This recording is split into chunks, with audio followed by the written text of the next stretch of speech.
hope you know I left your pictures on the wall.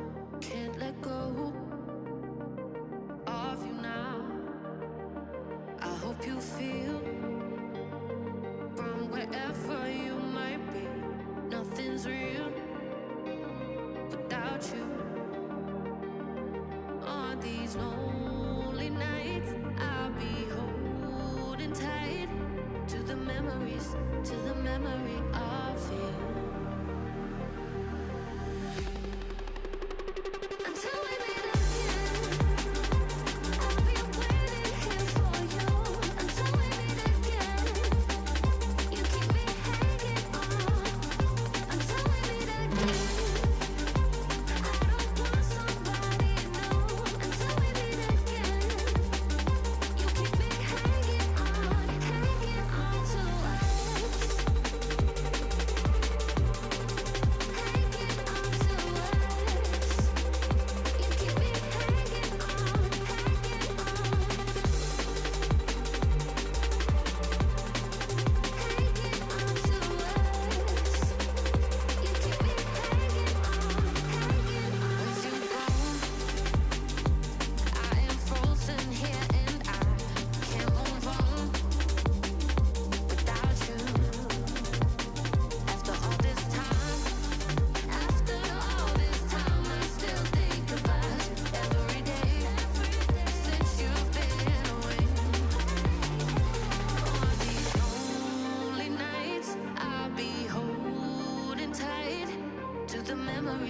To the memory of you. If I can't hold you close, I'm not letting go of the memories, of the memory of you. Swore I felt you next to me, but you're not here now.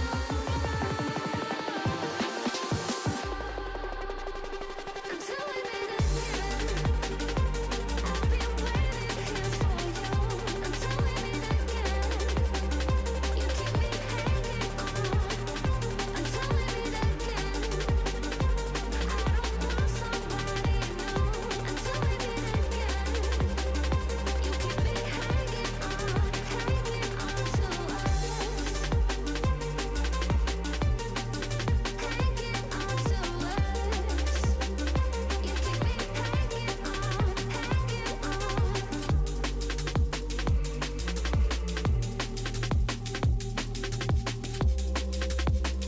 You keep me hanging on, hanging on.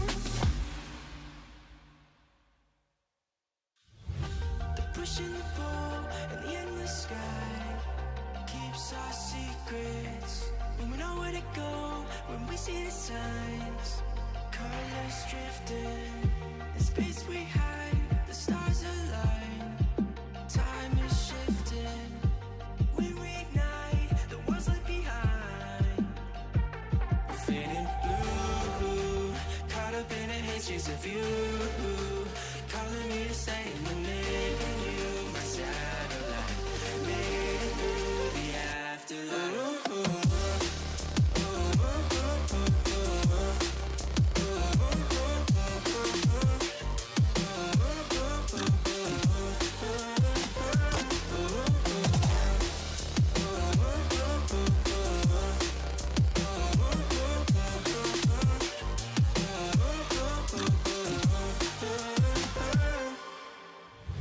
In space we hide, the stars align, time is shifting.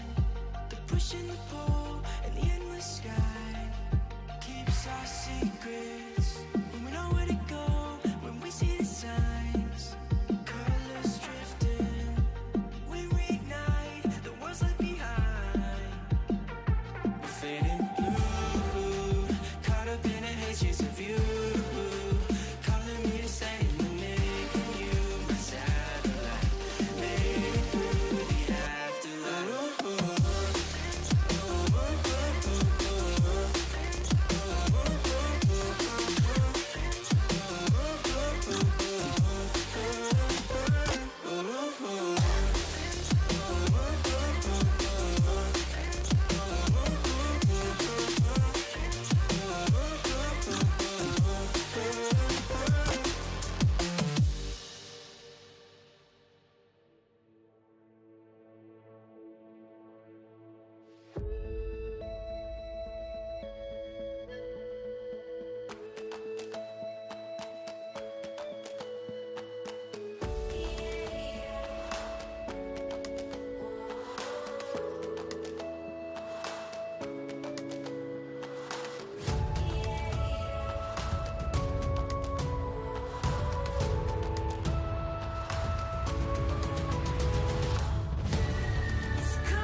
me stronger.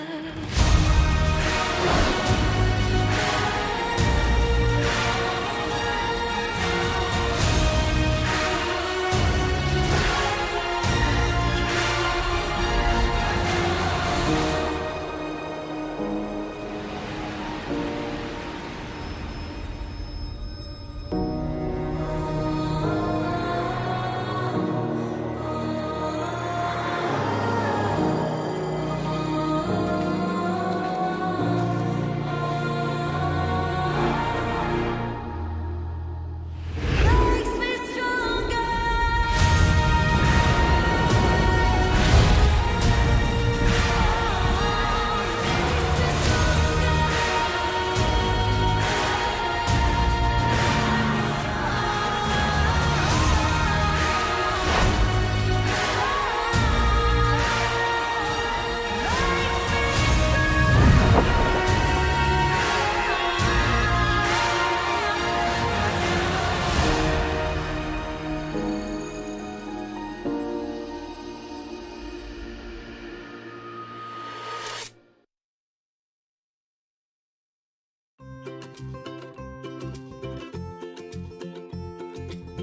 Hello everyone and welcome to Busan as we kick off the road to MSI. It has been a long round 1 and 2 and we're so happy to have you. And speaking of Busan, thank goodness we have an expert here on the global team that knows a thing or two about Busan. It's Chronicler. Welcome, brother. Thank you very much for having me, Digon. A self-proclaimed expert, to be fair. This is Haeundae Beach. Beautiful, sandy beach. I'm really excited. We're gonna have a really good time here. Yeah, thank goodness that you're here to teach us about Busan here on the global team. Hold on. Who else would? You're talking about the expert of Busan I've in been front here- of me? I've been here 3 times. But You know, come on. I was here at the semifinals. I'm from here, and I'm born and raised here. Okay, And I okay. played World's quarterfinals in 2018. How did that go? Was it good? You know, I know what happened. Okay. We all know what happened, right? Okay. All right. Well, thankfully we have Wadid here as well, who is from Busan. So, Wadid, what should we be doing here in Busan? You should eat some fresh seafood. Okay. And walk alongside the beach as well. Okay. But most important part is that we have Road to MSI here in Busan. We have top-tier teams. We have roller coasters. We have oranges. Really, I can't wait to see what's gonna happen this whole weekend. It's gonna be amazing. Definitely, y'all. It is going to be so fun. So the road to Busan starts. Road to MSI. It was so close. Super exciting. The road to MSI starts right now at the Sajik Indoor Stadium. We'll see you there. 하나, 둘, 셋.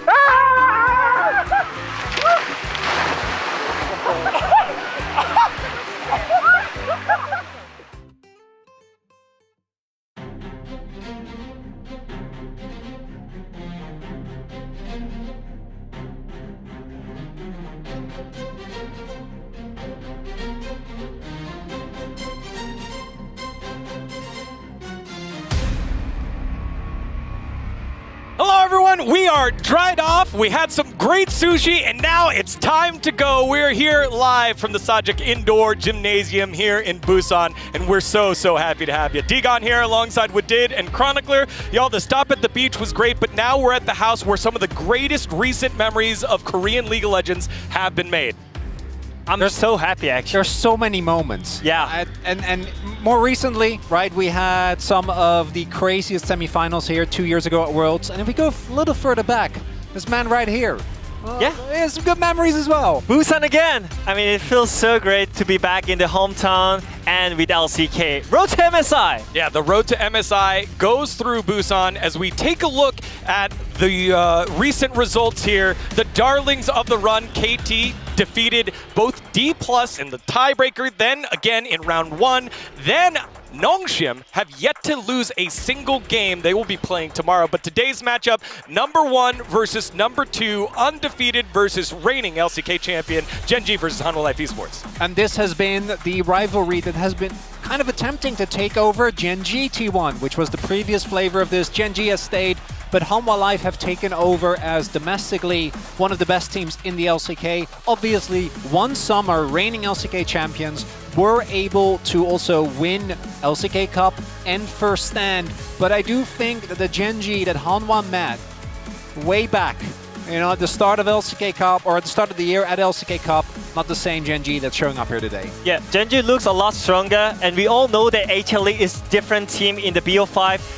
Yeah, we're not gonna know what's gonna happen, but we're gonna see. We're gonna figure it out in soon. Yeah, well, if we take a look at what it means for the teams to make it to MSI, this would be the third MSI appearance for Gen G, obviously the reigning MSI champions. For Hanwha Life Esports, it would be the first time since the team's founding that they would make it there, and the only team with the potential to achieve the Golden Road, so we're calling it the Golden Run. Yeah, they have to if they make it here, right? And even if Hanwha Life or Gen G don't win here today, they still have an opportunity on Sunday. Just to remind you, both these teams are in a double elimination situation. But the first team to make it is going to be that #1 seed from the LCK. And we have, on one hand, the first stand champions going up against the reigning MSI champions. Gen G, of course, last year winning. As we take a look, we did see, as mentioned, during LCK Cup, Yeah. it was insanely close. I'm not gonna lie, I think that Gen G didn't really compare. If you have that Gen G playing against the current form, it'll be very different. So I think for Hanwha Life, even though they were favored in those best of fives, they should still be considered an underdog. We could see them win, but I do think they have to level up. But again, like according to match record, we could clearly see that in BO5, HLE have some great ideas, but Genji, like recent form, they look unbeatable. So I feel like it's gonna be really interesting.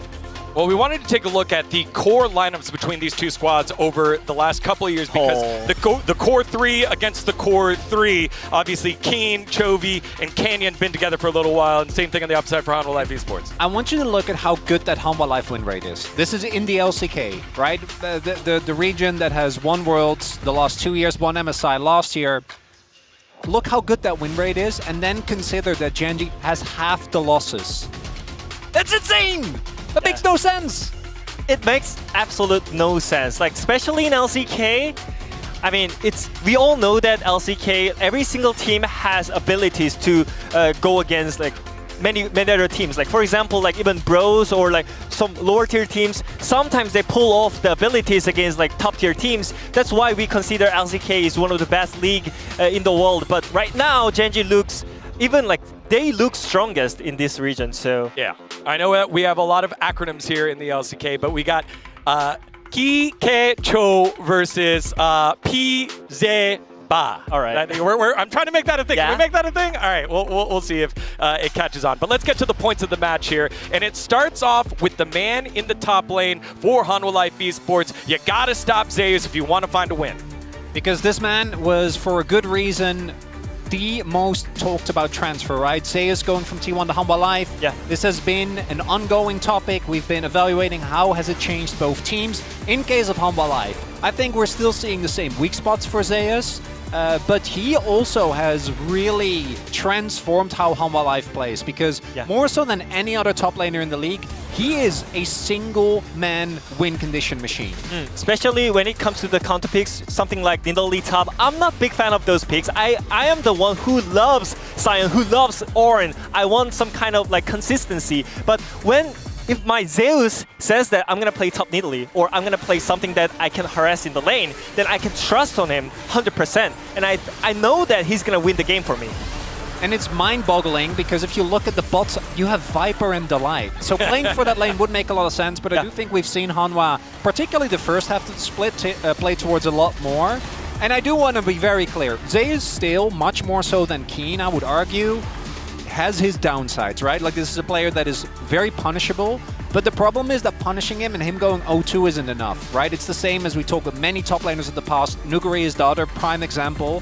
That, like, you need to get to the point where he's like 0-5, 0-6, because we have seen teams successfully focus him, but just like ganking him twice, not going to do it. Yeah, all right. Well, again, it'll be a big matchup there. And we wanted to highlight the last time that these two teams played in a big matchup, best of 5. And yes, there was this Vayne moment where Zeus turned it on its head. Which also, you know, we did dress up as Vayne, which I think is the best part of this. That was frankly amazing. What I want to highlight is the last time that these teams faced off in a super high-stakes match, it was very different. I think Keen had an off day, and it was lane swap meta, which should really change how the matchup is going to look today. And also from this, we could clearly say that, like, when Keen, like when he comes to play the counter matchup, like sometimes he trolls. we can clearly say that. Like most of the time, he's consistent and he's really reliable. But I think when he's playing against Zeus, he's like he's seeing like that, like he's trying something, right? Like he's like trying something against Zeus because Zeus is one of the best top laner in the world. So I feel like this time around, this is a great chance to prove himself that he can actually play against those. Well, we go from the best top laner in the world to one of the greatest players in the world currently in form for Gen G. It is Chovy, and that is going to be point number 2 of this matchup. And I don't know how you achieved this one here with Did, but don't give Chovy any mid lane champs. Or top lane champs. Don't forget about those. Yeah. Yeah, I mean, you talk about the top lane, but League of Legends, you know how that game works, right? Whenever you have great mid laner, the game is a lot easier. This guy, this man here, he wins lane, he wins the late game, he wins the silent pressure, and also he's gonna engage in the team fight as well. What it means that the mid lane who gets like priority or the pressure every single game opens up the game really easily. For example, you have the mid priority, your jungler can easily just look around the map and help the teammate, and also that opens up your bot lane to move around the top side as well. So it's all about the mid lane, and whenever you have Chovy in the mid lane, the game gets a lot easier. Because we've seen Zaka transform so much, but in the form that he's in right now, Chovy is just unmatched in terms of champion diversity, in terms of playstyles he can do when it comes to his laning. And important for me is that not only has Chovy been playing as well, but it also creates an ideal situation for Canyon. This is a guy that really likes to play very heavy resource, and when he has self-sustaining lanes, which we saw even last year at MSI, he can really pop off. And I think that Chovy right now, I love me an R5 top lane counter pick, but I am also with Vidid. We'll have to see how much it matters, because if Gen G plays with Prio starting minute 1, they are so hard to deal with, even if your team fighting is as good as Hanwha's. Yeah, especially that set. That set was pretty dang good as you start to hear the crowd start to roar on up. We wanted to compare those two players, though, because they are the impact players in this series. Zeus and Chovy, their champion pools deeper than the Busan Ocean. So yeah, in LEC playoffs, we already see that like Koi, Jojo Pyun pulled off his Kassadin. Those kind of unique picks in the mid lane is gonna help in the BO5 Phillies trap. Especially Chovy, he can actually play whatever he wants. He even played Renekton 20 seconds before. He decided to play Renekton mid 20 seconds before you lock in the draft, right? So that means he can play whatever he wants and you can actually rely on him. So the draft is gonna be really easier when it gets to like Game 4 and Game 5 in the Phillies draft. And really, I think that goes for both these teams, which is why I'm so excited. I think that out of every LCK team, which is why these two have been so successful, even towards Keen, you can play, right? Like, we haven't really seen them do it. It's more been about Chovy, it's been about Canyon, and to a lesser extent, Ruler. I think Ruler did really taper, or rather level up as we got into the second half of the split. But both these teams have players that are so versatile, that can do so much, and you can legitimately make a case for playing around every single player with, like, obviously the supports don't really apply, and Peanut. And even Peanut is in Italy, right? Yeah. As long as that's in the pool, there are so many options, and it creates so much flexibility, which particularly in Fearless is a big deal. Yeah, and I like the way that you called it. It felt like Ruler was kind of leveling up along with Duro. This Gen G team has been pretty dominant and getting better, whereas this Hanwha Life Esports team, they've had to evolve a little bit here, and that's our third point of the series. It is a little bit of a different look than the team that we saw during LCK Cup. Yeah, whenever you're playing as Gen G, you think about Chovy, but you have to think about the other lanes as well.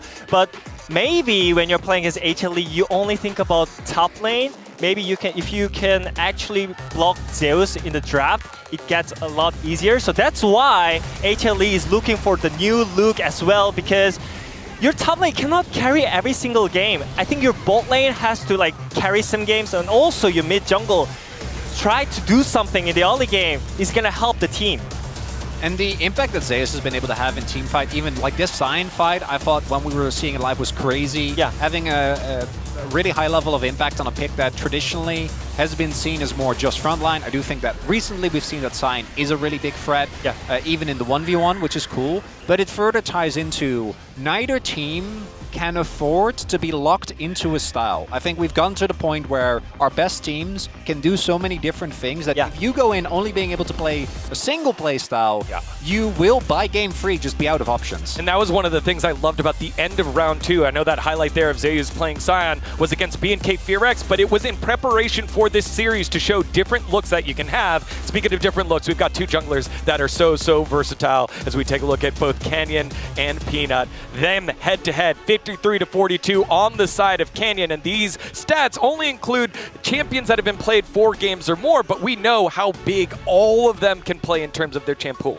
Yeah, I've been saying many times that this jungle meta is kind of boring. You have to full clear into objective and full clear into objective every single game. So I feel like it's all about how you crack that normal pathing, right? We could see Canyon just flashing over the Drake pit, and he clearly just demolished the game as well. So I feel like those kind of crack moves in this series is so important. Because I think both these players, with the breadth of career that they have, you can't really pin them down to one specific style. We've seen Canyon play more early impact, right? Things like the Xinzao or tanks. We've seen Peanut also play carries with I think more up and down success. Some cases he looks great. Again, I go back to the Nidalee. That's always kind of the one pick where we do still see him have the hands that he had 8 years ago, right? Going back to 2017. But on average, Canyon will be looking to play for mid to late game, farm up a storm, and have a really high impact in the fights, as well as just how clean he plays out a lot of the mid to late. Versus Peanut, who I think when he's on form, and I was a little worried for him towards the mid part of the split, but towards the end I think he leveled up again, is his early impact, right? Like the ability that this man has to get his lanes ahead, which he will need, because in a vacuum, outside of topside, I do think that the Genji lanes, again, particularly in mid, will have a really good time in the 1v1. Yeah, I mean, especially when I think about the Peanut, he's the guy who wants to make the play by himself. He wants to pull the trigger for the team. So that's why sometimes the HLE is kind of struggling whenever they have struggle lanes. But on the other side, Canyon, I feel like he's also relying on the lane as well. So that's why many people are saying that we cannot see like carry Canyon anymore. But I feel like you don't need to do that. Whenever you have like Keen and Chovy and Ruler on the both side, you don't even need to like shine. That's why he's like blind picking Skarner, blind picking Sejuani. That's what team need. And I feel like both teams' junglers are really relying on their lanes. So the laning phase is so important for both teams. Yeah, and what I loved about that graphic in the head-to-head was that, remember, those stats included the old drafting format where you would just trade back and forth, whereas now, if Peanut does take away Nidalee, yes, we know that he can play it, but also that means Canyon can't play it anymore, so this draft going to be very important moving forward. All right, now that we've set some of the table, let's hear from the coaches on what they have to say in this very important qualifier to MSI. 2025 LCK 로드 투 MSI 3라운드 경기를 앞둔 양팀 감독님들 모시고 인터뷰 나눠보겠습니다. 안녕하세요. 안녕하세요. 네, 두 분 인사 먼저 부탁드리겠습니다. 김정수 감독님. 안녕하세요. 젠지 감독 김정수입니다. 네, 안녕하세요. 하나생명 e스포츠 감독 최인규입니다. 네, 젠지가 정규 시즌에서 1위 그리고 하나생명이 이어서 2위를 하면서 두 팀이 또 다른 중요한 무대인 MSI 1시드 결정전에서 만나게 됐습니다. 소감을 먼저 여쭙겠습니다. 김정수 감독님 어떠신가요?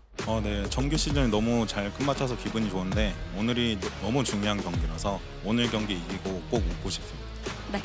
네, 정규리그에서 젠지와의 두 번의 경기에서 다 졌는데 오늘 이렇게 또 중요한 무대에서 서로에게 기회가 온 것 같아서 좋은 경기력으로 꼭 이기고 싶습니다. 네, 두 팀에게 정규리그 2라운드가 끝난 이후에 2주 정도의 시간이 있었습니다. 그 시간들을 어떻게 보내셨는지 궁금합니다. 저희는 뭐 휴가 짧게 갔다 와서 촬영할 거 하고 계속 스크림만 해서요. 스크림 열심히 준비했습니다. 네, 댄디 감독님은요? 네, 저희도 MSI라는 또 MSI 진출전이라는 중요한 무대가 있다 보니까 길게 쉬지는 못했고 최대한 이제 새로운 패치 버전 좀 연구하면서 계속 연습하면서 그렇게 지냈던 것 같습니다. 네, 이 두 팀에게도 그리고 두 감독님들께도 굉장히 MSI라는 무대가 의미가 있을 것 같습니다. MSI에 대한 목표도 궁금하거든요. 젠지는 어떨까요? 목표라고 하면 당연히 우승이고 선수들하고 지금 잘 맞춰서 MSI 꼭 가서 또 작년처럼 우승하고 싶습니다. 하나생명의 목표도 궁금합니다. 네, 저희도 25년도 국제대회에서 최고의 성적을 거두는 게 목표이니만큼 MSI도 꼭 1등으로 마무리하고 싶은 그런 목표가 있습니다. 네, 좋습니다. 그렇다면 두 분이 생각하시는 오늘 가장 핵심이 되는 라인도 어딜지 궁금하거든요. 젠지의 핵심 라인 어디일까요? 핵심 라인이라기보다는 저는 사이드 관리가 오늘 중요할 것 같아서 워낙 수준급의 선수들이라 탑미드 선수들이 사이드 관리 잘해서 운영상에서 좀 이겼으면 하는 바람이 있습니다. 네, 한화생명의 핵심 라인도 궁금합니다. 뭐 양팀 모두 빈틈이 없는 뭐 10명 모두가 잘하는 선수들이라고 생각하는데 아무래도 좀 그 중에서도 초비 선수가 좀 견제가 되는 만큼 저희 또 제카 선수가 오늘 잘해주기를 좀 바라는 마음이 있습니다. 네, 올해 두 팀이 펼쳤던 두 번의 BO5 모두 풀세트 접전이 나왔었습니다. 오늘은 몇 대 몇 예상하시나요, 김종수 감독님? 진짜 하나생명이 너무 강팀이라 3대 0으로 이기고 싶은데 그건 힘들 것 같고 마음속으로는 3대 1 정도로 이기면 좋지 않을까 생각하고 있습니다. 3대 1 외쳐주셨습니다. 하나생명은 몇 대 몇 예상하시나요? 저도 일단 희망사항은 3대 0인데 젠지와의 다전제에서 3대 2가 워낙에 많았기 때문에 3대 2로 저희가 이길 수 있다면 어느 스코어든 상관없는 것 같습니다. 네, 알겠습니다. 그러면 마지막으로 이제 3라운드 2025 LCK 로드 투 MSI에 임하는 각오 한 말씀씩 들어보겠습니다. 선수들하고 정규 시즌 18연승 하면서 너무 좋게 달려왔는데 이 기세에 이어서 오늘도 꼭 승리하겠습니다. 네, 저희도 뭐 시즌 초반 FST 우승도 하고 했던 만큼 계속해서 좋은 성적 거두고 싶은 마음이 크기 때문에 네, 오늘도 꼭 승리해서 승승장구하는 모습 보여드리도록 하겠습니다. 네, 감사합니다. 양팀 모두 최선을 다해서 오늘 끝까지 멋진 경기 펼쳐주기를 기대하면서 젠지의 김정수 감독님, 한화생명의 최인규 감독님과의 인터뷰 나눠봤습니다. Great interview there and insight from the coaches. I mean, you'd expect them to say no less than, I would like a 3-0, but a win is all that matters here. And it's starting to dawn upon me that we're starting to get to the end of the time where we can say, oh, it's the battle of champions. The reigning MSI champion in Gen G, reigning first stand LCK Cup and LCK champion in Hanwha Life Esports. I mean, I'm hoping that, maybe Genji keeps it going. I wouldn't mind it. I think that the MSI run last year was amazing. Yeah. Maybe we have this rematch. Finals. Yeah, I mean, good. Also, I think the draft is really important. Especially, I really want to point out those champions. I love that. Vayne. I'm not sure we are gonna see the top lane, but I'm just saying that we are gonna see a lot of tanks on the top lane. I think it makes the team come really easier, and also that means the Trundle jungle becomes a lot important in the meta because you can also play into Sejuani or a Scanner. And the bot lane, I feel like Lucian Nami can be one of the great pick into the lane dominance as well. I think both AD carries wants to play aggressive in the bot lane, so I feel like it's going to be really important. And at the end, we are seeing a lot of like Leona blind pick in the game 4 and game 5 because a lot of engaged supports are picked in the previous games. So I feel like those picks are really important, especially in the Phillies draft. Yeah. And don't let anyone fool you. He wants tank on top so that Vayne top comes back. That's the real. That's the real reason. Right, that's why the picture is there. And hopefully whoever picks it goes better than the last time these two teams faced off in a best of 5. Yeah, and remember, a lot of those stats, a lot of those losses came earlier in the season because that includes round 1 and 2, and some of those champs are starting to ramp on up, which is why Wadid gave us the insight there for his important picks. Speaking of picks, it's time to show our predictions, y'all. Oh, yeah, there it is. Boom. 3-1, it's Gen G. If it goes all 5, you don't want to be against Hanwha Life classic. Esports. Yeah, that's right? the classic. I mean, that's kind of boring, you know? There we go! Yeah, what do you mean? That's my guy. Okay, I think this is probably not the score, but to me, domestic Gen G, I ask me again at MSI, right? I think that these are, again, our most likely representatives. He's with me?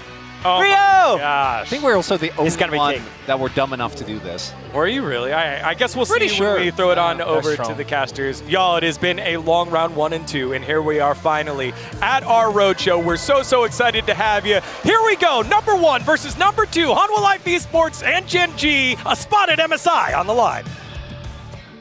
막강한 젠지의 힘이 그대로 드러납니다. 결국 1라운드, 2라운드 아무도 젠지를 막지 못했습니다. 넥서스가 파괴됩니다. 젠지입니다.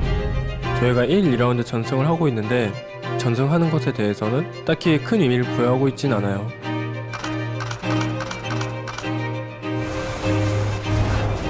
겉으로 보이는 결과보다는 본질을 보게 되어서 선수로서 잘하고 있다는 증거 정도인 것 같습니다.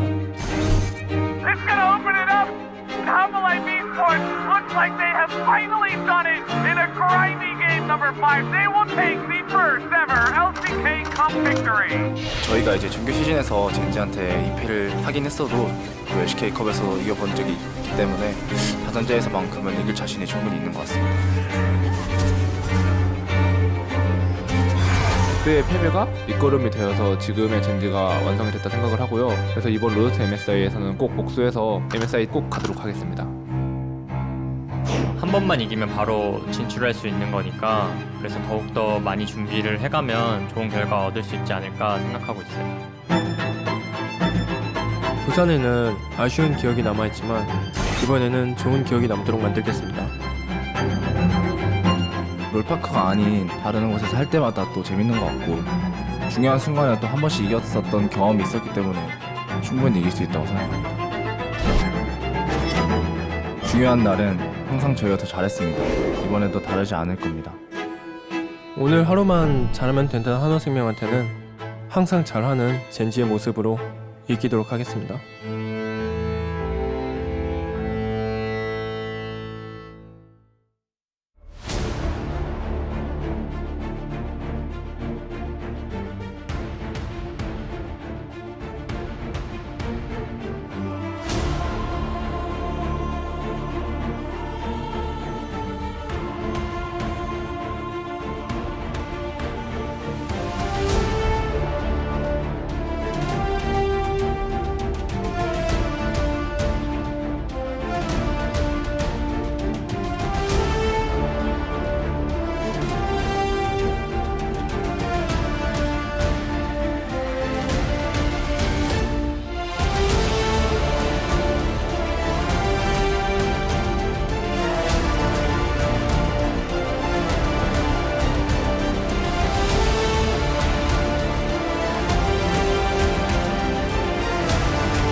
Good afternoon and welcome to the Road to MSI. We are here in Busan at the Sajik Gymnasium. I am Valdez. Today with me is Wolf and Ox. And we're going to be breaking down yet another Gen G versus Hanwha Life Esports best of 5. How many games will we go this time? Will it be 5 or will it just be the Gen G shutout? Or maybe even a Hanwha Life big time upset with the shutout from their end. Very much looking forward to this series, and I can't wait to see what's going to happen. How are you guys doing today? I'm good. I'm really excited for this. It's been a long time coming.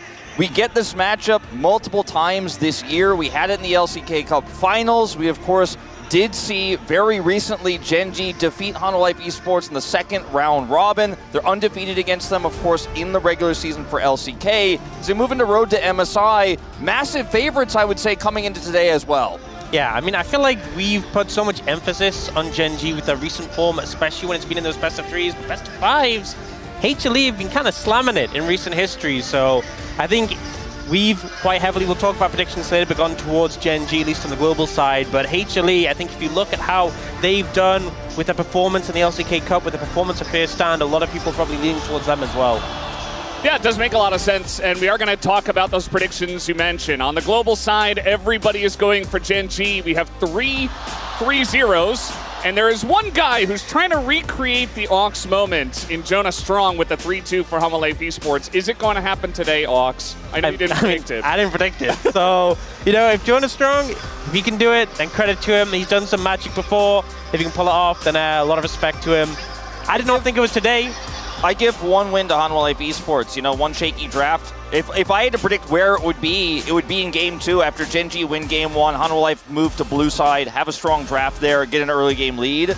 but it's the elite laning, it is the incredible drafting prowess of Gen.G, and it is otherwise just stronger fundamental League of Legends we've seen since the end of First Stand, moving into LCK. It's how these teams, of course, qualified for this road to MSI as first and second seed. Gen.G just seems to be one step ahead right now. Hanwha Life, though, definitely have it in them, and I think if there's one man who's going to carry Hanwha Life across the line tonight, it's going to be Viper. I think if you play a tank, you play for front to back, you play around Viper, I think there is definitely a world where Hanwha Life Esports could upset tonight. I won't predict that, but I could see it.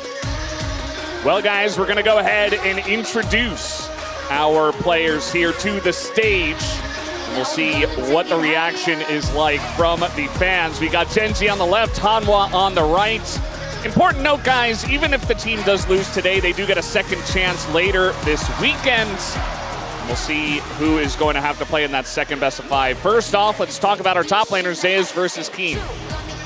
Both these players, absolute legends. I feel like Zeus has had so many fantastic performances so far this season. A lot of play on things like the top lane Nidalee, really making waves and dominating in the lane matchups. But Keen as well has been just rock solid for the team and definitely wants to redeem himself for how this matchup went in the LCK Cup. Yeah, I am really looking forward to this one.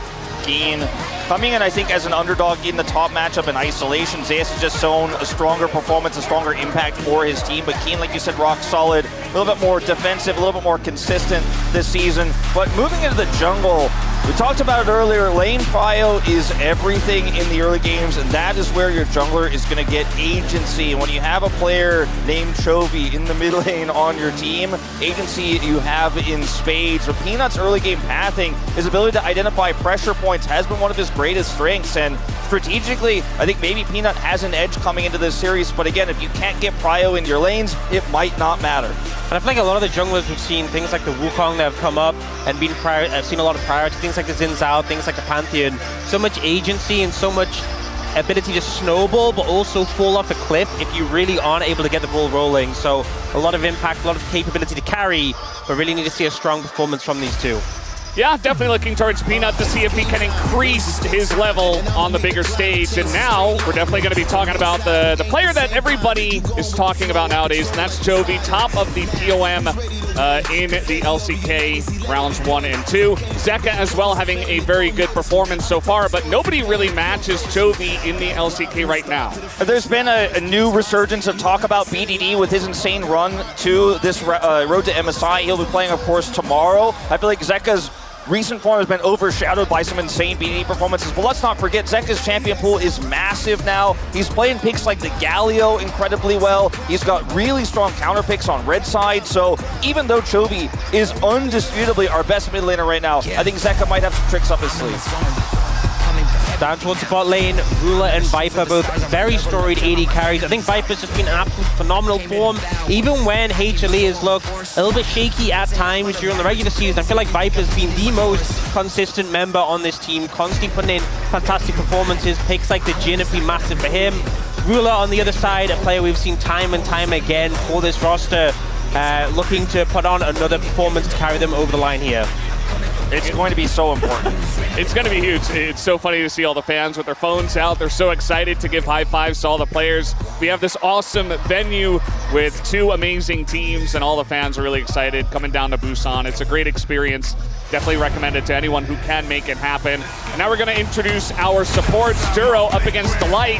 Feels like Duro kind of taking the seat of Delight a little bit, moving up towards that top spot in the support role. If you ask any League of Legends pundit, any League of Legends fan who they have, Duro or Delight, I guarantee you're going to get about 50-50 the answers. So many players preferring to watch Delight's robust, engaged style, his experience shining through, but Duro's fearlessness, his ability to roam mid, make impacts on just the edge of a fight with his Alistar, with his Nautilus, has been really impressive this year. He's been one of our most improved players we've seen, and when you are on Gen.G long enough, as Delight knows himself, as a support player, you will grow so fast, and Duro really has. A lot of people giving him the edge, but it's so close between these two. And I just think it's crazy that, you know, we're not at the end of the year yet. I was like, give Duro time, give him time to improve as a player.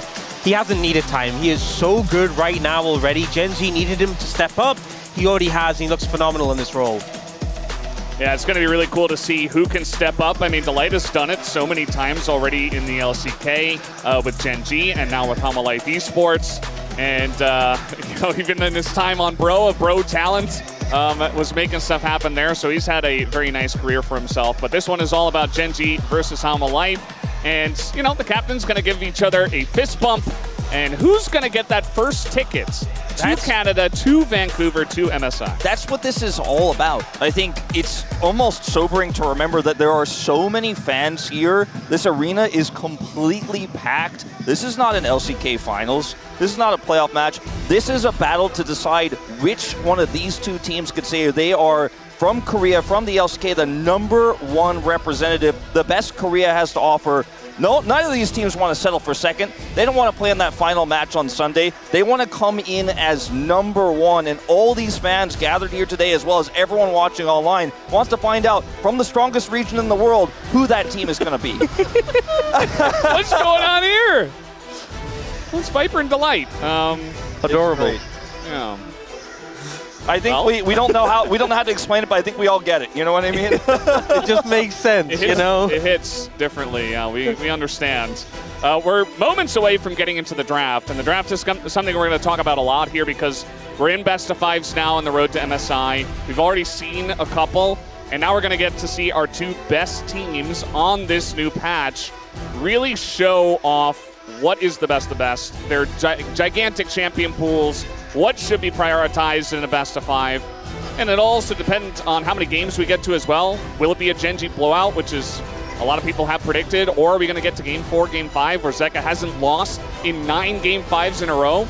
It's going to be a fun one today. There have been 3 main archetypes of drafts recently, right? You have your dive composition, something like an Ahri draft. You have your front-to-back tank composition, and then you have your global with the Gallios, the Shens that we're seeing crop up, the Pantheon, where you can place Huff to side lane, Talia as well. We'll see what these two teams are going to pick for our very first one. I think those tank picks and the Trundle pick are going to be really big in Game 1 here. To see what the early bans are. I feel like as well in Fearless, you know, bans can evolve over the series. We often see some staples that kind of locked in. Yone and Vi, kind of the big ones, especially against HLE. Likely see Yone ban probably, especially by Gen G for the whole series. But the Vi ban on red side, a very common one coming through. Taking away the Nico as well. Often a really strong engage pick that can also work really well as that lane prio pick. Can pair up really well with things like the Kai'Sa.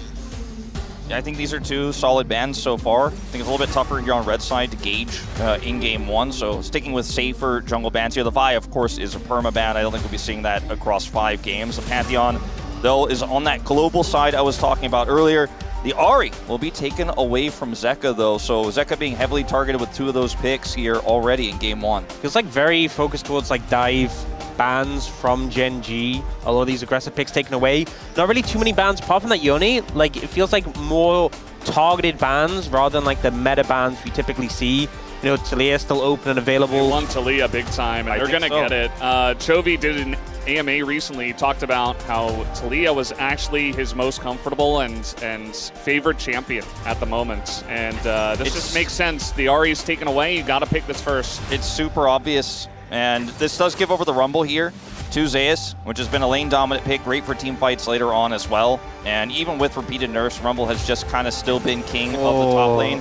And to pick the Azir into the Talia is quite bold, but we consider the Talia to be somewhat of a counter because she can stop the Azir dashes. It's a strong matchup for her, but it's not unplayable. And there are other impacts that the Azir can make in late game, especially in terms of side laning. I just feel like we've seen this matchup go Talia favored so often in the LCK. And you're into Chovy as well, who said he's so comfortable. It's clearly something that HLE expected and were willing to opt into, but it's a rough gambit to go into Game 1. And this kind of feels like a situation where it's like, okay, Gen G of blue side, we know it's a tough matchup. Let's see if we can try and, you know, take that rough matchup and see what we can do with it. I think Peanut going for the Skarner here is pretty greedy as well. I feel like that's the idea, because why would you otherwise lock the Azir right here when you could have taken the Xin Zhao away from Gen G? They're actually not looking to lock it right away, but that's been one of the more common responses to Xin Zhao. We've seen a lot of our top junglers pull that out, Peanut included. They're looking for the Poppy that's open here instead as well. Somewhat of a flex, but likely to go into Peanut's hands. And Again, somewhat greedy, this draft here from Hanwha Life, but has a lot of power around objectives now. You could consider the zoning from the Rumble ultimate, obviously the Poppy's ultimate as well. The Keeper's Verdict for objective control. You know what I really like about this draft so far for Hanwha is that they took Azir away from Chovy for the rest of the series. Like, you know, talk about what you want for the best of 5 and for this game, but Chovy, you cannot give him Azir in a best of 5. So I'm just happy that they did that. Everything else disregarded. One thing with Genji's composition, it isn't that long range, and especially with like the Azir and the Poppy, because you think about the Azir is going to be able to close distance very easily. Maybe the thought process is now is that we're not going to close distance. If you pick a longer range AD carry in the situation, maybe the onus comes on a Genji to close that gap, and HLE have some great defensive tools here, so we'll see how things pan out. We see the center band away from Genji, which I think is a great call, as obviously that long-ranged AD carry would be so hard to deal with paired with the rest of HLE's composition. I expect we'll probably just see like the Alistar band here. It could still be a Poppy flex to support in this situation, but I would not want to play against Poppy and Alistar on the side of HLE. I think Varus is also another potential problem that they're going to be facing here. Varus could be so incredibly strong in lane. Viper is very good at it, and as you mentioned already, the comp is pretty low range here for Genji, so you have a lot of safety and freedom to just sit back and poke. Can go for on hit as well, but I think in this draft, the lethality variant would be very strong here. I think something like a Xayah is not really necessary in this draft. I think you want to go long range. I think you want to go poke. You've got a ton of consistent damage, and they are going to agree and lock that Varus in. Also, now puts Genji in a somewhat uncomfortable position in terms of bottom lane, where they have to lock something like MF, like Jhin, that can go toe-to-toe in lane. This does solve some of the range problem, though, for Genji if they opt for this. I think it suits their comp really well because they already have such a strong melee front line to buy space for the Jhin. And then up going the Nautilus, I feel like into Poppy, you know, it's not necessarily the Poppy support, but we've seen Nautilus fare better than other engaged supports. If the Steadfast Presence comes down and you Q, even though you do get that little interrupt on you, you still manage to connect the CC. We'll see though if they end up committing to that Poppy in the jungle or in the support role for the side of HLE. They do have options, and it looks like they're going to go for the Rel for Delight and lock Peanut into that support role. So, you know, I think some interesting decisions here. I think both teams kind of rounded out their compositions well. I think HLE do still have that long range, play the distance option here, but they're still dealing with, like, you know, Chovy on that Slayer. Genji gave themselves that Jhin to help solve some of the range issues. I think both teams fared okay in this, but I think it's still hard to deal with that Slayer in the mid lane. That Slayer, Xin Zhao is so much strength. I think outside of that, though, I find the Genji composition to be a little bit tougher to play. There's a lot of volatility in this top lane matchup as well between Keen and Zeus. Zeus being the more recently stronger performing top laner in a matchup that can go either way, but the Rumble often does win if played perfectly, spaced really well, gives you a lot of power there. And there's so much scaling plus ease of objective fights. With the Poppy ultimate, we already talked about the Rel engage, you have Varus' poke. It's really tricky for Genji, especially if they fall far behind, to actually win those late game team fights, set up on objectives like Baron, like a soul fight. Well, that's the draft. That definitely does look like a game one fearless draft. You know, everything is available, but a lot of stuff gets taken away with just that first game. It feels like a lot of high tier picks picked up already, which does make a lot of sense. Both compositions make sense, and this is kind of what we expect between these two teams. They're both extremely good at drafting. You think about, you know, Coach Kim and what he's been able to do with all those guys on Genji has been amazing, with Helper as well. And then you think about Mowgli, who has been, you know, a champion before, and he knows how to draft in these big series alongside of Dandy. So really want to shout out the coaches alongside of the players for creating some good drafts here to start. It's going to be a banger game one. This is the expensive draft where everything is open, so you want to make it count. All right, here we go, guys. Game number one, Genji up against Hanwha Life Esports here at the Road to MSI.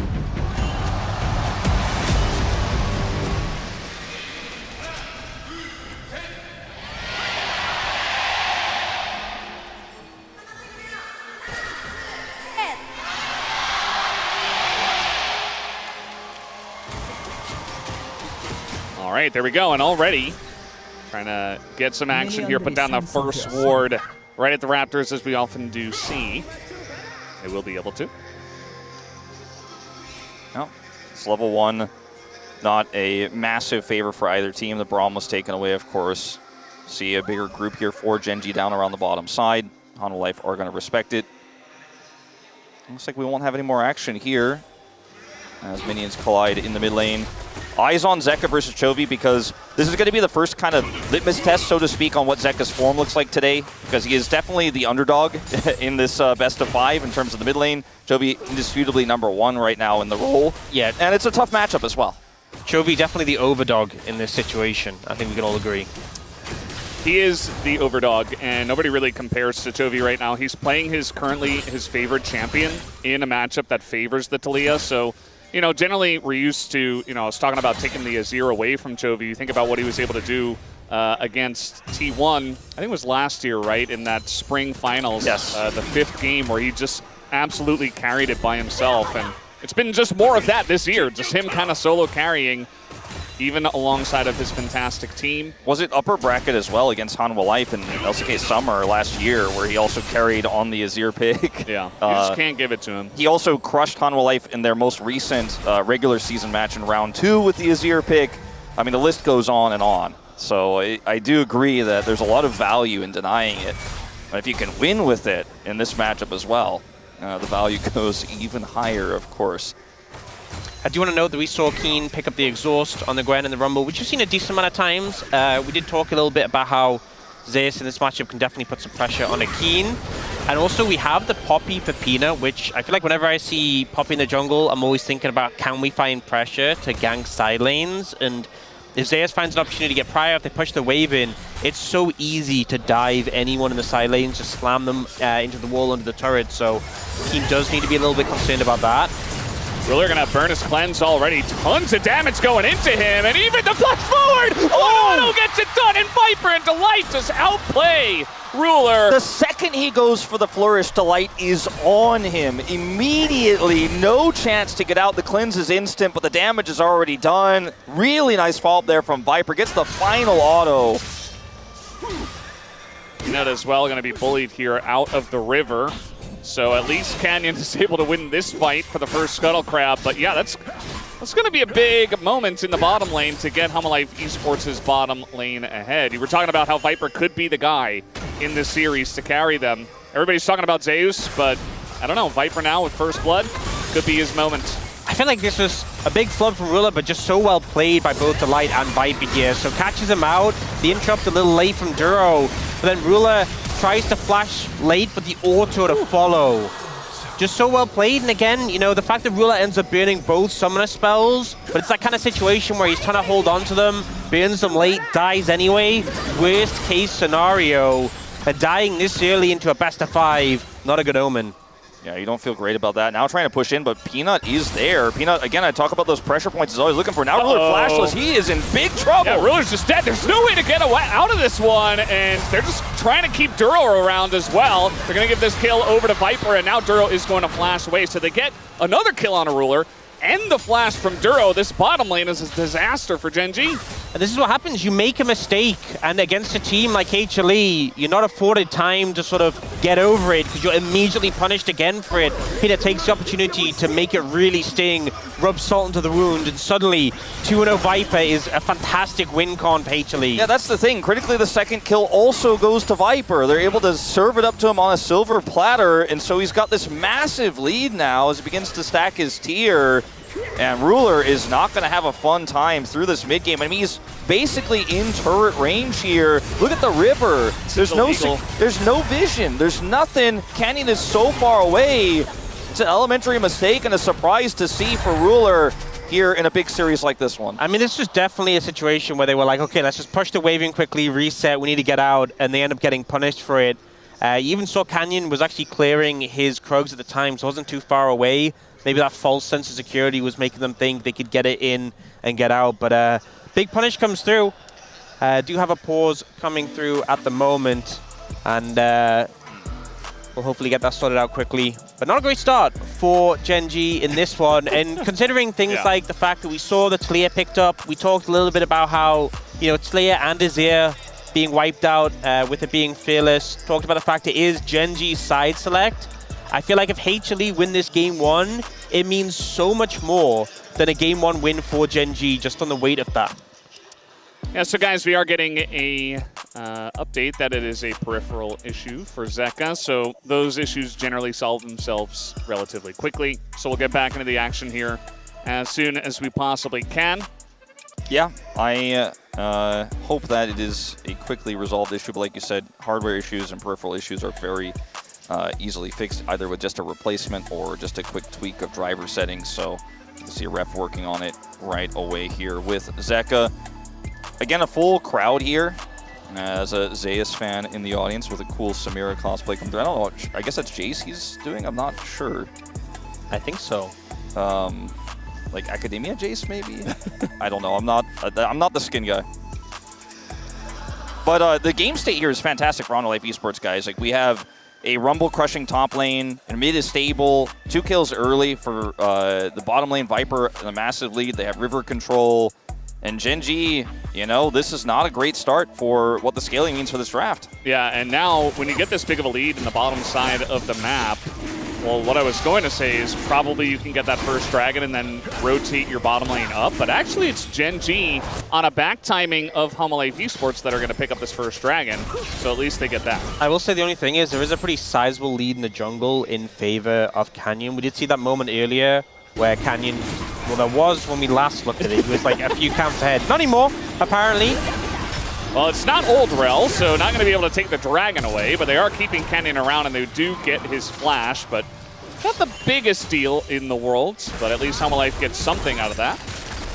Yeah, I think Han will be happy that they got at least that, because I think getting anything else there wasn't really going to be possible. Just see a rotation over from Zeus, by the way, here, as they look to collapse potentially. Yeah, they're kind of up against the wall. That Hex Flash, very confusing. Chovy in a lot of trouble. He will flash out, though, and now it's just Duro who looks to be going down. The question is who gets the kill. It will be Zeka. So now your bottom lane is in shambles. Duro dies once here to the side of the Azir, who was struggling just a little bit in the mid lane. Homolife are running away with this early game.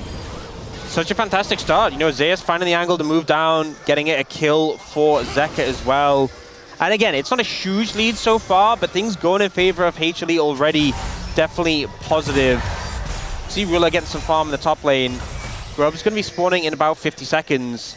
And I feel like maybe Gen.G, they're just going to focus on these objectives at this point. I don't know if you really want to go in on that one, Zeus. Yeah, the timing of the back for Viper, we went back towards the Dragon when we had that late contest there and they got the flash of the Canyon was a little bit bizarre because I think they just weren't aware of how fast Canyon was there, so we didn't get much in the bottom lane, now rotated a little bit late to the top side, so the top side prio is now more important, and it is Gen.G's, but this is a really cool play here from Zeus, gets a slow from the equalizer. Toby has to flash, and he flashes so well against Cypher's Divide. Otherwise, it's a double here for Hanwha Life. To be honest, it feels like for me, HLE using their tempo a lot more to set up for these kills, get a bit of a gold lead, whereas Canyon's a lot more focused on setting up for these objectives like the Dragon earlier. But we'll see how it ends up playing out. Right now, though, pressure's still very much in favor. It's about a 1.5k gold lead for HLE right now, but it's almost 1,000 for Viper. And the thing is, once this virus starts to get rolling, just the poke becomes so obnoxious. Yeah, it really does. It's a significant lead he has already. Grubs are up, and Peanut is closer to them. Will Hex Flash in to speed that pathing up, and they did regain control of that top side. As you mentioned, the objectives for Canny, he's not going to be able to get this one. And this is a big win here for Hanwha Life, because they're the ones who have the Azir in their composition. The Nashor's Tooth can allow Zeka to hit turrets real quick and take them out. He's left alone with one. Can be a big problem for Gen.G to deal with. Hanwha Life, bottom lane, just hiding on bush in the top side. And Zeus smartly here. Well, he sees Canyon anyway, but you got to play passively when you're playing for the Grubs on the top side, so Zeus doesn't get caught out or anything. He's got Swifties as well, so relatively safe on the Rumble. I say that, and yeah, backing in the bush. He will have to flash away. A lot of needles go in, but I think this is an overcommit here from Gen.G. Almost going to get the flash at least. Almost makes you wonder if Zeus thought he was definitely going to get the kill there for the bait. It's so wild. If he had Equalizer, I think he probably does, yeah. Maybe a little bit of a force from Gen.G trying to make something happen here on the comeback. But now you're losing on the top side. Ruler's falling further behind because Peanut is here. And yeah, Zeus will be zoned, but now we've got Viper getting even more money. You actually saw Chovy lean down towards bot lane, and there was a ward in the mid lane, so he was spotted going bot. I think maybe the thought process was Chovy leaving lane might have been enough to maybe ward them away from top, but maybe because they spotted him going bot lane, they were like, no, we know Chovy's not anywhere near. But either way, they end up forcing the bot lane away. And I feel like HLE are just the ones with absolute control of this situation. 30 CS the deficit here for Ruler as another plate goes over to Viper. I think they're definitely winning this trade. If the Gwen had grubs, you know, maybe it's a bit of a different story there on the bottom side in terms of what she's able to get done, but she does not. We'll have to teleport top side. Keen goes there, and now Ruler's got a little bit of alone time down here towards this turret, but I don't think he's going to get much with it. And Hanwha are winning everywhere. Yeah, we saw Chovy just on screen clear out that ward there. I think maybe if he just moved up towards top lane, that would have been maybe enough to secure Ruler and Duro, be able to defend the turret. But either way, it's going to be HLE just getting further and further ahead in this game. Saw Zeka putting in the eye drops already.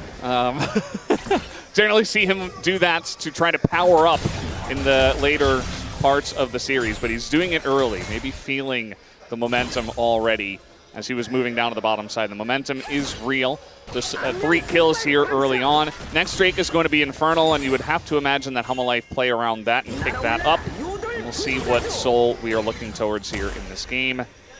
Top lane, you know, Zeus had to abandon maybe 1.5 waves on the bottom side of the map when they were going 1v2, and Chovy was on that ward, so Zeus did, you know, fall a little bit behind there. He has so at least Keen has got that going on for his team. Yeah, he's got TP advantage if it comes down to a really close fight here for this Dragon, but I just don't feel like it's going to be with the control that Hanwha has. I don't think Zeus even necessarily needs to show up to this because there's just no prio whatsoever for Gen G. Canyon going for a long wraparound here, but has seen so much. Now we got needles into Zeus, who's just going to try to shield and run away, and he takes about 20% of his health. Yeah, and that's about it. I feel like maybe that was just to secure some pressure so he could back up Canyon. Mountain Soul. Yeah, Zeus is going to ult the wave. I feel like Zeus is doing his role perfectly, though. He knows he's on the weak side. He knows he has to play defensive. No waves, they can't really threaten a dive. He knows exactly what he has to do. The rest of the team is just getting damage down on the bot lane tower. Yeah, I think Keen just wanted to crash the wave there for this potential dive. Zeus reads it like a book, backs away, equalizes the wave so there's no potential dive here because they knew where Canyon was. They saw him on a ward, and he's just chilling now. And he's like, all right, send another wave over. I know your jungler isn't going to be here anymore. Now, I say that Duro is heading up, but look who's there to cover. Hanwha just one step ahead. Look at all the vision Gen G have, and still Delight reads the play, comes up here, knows Duro is missing and can now defend. But Chovy... Can Delight save his top laner? Delight's going to take a ton of damage, but he's still Rel, and he's able to just hop away. Canyon wasn't here. It was kind of like a broken up one of a dive. As meanwhile, Peanut's taking a free turret in the bottom lane. It's a strength. Oh, man. Humalife are just owning everything in this early game in game number 1. And in the last couple of best-of-5s that we had in big series in the summer final last year and in LCK Cup, Humalife Esports won those best-of-5s, and they won game 1, importantly. So with this massive lead, you could see that maybe happening again if they do eventually win this game. Trying to set up something on Zeka there, just stop the recall, but it just feels like Gen G not able to get anything going in this one. The lead opening up more and more, feature strength secured, as she said, and HLE just feels like with one arm, they're effortlessly blocking everything that Gen G throws at them. And I just don't know what the path back into this game is outside of a side lane issue from Hanwha. We've seen that a few times from Zeus, you know, overextending as we might be seeing right now. Speak of the devil. We have Duro on the gank here, and they know that he's in the bush. Zeus about to figure this out, and he just flashes over the wall. But that is a Nautilus with his own flash. Does not have depth charge, though. Gonna ult the wave, and it's just a 1v2 here. Do they have enough damage? Yes, they absolutely do. So Keen looking to extend his lead with some help from Duro. A nice play there as Gen G are trying to claw their way back in this game. I mean, obviously it's a mistake from Zeus, but in the end, is it really going to mean anything for Gen G? Not particularly. Like, it's nice to have that gold on Keen, but it's not drastically going to change the state of things. And if they keep finding more and more windows like that, it'll open the game up. But yeah, we'll see if they can capitalize on the fact that Zeus has lost his flash, though. As you said, this is a mistake we've sometimes seen him make before. Now without that flash, he'll be a more vulnerable target. I think one thing to mention, though, is with the fact that they have things like the Gwen, like the Talia, the main way where I can see them really getting back in this game is if when they're approaching team fights, they can find a big flank angle. You want your Gwen to be strong to do that. They did get that kill under the Gwen. They did get that tower taken down as well. The more more gold that is funneled onto Keen, the easier that's going to be. Yeah, I think this is a big flub, you know, in terms of the vision setup we had down there, where Gen.G had it fully covered. It was an easy path from Duro, who's been trying so hard to get on top of Zeus and make something happen to play through their one winning lane. As hold that thought, Ruler gonna cleanse. Yeah, little Ruler spot, but he's pretty far back on the blue side Ruler spot, so he will be okay, but there is the cleanse, as you mentioned. Zeka just farming top lane, and they're looking for the Rift Heralds here. Hum Life, again, in total control of this, over 2,000 gold in the lead. They have those first item spikes, whereas we do have some for the side of Gen.G, but Ruler's basically not a champion right now. Are they still going to fight for this? No. Well, the answer is absolutely not, because, well, they just lost 2 people to the Poppy ult, and yeah, that's why we love to see Poppy in these games. I mentioned earlier, like, you know, with the ease of execution of this comp, even in an even game state where you don't have full control, you might be able to knock 2 people away or that, or force a reaction, force a flash, or reposition from ahead. Good luck getting anywhere close. It's so frustrating playing against a composition like this when you're behind. Because the thing is, you're never going to have vision advantage. You're always going to be walking into an area where the enemy team's set up and you're walking into fog of war. Because it feels bad when you're walking into an engage when you don't have vision. It's even worse when it's a Poppy ult and she just knocks half your team away.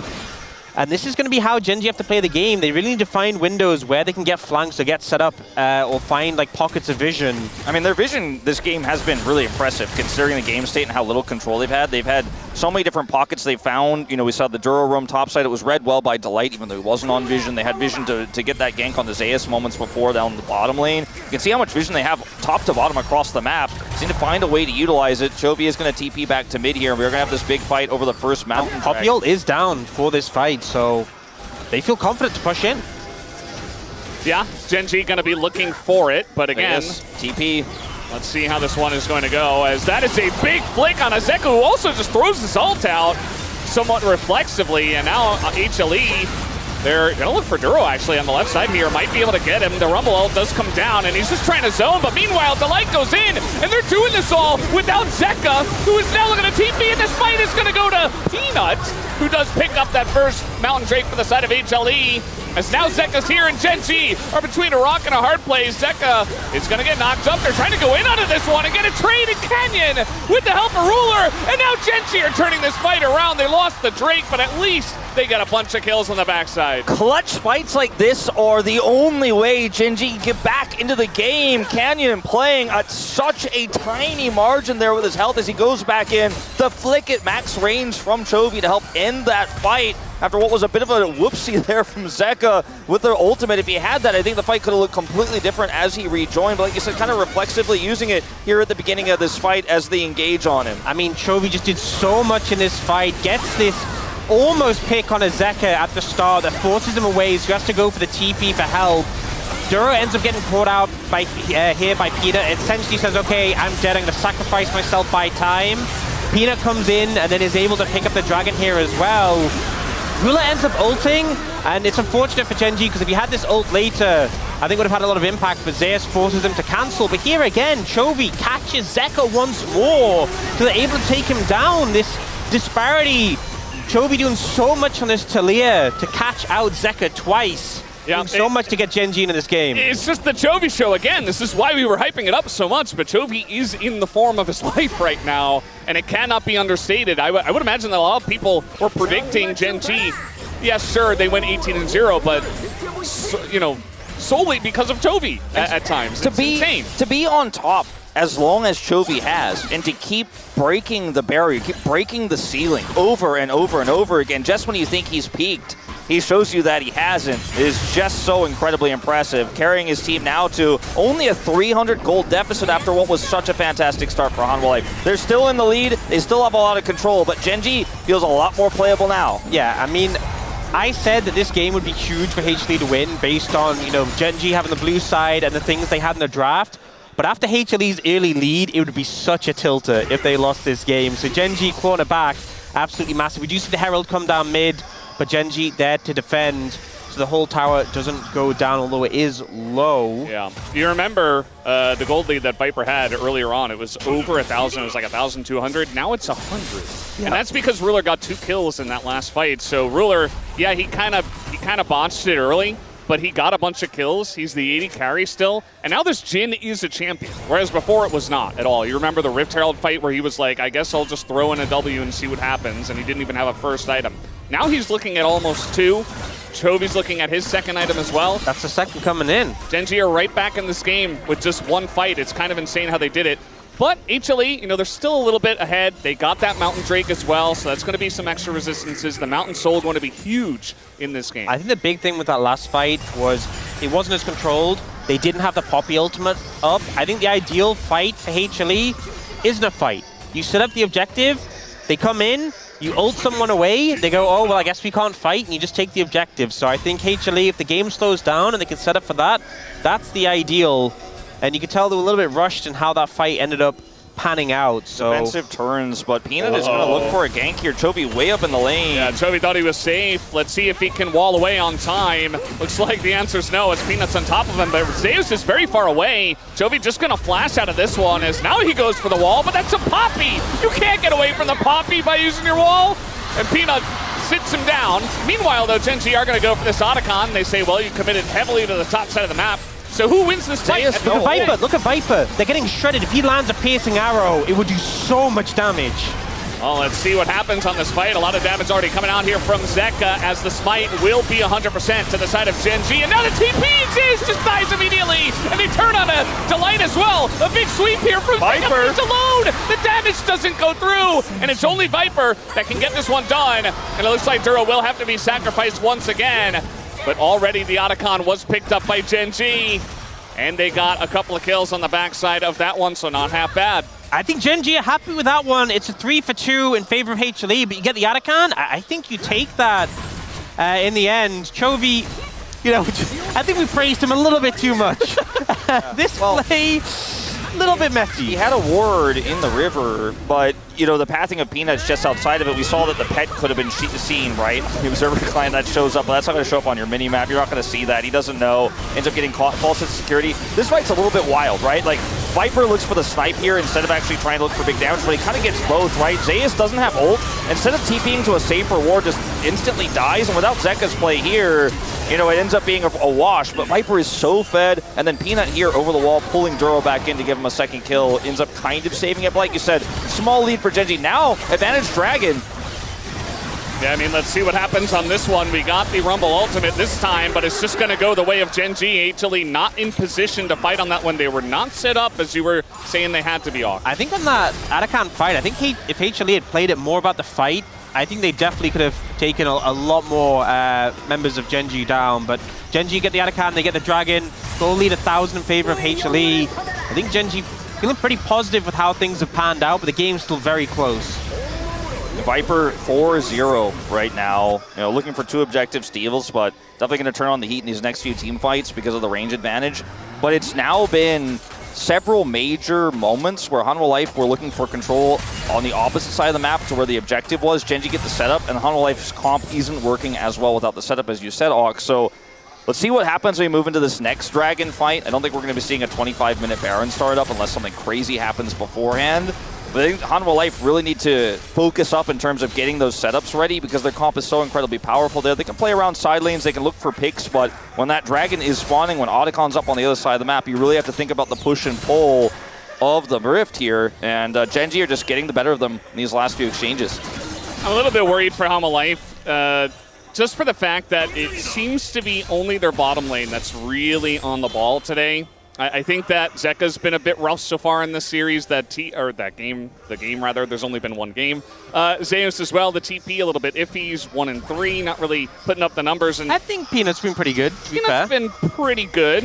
He did go all the way to the top side to gank while Otacon was up, and Gen.G immediately responded, so I don't know if you would call that a macro mistake. Hanwha Life were at least able to fight afterwards, but... Call that a macro decision. Yeah, it was a decision of sorts. I do think that Hanwha Life need more than just Viper and Delight if they're going to beat Gen G in this best of 5. And it's been the leads we saw early, but then overextensions happen. You know, Hanwha criticized all year for taking big leads and kind of playing with their food a little bit. This is Gen G. You can't do that against this team where you will lose your lead. As Peanut's going aggressive, Rel showing up here too. Keen in some trouble. TP. Yeah, TP's coming in. I think with the 3 of them, they should be able to get this one down. The Gwen can shred a bit more through the Poppy compared to other champs, but eventually you're not going to win a 1v3, and that will be Keen going down. Doesn't even use his exhaust. He knew he was dead. It's just crazy how just Peanut can just run at you. Like, as a Gwen, you kind of expect that, like, you know, it's a Poppy. What's a Poppy going to do? That, apparently. Like, slams him with the wall. And, you know, even before the Azir turned up, it was kind of looking pretty bad for Keen. End up picking up the kill. Doesn't get any, you know, resource in terms of summoner spells. But we'll take that extra bit of gold. Nothing really that Gen G can do in return at that time. Yeah, and you know, it's a big win. Chovy pushes it into the top inner turret, but it's not able to get anything. Zeus is able to show up there because it's the inner pretty quickly. Doesn't even need a TP for the defense, and now is actually just farming safely. 2 minutes, though, until that dragon. Look at the vision, the bottom side of your mini-map if you're watching at home, where that control is for Hanwha. They need to maintain it for 2 minutes, get that set up, have the Poppy ultimate this time. Zeus has TP and ult as well. He's sitting pretty, picks up another item here, grabs the Oblivion Orb, I believe he just finished there, and is looking for this big team fight. This is where Hanwha Life regain control over the game. They force this fight. Now, there are angles where you could trade objectives here. Gen G do have this one control here, but there's vision otherwise all around the Baron Pit. Hanwha going to play through that, read it. And unfortunately for Zek, he's on the wrong side of the map to not have a teleport here, is answering the Gwen who does. And I think they need to swap this back before this dragon or look for a pick. Wall's going to come down, and that's, I mean, there's no wave here, guys, so... again, another decision. Yeah. This time from Gen G. And, you know, I like how they're playing a lot around getting position in mid and around the dragon, because that's going to be the next objective that we probably fight over, unless there is a big team fight that leads into Baron. So I think it's, I like it, but it was very eager. You know, it was a little bit too early. I think they saw the timing, and it's just hard to have a wave against Poke Virus, you know, who can just kind of snipe it from a mile away. So this gave a lot of time, though, for Hanwha Life to reset and go down towards the bottom side, because they put Zek top to defend against a potential Baron. They expected Gen G might look to threaten. Then they went for the mid play instead, so now Hanwha Life regained control, and this is the fight we were looking for. They have control. Peanut has full vision set up here as well. And Gen G going to have to find their way in here somehow, some way. Yeah, you see Duro wants to get position, but it's so difficult into this Poppy. Peanut's presence in this game has certainly been felt, and it's Hanwha Life setting up on the objective first. This is what we want to see for their sake. It's so difficult because no one wants to walk around and be in front of a wall and get slammed into it by Poppy, and also no one really wants to be face checking and get knocked away by the ult, so it's very difficult to step forwards against HLE. There's also the Chains of Corruption. 10 seconds on Chovy's ult, 5 now. I mean, he may be able to warp this fight to his favor. Oh, they're going for Baron. This is a really greedy call. Peanut on the bottom side there, they're going to rush over. I just don't think they can actually really commit. They clear the vision quickly, though. Now Hanwha Life don't have that setup we were heralding them for on the Dragon. Well, they're going to force Peanut to come over. Chovy on the flank. Gen G will be the ones that are in position on an objective. Wait, they have the wall. I like this. The wall does come down, and the damage... It's not quite there at the same time, and now Duro's going to get caught in the front. Gen G kind of scrambling here, taking a bunch of damage. Now Delight going in, looking for the engage, but he gets blown up. But meanwhile, Canyon now, Zeus flashes over the wall. He's going to trade 1-for-1, but Duro is down as he does get taken out here. The chase here onto Keen. Looks like he is just going to TP away, though. So Hanwha Life Esports, they do win the fight. It's a 2-for-2, but you can see the health bar is a bit healthier here for Hanwha. And they also get that TP out of Keen. I mean, it's a Jin comp. You know, you just don't really have great damage as Chovy may be caught. He does have his flash, and he's actually just able to walk it off, but bit of damage is done, and maybe HLE can set something up on the Dragon? Yeah, they still have their jungler, but it's still a little bit scary. Ruler backed, and Keen did as well. They're full HP. Ruler picked up an Infinity Edge, but I think having jungler means you're going to be able to secure that Dragon. Yeah, and there's a ward on the Baron Pit here for Hanwha, and there's just not that much damage, like I said, with this Jin comp. Like, if Ruler is playing another 80 carry in this position, maybe you could actually try to burn with this wall, but instead they only get it to half health, and then the re-engage, or rather the setup here for Hanwha Life with the equalizer here first into Delight's engage. Ree gets engaged on first, but still gets some Magnet Storm in, buys some space. Zayas goes in. Zayas goes a bit too deep on this one, but secures the kill. But it's just such a broken up fight for Gen G because they're coming off of Baron. They're trying to retreat into a choke point. And honestly, we might have even seen a better equalizer there in the choke if he had waited. But it's a big win for Hanwha, right? They end up picking up the gold lead again here, but stopping that Baron, grabbing the Dragon. Soul point here for Mountain Soul now in their hands with this Poppy composition with Aurel. So difficult for Gen G if that goes over. Jhin as well. Yeah. Yeah, they do have a Gwen and the Talia as well, but in terms of AD, right, it's going to be very difficult to chew through, and if you just build a lot of MR on top of it, it can be very difficult for HLE's comp to take any damage against what Gen G do have. But we'll have to wait and see where this game does go. It's very close for a game that's 30 minutes in. Yes, Drake lead and a slight gold lead here for Hanwha Life Esports, but we already saw Gen G come back earlier on in the game. And as long as HLE don't get the actual soul, I think there is still an angle for Gen G. I think if the soul is taken, maybe they don't quite have the same angle. I get the sense that there's been a lot more proactive play out of Gen G, right? And they had to be the ones to do that, right? Because they were behind. We saw the clutch fight on Dragon. We saw how Hanwha Life have struggled to actually take fights defensively and look for turns with objective control because Gen G are just finding these pockets. They're finding these angles. And that's what gives me the feeling like this game isn't over yet. You know, it's a close game. Like you said, the small advantages, but Hanwha have such a great comp that scales so incredible, has great side lane pressure if they can get some vision, get some grouped up, Shadow from Peanut, for example, onto Zeka in the bottom lane. But it's Gen G is finding these angles and keeping it close. That makes you feel like this is still anyone's game to take. Absolutely, especially with how different like the win cons are when it comes to the team fights. I feel like Ruler?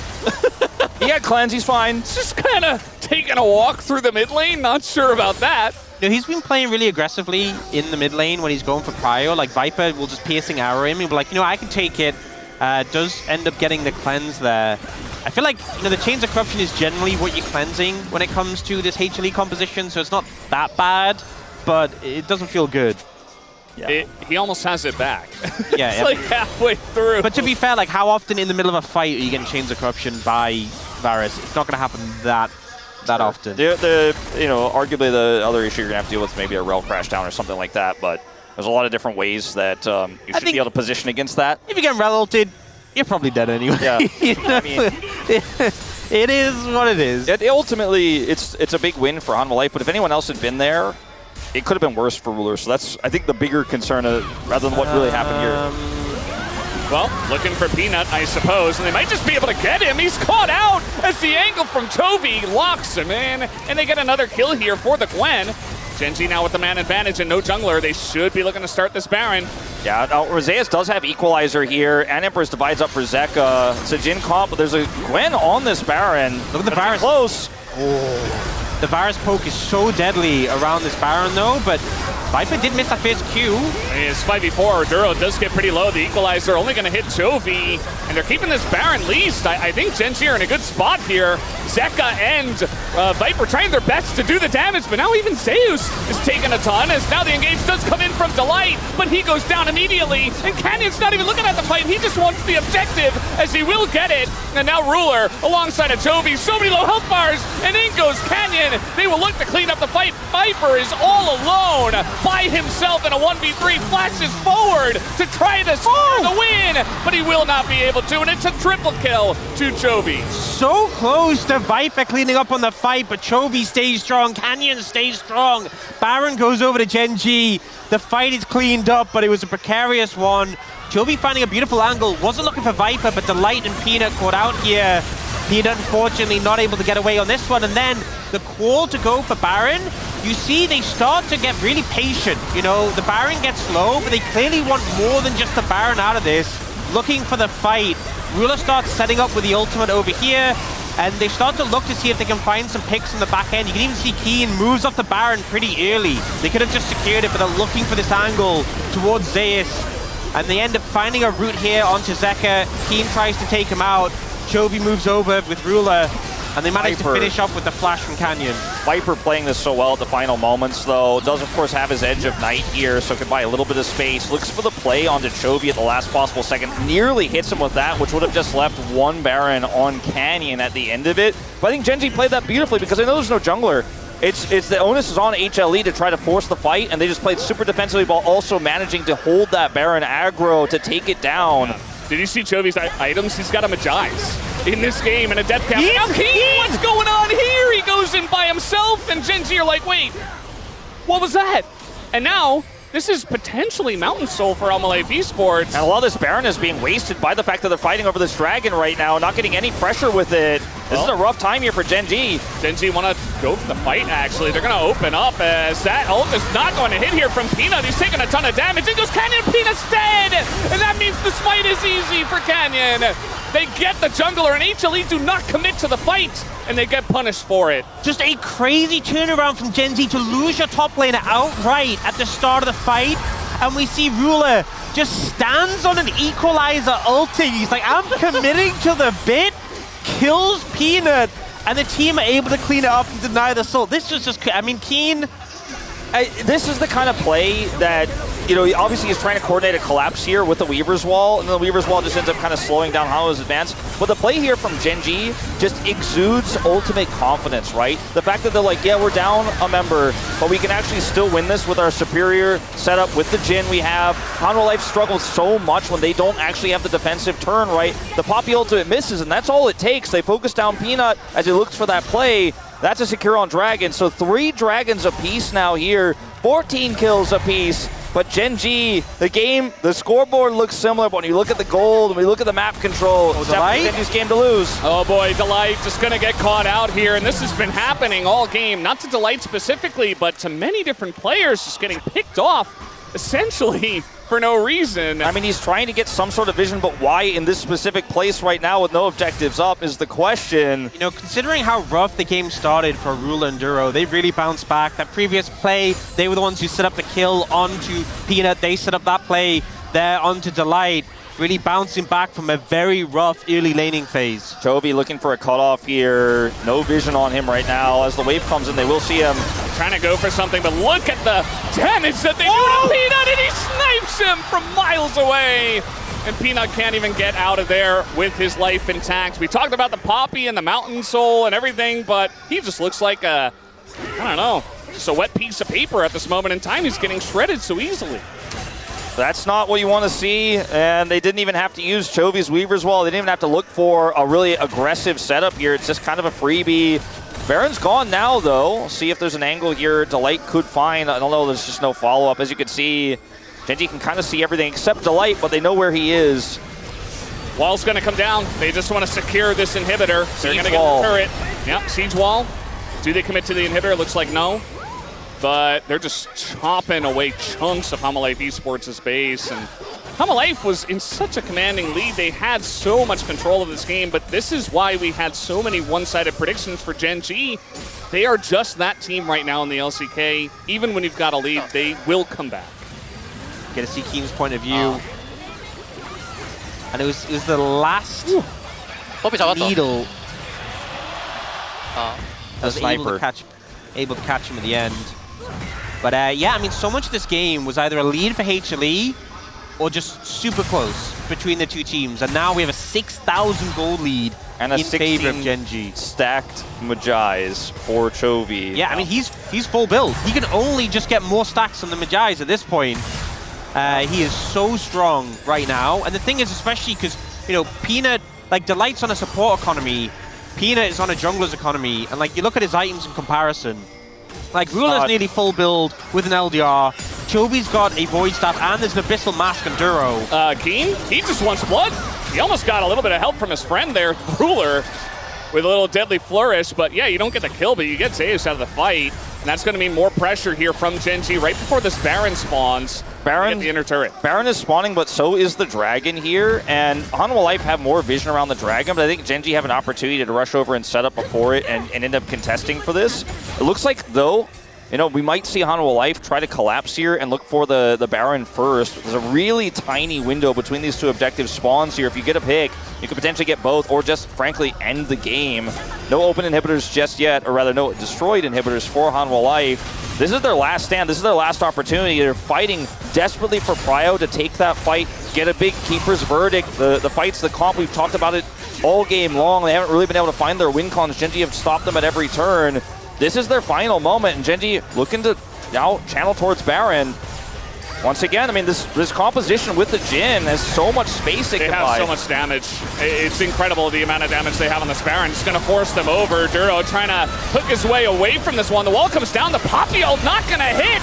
It's now Delight trying to force the fight here. Duro is pretty low. And actually a decent angle here. Canyon getting pretty low himself. Keen is by himself as well. HLE might have found the one angle to win the fight, but Chovy's still alive. Ruler sniping from very far away. Looks pretty good still for HLE, even though Chovy is chomping them down with huge amounts of damage with this gigantic build. But HLE, they stop the Baron, and maybe now they get the Dragon. Yeah, moving over towards the Soul. Peanut's still alive, able to edge out that fight despite the deficit TP coming in.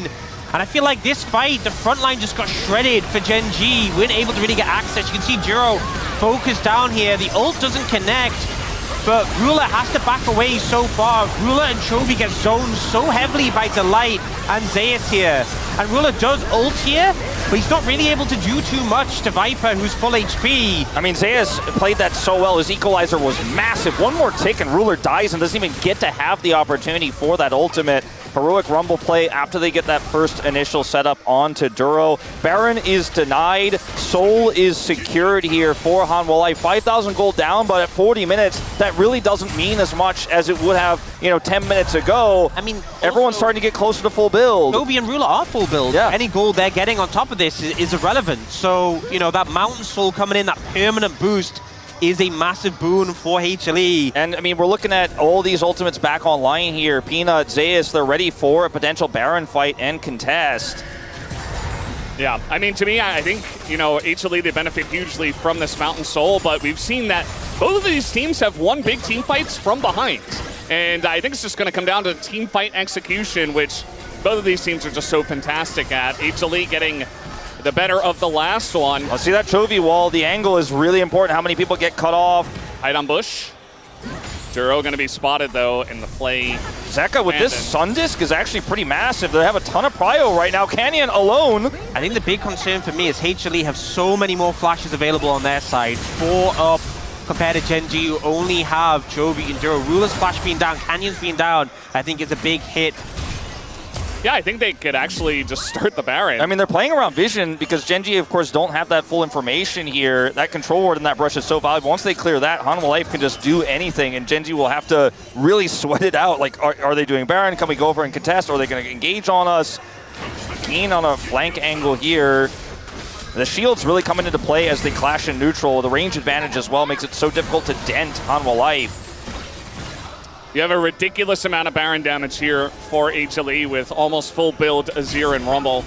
And even the Varus, even though he is lethality, can do a decent amount. Now Keen just gonna start attacking Delight, who's taken so much, and he's gone! He's just out of the fight just like that as Chovy getting pretty low. Zeus gonna flash on in, but Chovy's got his Zhonya's, and he will be able to survive there. Takes a bit of damage.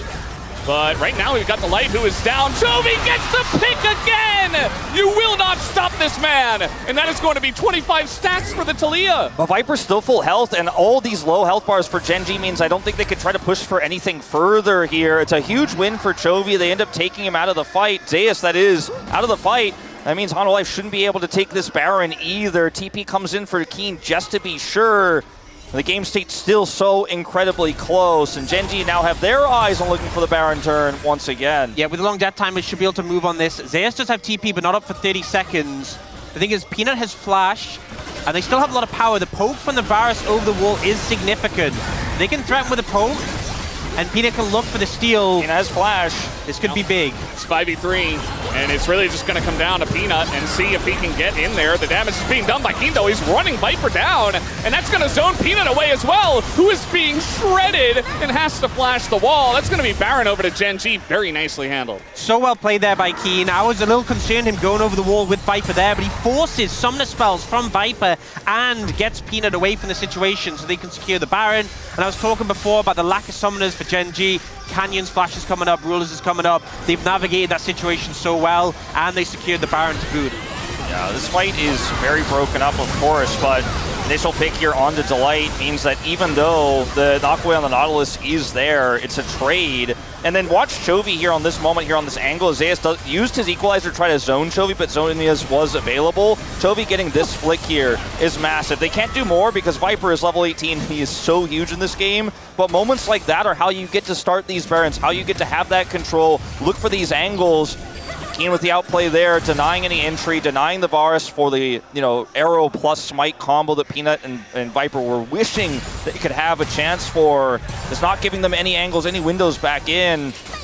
And now Gen G looking to finally put the death knells on this inhibitor in the bottom lane. Yeah, inhibitor would be nice. It is just the bottom inhibitor with Elder coming up, so it's not like the end of the world if Hanwha Life do lose it, but it does mean that Gen G are going to have a kind of an insane amount of map control, especially with them sieging a little bit in mid at the same time. You see that cannon getting to work on the turret. And now we got a bit of damage into Duro. He is going to hook away. And at least on the life, they're keeping them out of this one for now, but the wall is going to come down, and the Poppy ult knocks away the Xin Zhao. But Peanut, he puts himself in such a bad spot, and Keen will live for now, but he gets poked down by the Rumble and the Azir, so he's out of the fight himself. Duro pretty low at the same time. Clearing this wave here as Gen G did not get that inhibitor. All right, Chovy, he is just, look at the damage on this Talia, it's insanity. And now Canyon is frontlining for the team. You got a zoning Jin ult at the same time. Nobody's able to follow up on this one. Zeus getting incredibly low, and he will be taken out. Nothing that Viper can do. And that will be this mid inhibitor going down at least. The big thing is, though, look at the death timer on Zeus. Elder spawning in 30. I'm not sure they can end right now. Canyon, he just walks in. This could change things. Up dies, and now they got to go for the fight here. Duro, look at a sacrifice for the team, but Canyon goes down. And that might just be a bit too much for Chovy and Ruler. They are incredibly fed in this game. I mean, Viper has a huge role to play here in this one now. He has one death. He's only died one time in this game, and that's going to reset everything here. Peanut respawns first, but they don't have any map control. They are down that mid inhibitor. The bottom inhibitor, surprisingly, was, again, saved by HLE, and they can play the bottom. They're trying to keep them trapped in the base so they can't just run into Elder. They're trying to buy as much time as possible. It's going to be tricky. Remember, Zeka has TP as well here. Oh, TP in a mid. They're going to actually look to try to collapse on this. Oh, that's crazy. They say, okay, you want to take the Elder. Take the Elder. I don't care about the Elder. Hanwha may have to just back here. They have enough wave because there's no big wave in the main base. Well, they only got 2 inhibitors. I don't know. Wait, I think this is fine. So they back away. The Elder's gone. But with 2 super minions, mid and top, they're not really going to be able to... Nobody's coming in here. I don't know about this. So you have to back away. Yeah, he's just going to get ulted away. Peanut's going to throw But him the essentially, door. the Elder's secured. But what is HLE going to be able to do with Elder when you have super minions pushing mid-top? You have no pressure. Yeah, we're just going to kind of reset here. This is going to be a very, very long game. We might set some records here if the pace of this continues. But I mean, when you look at the game state here as well with the wards in the base here for Gen G, no TP for Chovy, no TP for Keen. So even though there are setups here for potential TP into the base, you're probably not going to be able to, without teleport, not going to be able to do that, but I don't think you're going to be able to threaten a backdoor here either, but you do completely neutralize the impact of the Elder, as you mentioned, Ox, so unless somebody gets caught here, it's going to take a while before HLE can really threaten to end off of this Elder, because Elder is usually and was designed to be the, I got this objective, the game is over now, no one can stop me, but the Super Minions will slow this. And I think there's still an angle here where Hanwha Life could look for a siege, and they're absolutely going to try here with Viper poking his way in.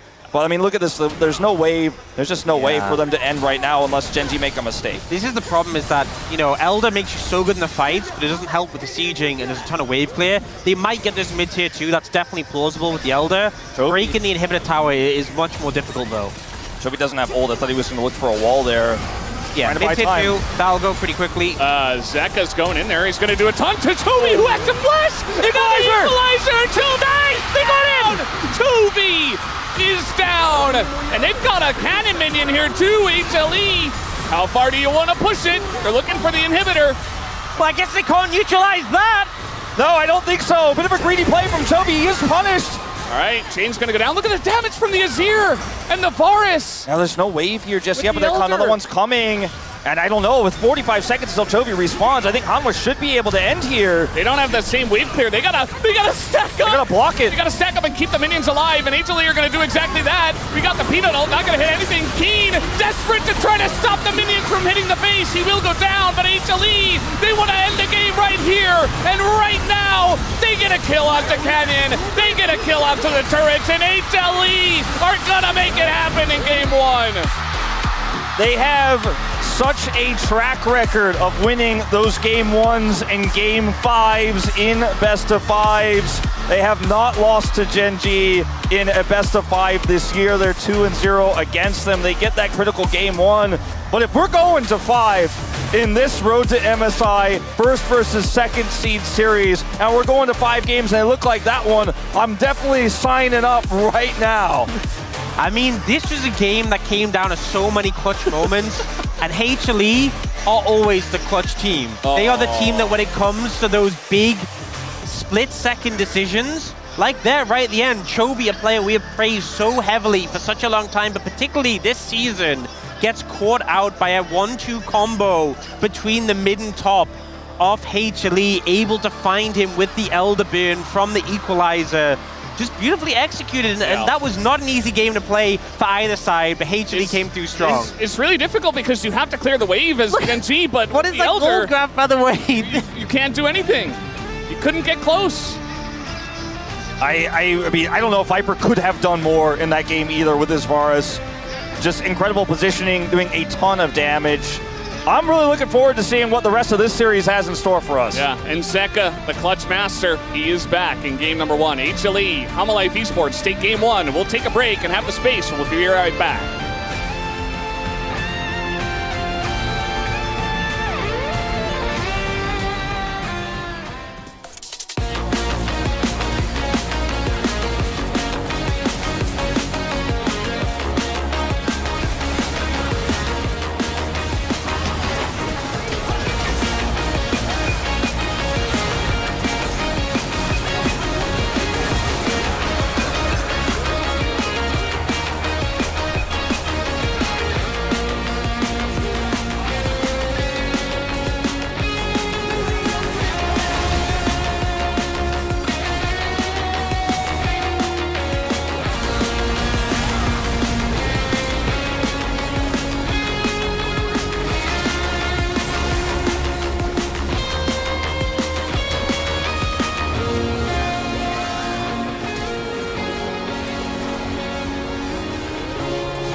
진짜 내 말 들어줄래? 나 풀벽공 할 테니까 이거 각 가져. 야 한쪽이 내 앞에 있어라. 야 돌아.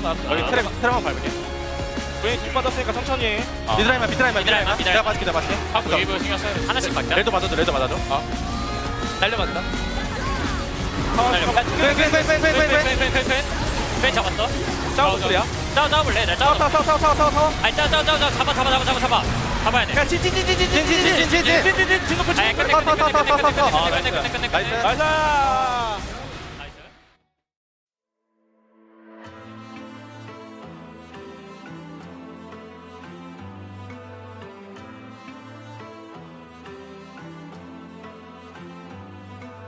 Always ends like this.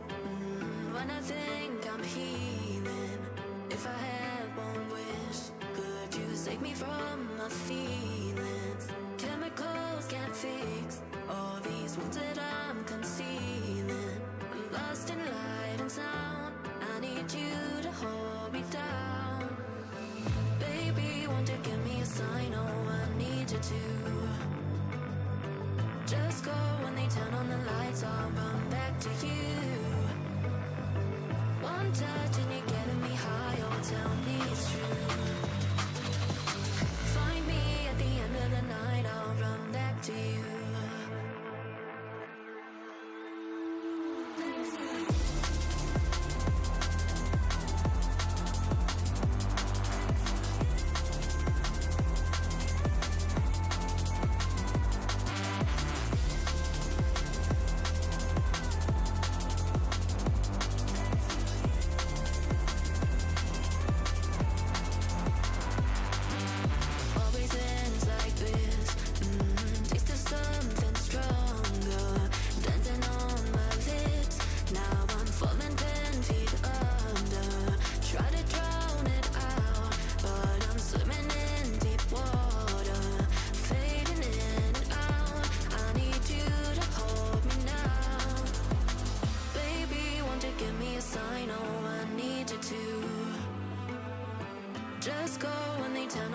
nights I'll run back to you.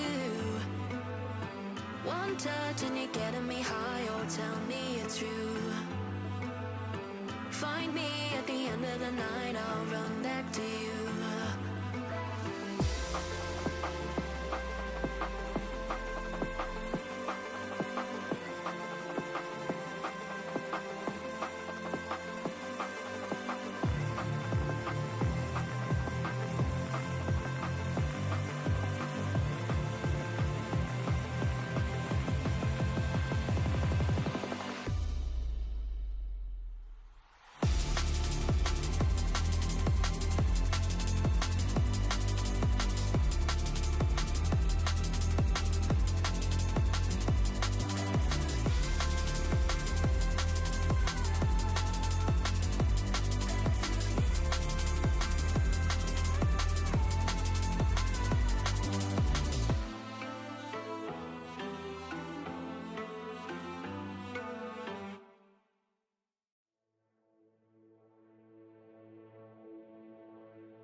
One of the most overused phrases is applicable here. Hands up at home, everyone.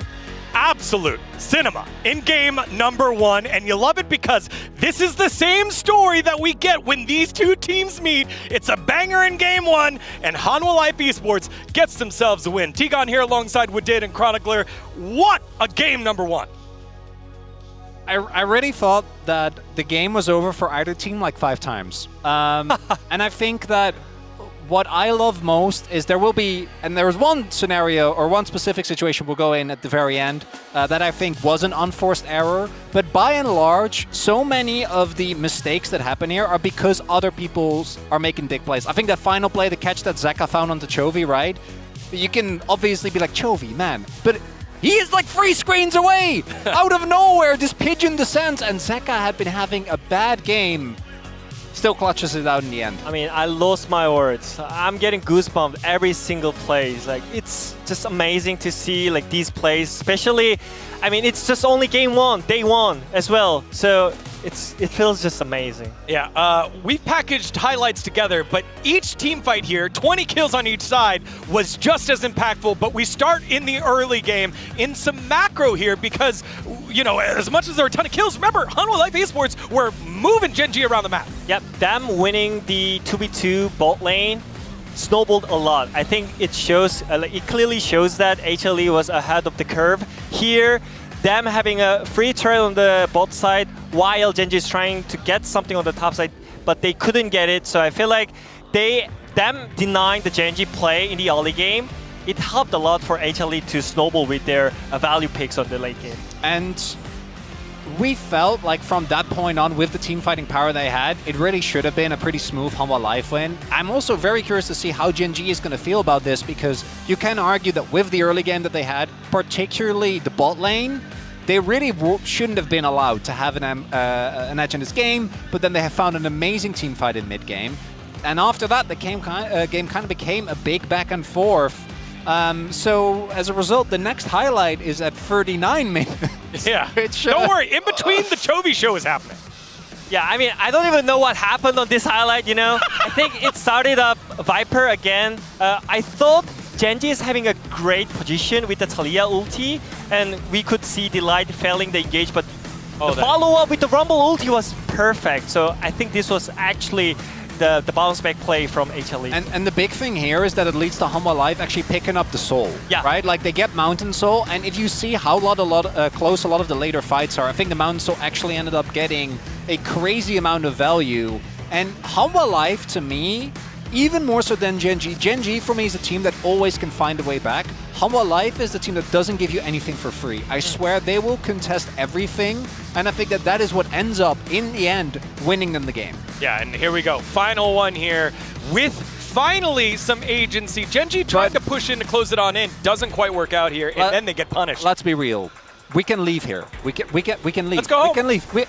Elder is spawning. You just got a mid lane in it. Is it the most valuable? No, we know this, but this to me loses the game. I know people are gonna go in on that catch onto Chovy, which I think is valid because it was a great play, but this right here is an unforced error. This was just not necessary. You get mid lane in it, you back, you get Elder, because the reason why Chovy dies is because that Elder goes over because Canyon overstays in base, and that to me was an unforced error. Yeah, I mean, from my side, I feel like Genji did great jobs so many times, especially when it comes to the team comp. It's really hard to face check. Yes, it's really hard to face check Poppy and Varus and Nazir whenever they have the control. So I feel like it was kind of impossible to bounce back as a Genji side, but somehow Chovy found a way, and that's why Genji almost won the game. But I feel like just in general, HLE team comp was just countered by the peaks. So I feel like it's just in general, HLE had a great team comp in general, yeah. But now Hanwha Life won on red side. There are so many more things we wanted to highlight. There's like Genji with a perfect Baron play where they hold off. We did actually spot this to ensure that the Varus couldn't steal it away. And there's a lot of other moments in the team fights, particularly with Chovy setup and his use of Talia walls, that were all amazing. But we don't have time for that because there's too much going on. So the thing is, it's all about Chovy outplaying again whenever Genji is on the downhill. So I feel like they have to find some way without Chovy, you know? You cannot like always rely on Chovy many times. So I feel like HLE became more a team. And I think that point will curse the Genji here. And Genji losing the Hanwha back on their game 1 best-of-5 win streak that they lost against KC, but that's losing on your own side selection and an almost 50-minute game. Man, what a way to kick things off here, as there's Peanut on your screen, able to clutch it on out with the rest of Hanwha Life Esports. The script has been written. Let's just sit back and enjoy it. Game number 2, Hanwha Life Esports and Genji. Alrighty, thank you very much, Spacers. We're getting into game number 2. And if it's anything like game number 1, we are in for a long back and forth bout. Genji easily could have won that game 1. They made some critical mistakes, and Hanwha Life Esports was right there to pick up and take the win. That is the type of team they are. In those clutch scenarios, they will get it done. And they have already given a big challenge here to Genji, looking much better than we saw them in the best of 3s. I will say, though, you know, despite Canyon's big flub there, which ultimately was probably what was the first domino towards the end of the game there, Genji were massively far behind, made clutch plays, made all the right decisions, crushed Hanwha Life's comp, never gave them the setup they were looking for, and had Canyon not made that mistake, we'd probably be looking at a Genji 1-0 here despite a deficit in the early game. And I think if that doesn't speak to what this series could look like, and Genji probably didn't drop much confidence from this, they might have had some words with Canyon after the game, but I do feel like you're not feeling really soul crushed after a loss like that, even as long as the game was. Genji knew it was winnable, and in fact should have been won by them. I think the problem is, though, you know, that was a close game, right? but the last time they played each other in a best of 5 was a close series. And the time before that, it was a close series. And the time before that, it was a close series. And the last 3 best of 5s they played was a HLE win. And I think that's the issue, is that every time it's super close, and I think HLE just has this tendency to clutch out these really close encounters where I think there may be some doubts in Gen G. And I'm certain Gen G are going to come back and fight this out. But if it goes to 5 games, HLE have shown time and time again that they're capable of clutching these series, and they showed that clutch factor in this game. So Gen G, they're on blue side again. They need to sharpen up in this game.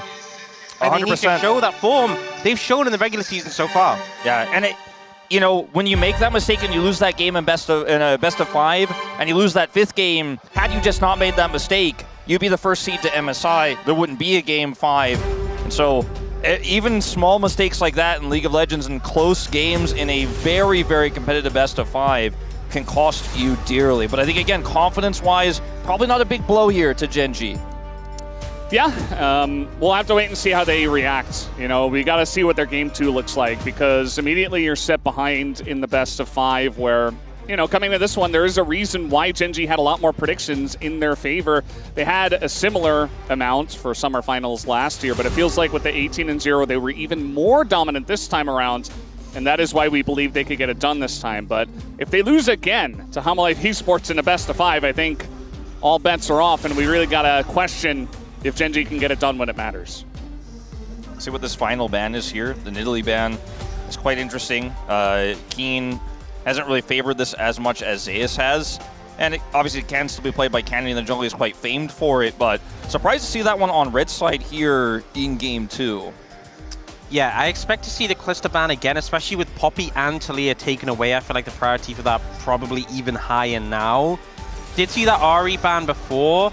That's now been left open. They kind of felt like the Ahri ban was there to set up the Talia. So a lot of things left open. That Calista, to me, really stands out. The fact that, you know, Talia, Poppy gone, Varus gone as well. Which and it's Ruler. Trouble, and it's Ruler, so... This guy was getting Calista bans in totally different metas when it wasn't Fearless, like... And they're just going to first pick Trundle. Okay, well... I mean, Trundle, another pick that does really well into Calista. Yeah. That can shut it down. So maybe this is a pick that goes, well, we want to set up for the Calista, but we won't let you play it by picking something that makes her life hell. Well, this probably means Zeus is going to end up playing Jace, right? Because you don't want to play one of those tank top laners. We already have the Gwen and the Rumble off the cards, which is, I think, why the Trundle stocks go way up. You could still get the Calista. I think you could still play it, although obviously it's going to mess with Marshall Pose, the pillar, and how much you can actually fight, and you don't have a lot of mobility, so if you end up getting pillared in a team fight or in a gank, you're in trouble. But the fact that the Nico is banned really means that you can just slam lock this Calista down. And they could have actually, I feel like, not necessarily locked the Renata, but grabbed a top laner instead. And then grabbed the Renata on 3. Instead, it's going to be the Scion to go over to Gen G. Yeah, I feel like already you've got a couple of tools that can deal with the Calista very nicely. I mean, Scion has been one of these scaling tank threats that's kind of turning into old Ornn, where it's like he is a mage assassin. Like, he kind of does everything.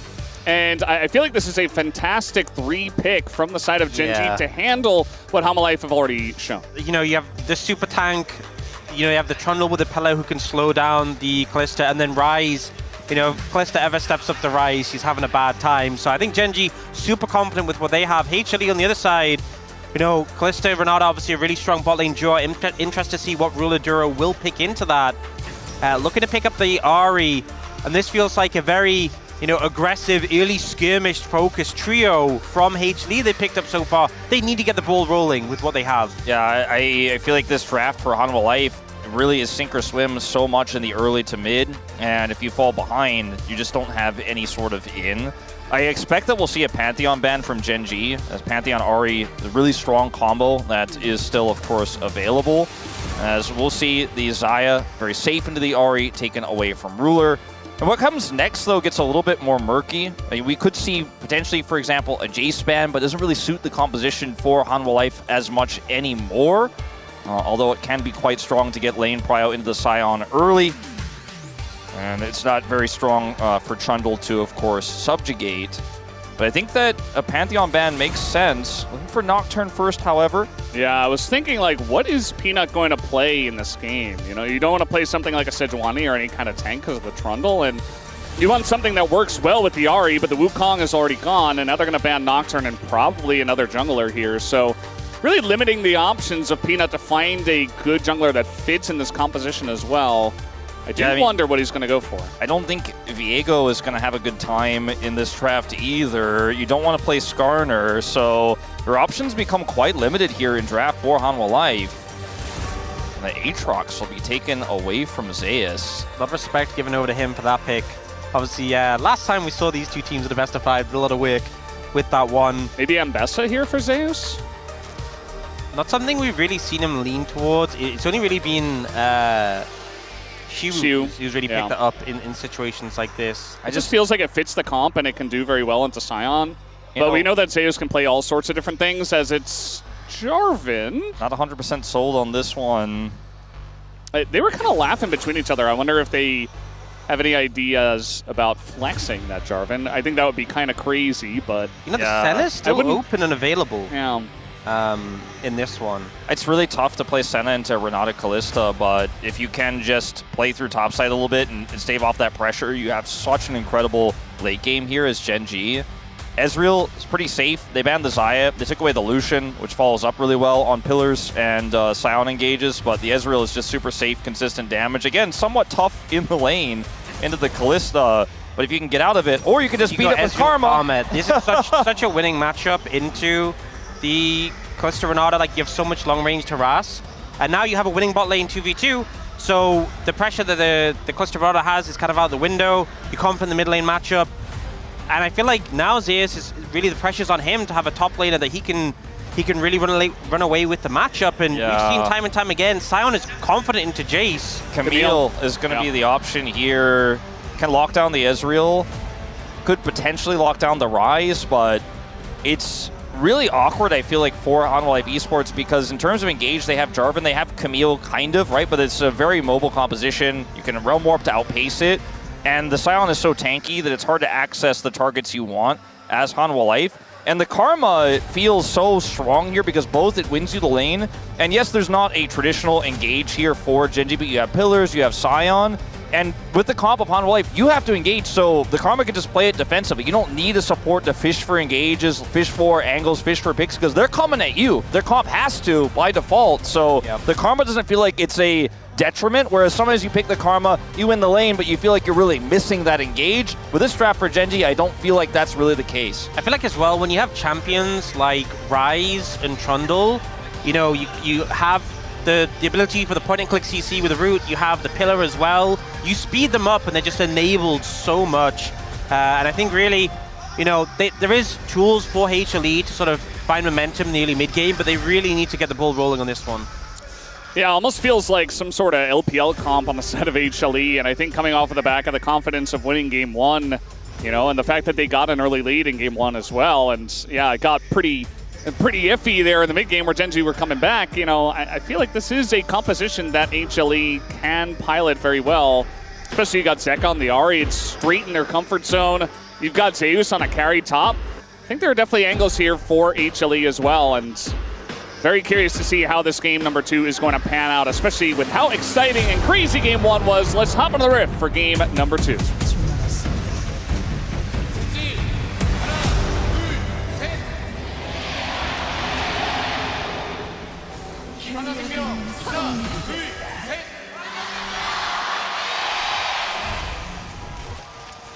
We're packed here at the Sajik Gymnasium. So many fans coming down to see who is going to be the first seed to MSI from Korea. And at this point, it's hard to tell. Almost everybody went for Gen G in the Preds. There was Jonah Strong who went for HLE, but we weren't thinking about it. It's probably going to be Gen G or HLE. Thank you for that insight, Ox. Yep. That's why we have you here on the desk. That's why I'm here. Any thoughts, Wolf? I mean, I'm going to hold my thought on Preds because we have a kind of a cool setup here for Hanwha Life. We're looking to collapse, actually. Yep. Talk about getting early leads. I mean, Jovi's in a really rough spot. Nowhere for him to go. He just stands still and accepts it. Gives the first blood. And now Ruler's going to be handshook. He has to flash end barrier on Ezreal. HLE massive early win at the level 1. And it's, you know, here for Gen G, your level 1 isn't bad by any means, but they didn't have enough information to be that far up, and it was a really nice collapse there from Hanwha Life. They saw the ward in the brush. They were able to identify exactly where Chovy was, collapse on him, and end up killing him. Chovy doesn't even flash because he knows it is 100% doomed. And now he's down his teleport here early as well, so Zeka can build some tempo advantages there. And man, if you look at the draft here for Hanwha Life, I mean, I think they didn't even look super happy with it when you saw it on their faces when they ended up locking in the Camille. You know, I said I don't think it's going to be a blow to your confidence. If they win this game, 2 games in a row on red side, I think that certainly will be. Gen G are already a little bit on the back foot. I mean, honestly, you know, Zeus gets the kill, but I think the worst off here is the bot lane. Ruler not having any sums. We talked about this Ezreal Karma in the bot 2v2, but going down sums against Kalista Renata completely changes the dynamic of that matchup, and now they're really going to have to be on the defensive. It's wild because it gives you advantage in 3 lanes. Like, it's a kill for the Camille, it's a teleport down for Chovy, and then both sums down for Ruler in the bottom lane means you're losing that lane early as well. And Hanwha Life just kind of get all 3. This tough for the Camille early on in that top side matchup. Sion is just so incredibly strong right now. It's hard to trade with him, it's hard to interact with him, but it is going to get better for Zeus, and he already has that freebie in the bank. Yeah, it just means you're accelerated just that bit more. Allows you to hit the first item just a bit quicker and really turn the tides of the lane in your favor. And to me, I mean, the fact that Zeus, yeah, he was playing Rumble in the last game, but Camille is definitely more in his wheelhouse in terms of just taking over games. We gave a lot of credit for Chovy and his ability to take over games. Obviously, a little bit of a stumble there in game number 1. Maybe we did praise him a little bit too much, but really got to give credit to Zeus on the Camille. I think he can do big things with this first kill up into Keen Sion. And I'm very excited to watch more of this matchup. You can see already Zeus is doing pretty well. Canyon had his Raptors stolen away and is now just sitting on 4 camps as the Trundle going to pick up his 5th. Chovy's going to have to take that first back. Zeka's holding the wave against him. This means Canyon has to come over here because Zeka can just TP back and get a huge advantage here. So this is very unfortunate, very awkward for Chovy in this mid lane. Zeka having a pretty big mana advantage right now as well. I feel like Ryze is one of those champs that feels particularly bad on because he's so much about resetting when you have like tier, resetting when you have like Catalyst, having those perfect resets. Canyon was able to actually double scuttle, interestingly enough. Felt like he was falling behind in the jungle race, but he took up both scuttles and now he's going to get to work on his Krugs. I mean, I'm not going to lie, doing Raptors on Trundle, it kind of sucks anyway, so maybe... He says thank you. Yeah, he's like, you know, that camp takes so long anyway. I don't miss it that much. Doing Scuttle Crab, really easy. You just did a single target stomp. Chomp. Chomp and stomp. Chomp and stomp, yeah. Zeus significantly far behind, which is, again, pretty wild. The state of Sion right now, but I think the mastery of Sion that everybody has because he's become so meta is a lot of players on average is playing him way better than they would otherwise when it was a more niche pick. You haven't played him in a while, you're not super focused on it. Keen is crushing this. The gold lead that Zeus had is fading away here because of that kill earlier with 10 CS deficit. He obviously hasn't cashed in on that gold just yet, but still feeling pretty good here for Keen. As Hanwha Life look to secure this first dragon. Yep, still no flash on Ruler. Looks like they do want to try to fight this, funnily enough. They're going to get a TP here out of the Ahri. There's the handshake, though, on a Duro, who is desperately trying to run away. Peanut, not level 6. And they're just going to let him get out of there. Duro doesn't even have to flash. But first dragon does go over to HLE, trying to use that bot prio that they have. Yeah, I think Gen G pretty okay. I mean, they try to go for the contest on the dragon, but they get like the lights flash out of it. You know, Zeka committed the TP down. He was going to TP back to lane anyway, but they end up getting away, and Duro is safe on the back of that, so you're pretty happy you weren't punished in any way. But early dragon pickup, as you said, on the back of that Kalista Renata and the strength they had. All in all, you know, we talked about how obviously the early game that invade, that backfired, obviously wasn't ideal, but things panning out, and nothing too bad right now for Gen G. Well, certainly not. Still a relatively even game here. See what happens with these first and only grubs now. Old habits do die hard on the top side of the map because this is an angle for sure. Gen G could get right back into this. Side laning Ryze is very powerful. Denying those grubs to the Camille would be really important here. See, Ruler and Duro are heading both back to the bottom lane Still some wiggle room here in terms of the timing. Advantage Hanwha Life right now for a potential swap. Keen trying to be annoying. It is what he does. I mean, he's up 15 CS. We do see Zeus is going to catch a wave, so it's not going to end up as 15. But yeah, even with the kill, I mean, he's going to pick up a call to try to accelerate himself and try to, you know, slingshot himself towards that first and second item as fast as possible and just try to deal with the laning stage the way it is. And a Scion that gets ahead isn't the end of the world, but we have seen Scions that do take over games, and I think that Keen is definitely one of the guys that can get it done. So excited to see what he can do on the Scion. Yeah. Ruler CSing very well in the bottom lane, so Gen G have effectively stabilized at this point in time. Do have Canyon on the bottom side of the map. Grubs are spawning in 30 seconds here. Peanut could just rush towards the top side of the map. Keen obviously has prio here still, but a lot of commitment towards the bottom side of the map here because of the jungle camps that were available for Canyon. Like, he doesn't have much of a choice. See if he does end up showing up for the Grubs in 15 seconds here. Chovy having constant prio here in mid lane despite losing his teleport early is going to make this a little bit frustrating here for Hanwha Life Esports. Mid and top prio control after that start feels fantastic if you're Gen G. I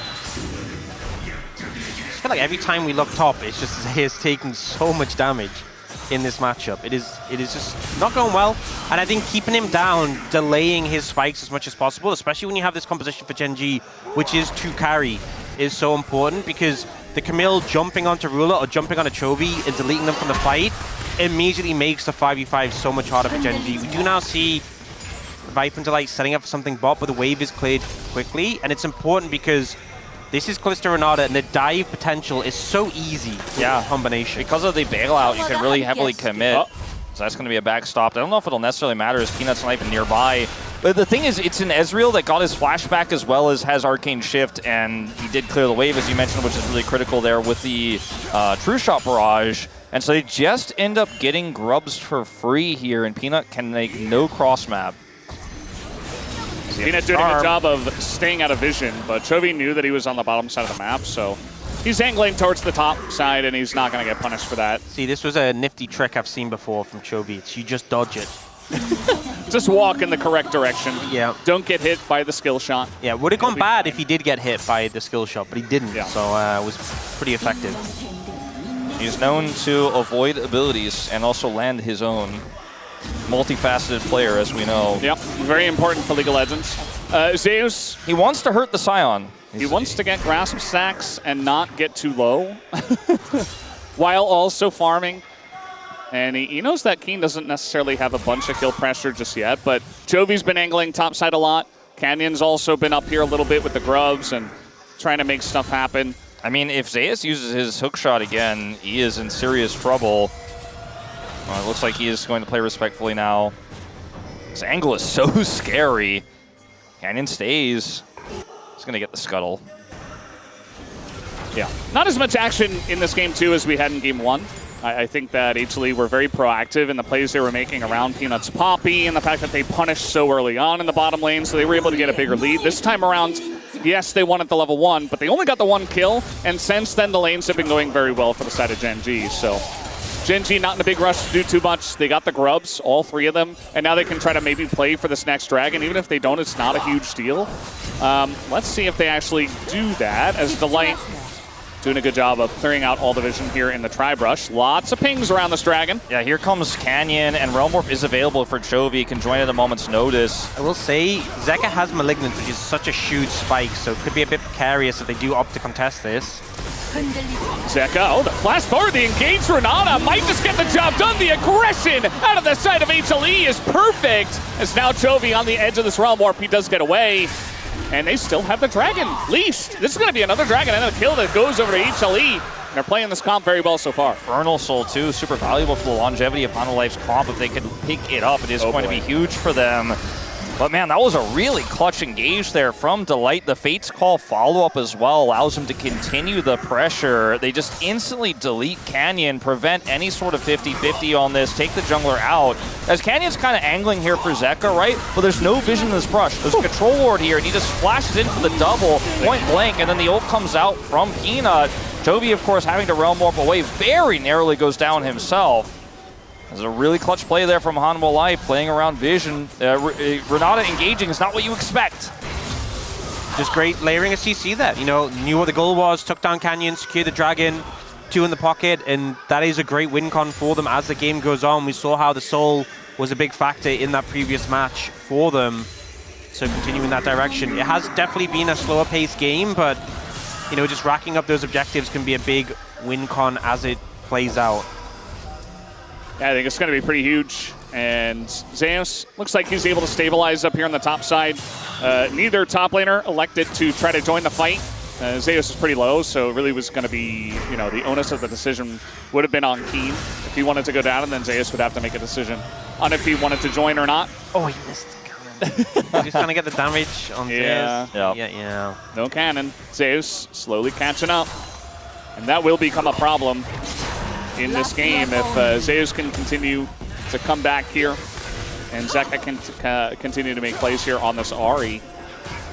It's Jarvan also coming back from the meta. It's pretty interesting to see it already here in game 2. It's so punishing, right? I mean, if you land anything and the follow-up is there, that single target is going to be locked down. And of these champions, you know, Trundle's one of the best targets for that, actually, just simply because he doesn't really have any tools to escape or peel, especially when he drops his pillar onto an Ahri moments before. And so it was a good angle there. I'm really curious about how this game is going to play out when it comes to team fights when Gen.G are all set up, when everybody's together, because that's where I think this composition really shines. You have the Ryze to keep everyone at arm's length. Obviously, it's going to be really tough for Camille to engage into that backline with the Sion in the front line, with a Trundle there. And the Ezreal is just so mobile. It should be super far away, can play around poke. So this part was the part where Hanwha Life are supposed to be winning. This is the part where they're supposed to be getting advantages. The solo advantages, or the solo lane advantages for Gen.G kept them even in this game. Hanwha looking for that third objective. I think that's where we're really going to see potentially the scales tip a little bit towards Gen.G and see what their comp is capable of in a true 5v5. Do you see HLE leaning down towards Chovy? He's playing a little bit defensively here. Canyon's there to try and cover. And I think just not seeing anyone on the map, seeing the fact that bot lane went missing as well, will make HLE think again. Yeah, definitely a decent angle, but not going to commit to the play. Do have this Rift Herald about to spawn here in about a minute. Do see Rulers doing a good job of pushing in the mid wave and putting on some pressure, but I do fear for Gen.G if they do try to fight for some of these objectives a little bit too early, before the Ryze is really online, before the Ezreal is really online. And that does mean that HLE might just get a monopoly on everything, especially with the Infernal Soul. If they get like the Rift Herald, throw it straight down into mid, and they're able to turn that into an Infernal Soul point. Yes, you know, this comp, it does have a little bit of longevity problems, but you've got a Camille, and if you are looking at nearly an Infernal Soul this early on in the game, Gen.G will be put on a clock a bit. Yeah, and now Zeus has this Triforce, he's got his magical footwear. Like, he actually kind of can play against this Sion a little bit, you know, and continue to trade with him. It starts getting easier here. His Cull is almost cashed in, plus that initial kill he picked up earlier on makes him feel pretty comfortable soaring towards that mid-game, but no vision here for Hanwha Life just yet for this upcoming fight. And you can see Gen.G have a monopoly over it. Hanwha go for a reset and return. They're going to send Zeus to the bottom lane, though, without teleport, and that is as good as a give up on this objective, just simply going to concede it over to Gen.G. The thing is, if you don't get the Herald, but you get the Dragon, I think HLE are completely fine with that. So, you know, maybe they forego the Herald, but just try and really aggressively play for Dragon control. And if you look at the vision they have around the Dragon Pit, they're kind of telegraphing their intent here. Yeah. The timing of this also allows for a little bit of push on the turret for Zeus as he goes down there, gets the wave prio. They have vision. Look at that full line of 3 wards from mid to Dragon, as well as the Tri-Brush control ward. There's now a replaced ward here for Delight over the wall behind the pit. So entry to this with Delight having ult as well, and this flashback up is going to be quite challenging here for Gen.G. And like you said, it's sole point for Infernal. And I mean, the Herald can get you maybe some prio in mid. I think that's what Gen.G are going to have to play through. Yeah, I mean, timing is rough. Like, they're pretty late on this. They're definitely trying to set up as much position here as Gen.G. This feels a bit rushed now, because look at Zeus' angle. There's wards behind as well for Zeka to TP to. It feels like Gen.G are in danger of being flanked here. Yeah, they definitely are. I mean, they're getting flanked right now, and the pillar's down. Here comes the TP. A lot of item spikes hit for the side of Viper, or rather HLE as well, and now Keen has to flash out already as the sticks were in him from the Callista. Now trying to deal with Zeus, but that is a Camille who should be able to get away. Canyon needs to hit the smite or he's in a lot of trouble. Peanut going in, going out, and it's just gonna be a straight up flip. It goes to the rise on the side of Genji, but now the fight is looking fantastic here for HLE. Zeus goes in, and he gets out just barely. They're trying to turn here on the Ruler, who's all by himself. Duro super low on the left side, and will be taken out, and the extensiveness of this Callista to play in these long fights will be huge. At least Chovy got the 1 kill, and Genji did get the kill on the Dragon. So it allows them to win that, but now HLE take a big fight. It comes at such a heavy cost to deny Soul Point. The fight brilliant there. Zeus also getting the kill on Canyon, the hook shot onto the pillar, and the flash out, doing it in style. Does ultimately go down, but it's a huge win here in terms of gold for Hanwha Life. And bear in mind, Genji were lucky to get the Dragon. It was Rise who ended up securing it. This could have easily been an absolute disaster. We'll see how the fight ends up playing out, and they try to ult in on Zeus, who just deletes Canyon. The light ends up very deep in the backline, but Ruler has to make this escape into the enemy jungle, and everyone is just sort of running away, trying to make their escapes. Keen gets left in the mixer. Chovy does take out the Camille as he's running away, but it's so clear that the goal from Genji was get the Dragon and get out, and they had no real plan for the fight afterwards. And this means that Chovy, he doesn't have his flash. He's in a bit of trouble here. Zeus and Peanut should be able to take him down, you'd imagine. The Flag and Drag is going to miss. Chovy, they don't have the CC to take him out, and he gets away! They used the Flag and Drag so early. Yeah, and Chovy is aware of all the cooldowns and gets away there. It's going to get the empowered recall home. I was like, surely he's dead. It seemed that way because his flash was down. Why? Because he flashed to kill Zeus in the previous fight there at the end. And it doesn't end up costing him. It's a small win, though. You know, when you look at the grand scheme of things of the snowballing Hanwha Life esports comp that has the lead, it's expected to have the 2-item Ahri. You're sitting on that. Leandri is going to be able to help cut through the Scion. And if you start stacking up the Infernal Soul, obviously cutting through that Scion isn't going to necessarily be a big problem for this Ahri, especially with some of those additional AP stats you pick up for that third Dragon, should they get it. But man, Genji, getting back into this one is going to take a lot of clutch. It's going to take a lot of setup, and I think they're going to once again have to play through vision and potentially catches here. But they don't have a comp that has a support that can look for that initial pick, that can look for that initial setup. And when you're behind, you know, I mentioned the Karma doesn't necessarily have that same hole, but when you are now having to be the one that engages on Hanwha Life and not the other way around, you do feel it a little bit. I will say the big thing for me is we just got the Seraphs completed for Chovy. The Manamune's going to be finished soon for Ruler. I think that's a point where really things start to tip a bit more in Genji's favor. Rod of Ages, we're still a bit away from for Chovy, but I think those spikes coming in is, even with the deficit in terms of gold, that's where Genji could sort of leverage. And you think Dragons in 2 minutes, if they hadn't gotten that Dragon, the game would be like over before they really got a chance to sort of play around those spikes. They've bought themselves time is the important thing, and I think getting that Dragon was a really important factor in having that time to play around the spikes that composition needs. Chovy's Rod fairly late here. He'll finish in 25 minutes. Is going to give him a huge amount of experience as well. Could end up taking a level lead on Zeka in this one, or more than you normally would, especially if he ends up picking up the Otacon later on. Speaking of, they are grouped on it right now here on the top side of the map, and Zeus, no flash here, wants to hold the turret. I think he's just simply going to have to give this up, and it might not be all he gives. It's pretty curious that the Otacon, it spawns on the top side of the map. We might get some big plays here. Zeus going to take a big chunk here from Chovy, but yeah, they're just going to start it up, and there's no Dragon to really trade for. That's really what's going to happen on this map is they have the damage with Ezreal Rise. They've hit their spikes, both the Ezreal and the Rise, so they have the damage to chunk down this one. Even the Rift Herald going to go top, so HLE, big onus on them to answer the call. Peanut goes in, and look at this! The Karma's already dead! As they commit to it, the resistances are up. Look at Tekka! He's dead at the same time, and it's just gonna be a flip here for the objective. Down goes Canyon, and it's a flip no more. Zeus 1v1ing Chovy, as he will have to realm warp out, but it goes over to the Jarvan, and HLE are taking everything! It's a triple kill on the backside of this fight for the Callista, who has everything going for her. I said they could play around the spikes. I think there was a little bit too much overconfidence in them. Starting up the Otacon, the shred that comes through, And it's just so well played by HLE. I love this play to Duro. The kind of Cataclysm in, flag and drag out, the lack of commit. I will say the turn on the Zek was beautiful from Keen, but it just feels like there wasn't that follow-through, there wasn't that plan. Canyon gets cleaned up, the skirmish is the reset that comes through, Viper just cleaning up members, Chovy has to dip, Keen goes down, and it feels like HLE never lost control. Viper's the eye of the storm. He's perfectly positioned in the middle of everyone. Chovy can't access him because Zeus is blocking his entry there. Ruler can't hit him with damage either, and Viper's just a blender of damage into Gen G in that setup. And they just don't attack the Otacon. They don't put Canyon in smite range until he's dead, or they don't put the Otacon in smite range until Canyon is dead. And now we're looking for a setup here on the Dragon. Gen G definitely better grouped for this. They're better grouped, but again, Zeus has got an angle. I mean, there's a lot of angles that HLE are coming in from.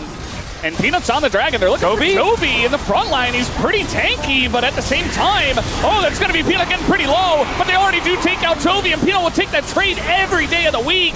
And now this Kalista is just stomping through them once again. Double kill comes in, and the chase potential here from HLE is huge. Zeus once more. He's going to hold on top of Ruler, who does a bunch of damage and immediately dies. It is a second triple kill for Viper in this fight. In this game, Duro barely gets away, but HLE are taking everything on this map.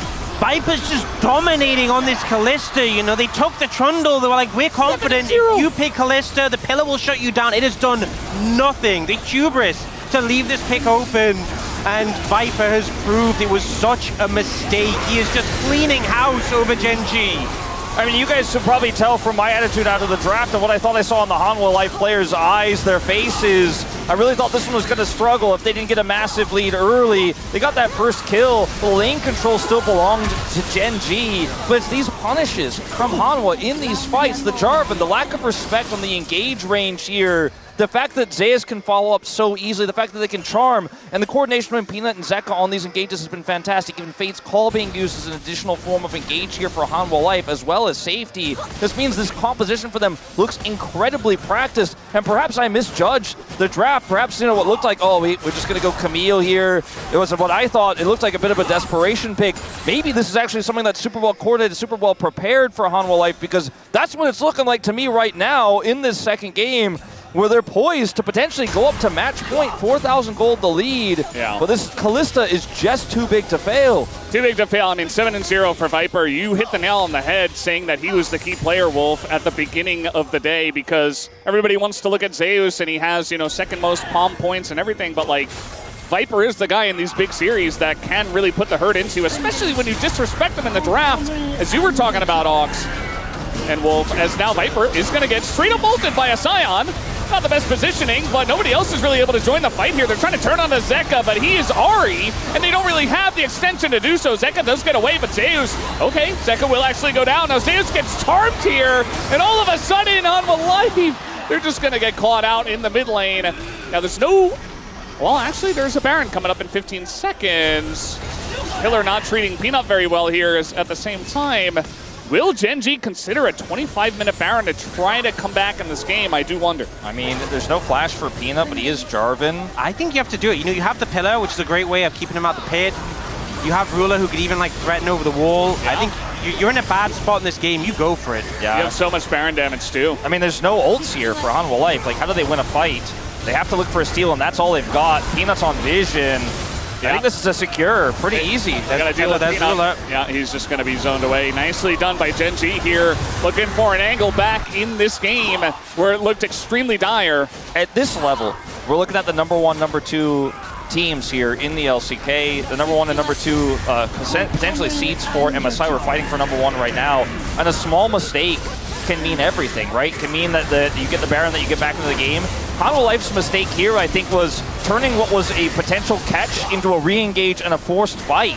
And Zeka goes down here, Zeus goes back in weirdly, looking for a pick on the back line and just gets blown up. Hanwha had no business going in there. I think just cut your loss, Fate's Call, walk away. I mean, as much as, like, you know, we saw Keen go in solo and he's not able to kill Viper, he bought a lot of time. Doing it again.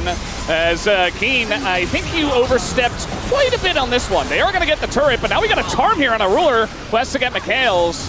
And yeah, he's going to get away for now, but now Zeus is going in, and the chase potential of this comp here from HLE is huge. The charm goes in, catches Toby, and that might not be enough for him to get away. Canyon being handshook once again, and this Trundle is doing nothing in this game. It's 3 more kills to the side of HLE, and Viper still has not died. I mean, that's basically your Baron all washed away.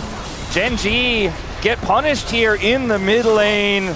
And man, Chovy played it so well. He's on the edge of the ultimate, and there's just too much CC. There's too many threats. I'm just going to say, I feel like there's been a lot of caster kissing going on here. You know, we praise Viper. We're so powerful. We praise HLE. HLE ended up losing the fight. I was praising Keen. This happened, you know? But this was HLE punishing Gen.G overstepping with the Baron. And you just see the relentless engage tools that HLE have, you know.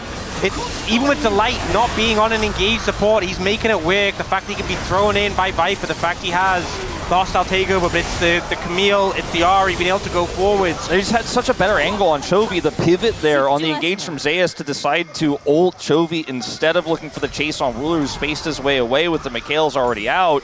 You know, then you just go CC after CC after CC, and Chovy is out of the fight, had his Zonias, but just couldn't use it until it was far too late because of the CC. Hanwha Life now looking for their second opportunity to get this Infernal Soul, and they have so much control. Keen TP's in. Chovy in a lot of trouble here. 4 seconds until the Hextech ultimatum, and Peanut's going to keep him around in time. And now Chovy's got a shield, and a Zonia's might be enough. But here comes the Ari, and Chovy's going to go down, and that is a massive pick. Before it even begins, it's Canyon! He's running straight at the Callista. Viper is a menace right now on this pick as Zeka goes in, hits another charm, and there's nothing that Gen.G can do. Tons of damage does go into the Scion.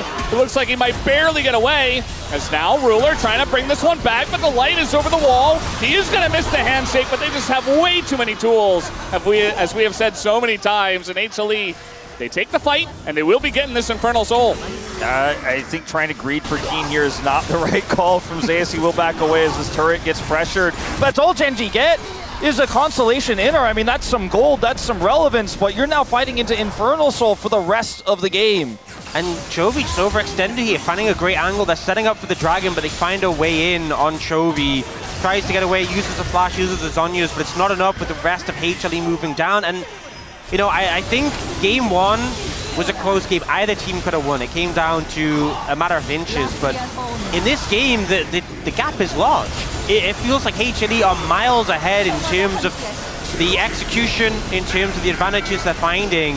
And it feels like Gen.G are kind of scrambling. There are brief moments where it looks like Gen.G have the cohesion, but for the majority, it's HLE on the same page. And they're just picking them apart. We talked about the archetypes earlier, you know, the dive and the front to back. You know, Gen.G kind of have this front to back where they have this insanely scaling mid laner, does a ton of damage. And it basically an AP carry, a safe carry here for Ruler on the Ezreal in the front line. But HLE just don't care. They will find and isolate any target, and they're so far ahead. Even the Scion could be a victim. The Trundle has been punished so many times, 6 in fact, to be exact here, and Hanwha Life just have no mercy in this second game. Yeah, the Trundle has done absolutely nothing. Keep in mind it was their first pick, and they tried to craft a comp around it, but HLE saw it, and they just bopped it on the head with a giant red hammer. And there's not really anything that Gen.G have been able to do in this game from minute 1. Now, there's still a chance, but it doesn't feel very likely when you've got this Callista who is 9-0, looking for the first defensive item on top of the Terminus, and he's got a Renata, he's got the Knight's Vow, he has Redemption on top of it, Barrier. He's got a team that will be able to set up fights for him. Nobody is touching this Callista in this game, and you gave over Callista Renata in the draft, and Hanwha Life laughed at you. And I thought he can take you out. I thought the trade-off wasn't necessarily going to be worth it, but with the execution this clean from Hanwha, with the coordination that's this good, and the clutch in the fights is this good, then yeah, you can just take that early game lead and run with it for the entire game. We've seen so many Callista games where she does like 7k damage, but she still felt like she did a lot for the team.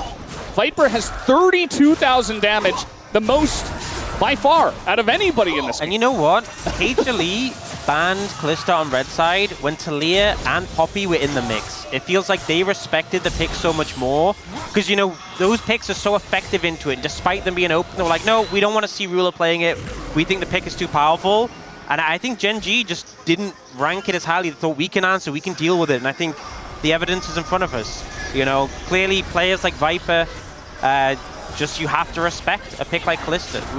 Even with what Gen G thought was enough, it wasn't. Especially with Renata open. I mean, there was just a lot given over. And now HLE with Infernal Soul looking for the Baron. And I mean, they have the super fed Kalista. They can do it in about 10 seconds. I wouldn't even be surprised. So Gen G, they have to move forward. They have to try to charge into a team that's very far ahead of them, that has objectives over them. Not to mention the Otacon, which Gen G also desperately tried to take earlier and got punished for. I mean, Zeus' items right now, these 3 items make it so easy to just go in. Like, you can commit, you will get tons of value even if you die with this setup. And I mean, now we're just turning our eyes towards Baron here. As you can see, Gen G nothing. They can't see anything. So they have to be incredibly cautious. And I think when we toggle the vision, it's gone. The objective is gone. We talked about the Baron damage. It's gone. Canyon, either he flashes in and dies. He is going to get. Yeah, he can't get it. There's just no way. And they don't even bother turning onto him because they know they can do it later. As okay, big slam. That is going to force the follow-up there with the Fate's Call, but now they get into the backline of Ruler, nowhere for him to go! And HLE take their wallets and they bash them over the heads with it, as down goes Keen as well. And Viper is legendary in this game. Nobody can handle him with this many tools on the roster, and also Zeka did 6k damage in that. This is something else. When we saw these teams match up last few times in best of 5s, yes, Hanwha was the victor, but it was a lot closer. The first time they won in LCK Summer, it was a big upset. We were like, okay, Hanwha, a new challenger, a new champion, but this time they just look like they are way more prepared than Gen G. They're making Gen G look like they are not the ones that were undefeated. HLE look like they are not to be stopped today, as their stand-in GM celebrates alongside of them. HLE are just better when it comes to best of 5s. The predictions were so heavily in favor of Gen G, but when we discussed it, it was like, look, if it goes to 5 games, that's where we can give the edge to HLE. Even the one predictor of HLE, Jonah Strong, it was 3-2 to HLE. And now I'm looking at this and I'm saying, can Gen G win a game? And it's just those types of expectation-breaking games where, again, I think we all mostly agree that the Hanwha Life Draft was not impossible to win with, but it was going to be very challenging, very difficult to play out, and they make it work. They were able to do it. Viper, 37,000, over 1k DPM on this Kalista pick after having an incredible Varus game just moments before. Hanwha Life now poised to once again be the first seed. They were our first stand representatives, they are first stand champions, defending LCK champions, and now 1 game away from saying this is the best Korea has to offer. Last 2 times they had best of 5s, Gen G were able to win game 2 and make it even at 1-1. This time, a totally different story. Gen G are falling apart, and it looks like they'll be only undefeated in the regular season, and that they just can't get it done in playoffs. As the story continues for the Gen G fans and for Chovy, as Hanwha Life just looking like the better team today. 2-0 so far. We'll take a break.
어차피 바로 먹으라서 라인 클리어 안 돼. 이거 EQ 같이만 맞지만 미니언 웨이브랑 같이. 야 위에 타워. 빨리 풀 있으니까 같이 뚫으면 될 듯. 아. 내가 EQ 압박 줄게. 하나 밀어봐 일단. 포탑 밀어봐. 일단 깨자. 볼게. 노플. 아니 노플. 알려줘. 아, 해줄래? 나이스.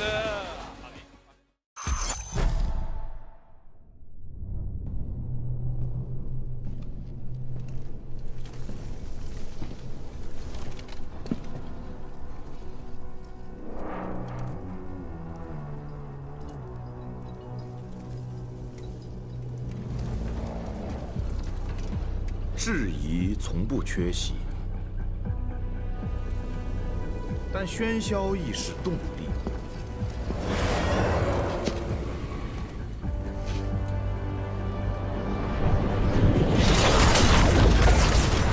强者从不止步游移，只会以力量回敬。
传奇之名，自当高歌。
Hello, everyone, and welcome back to the Sajic Indoor Gymnasium as we have a new script that has been written. It is a second win for Hanwha Life Esports, the first time they've done that against Gen G this year, and they are on the precipice of being the #1 seed as we take a look at the multiple different streaks that Hanwha Life Esports have had in 2025. It is a 6-game win streak, 6-series win streak here in Best of Fives. And if you believe in what is on your screen right now, and even take into account last year's summer final, then there's no way to lose from here on out for Hanwha Life. Can't be done. They can't lose. It's impossible because if it goes to Game 5, which right now doesn't seem very likely, it is basically impossible statistically for Gen G to win. I want to highlight though, I think game number 1 was a lot more back and forth.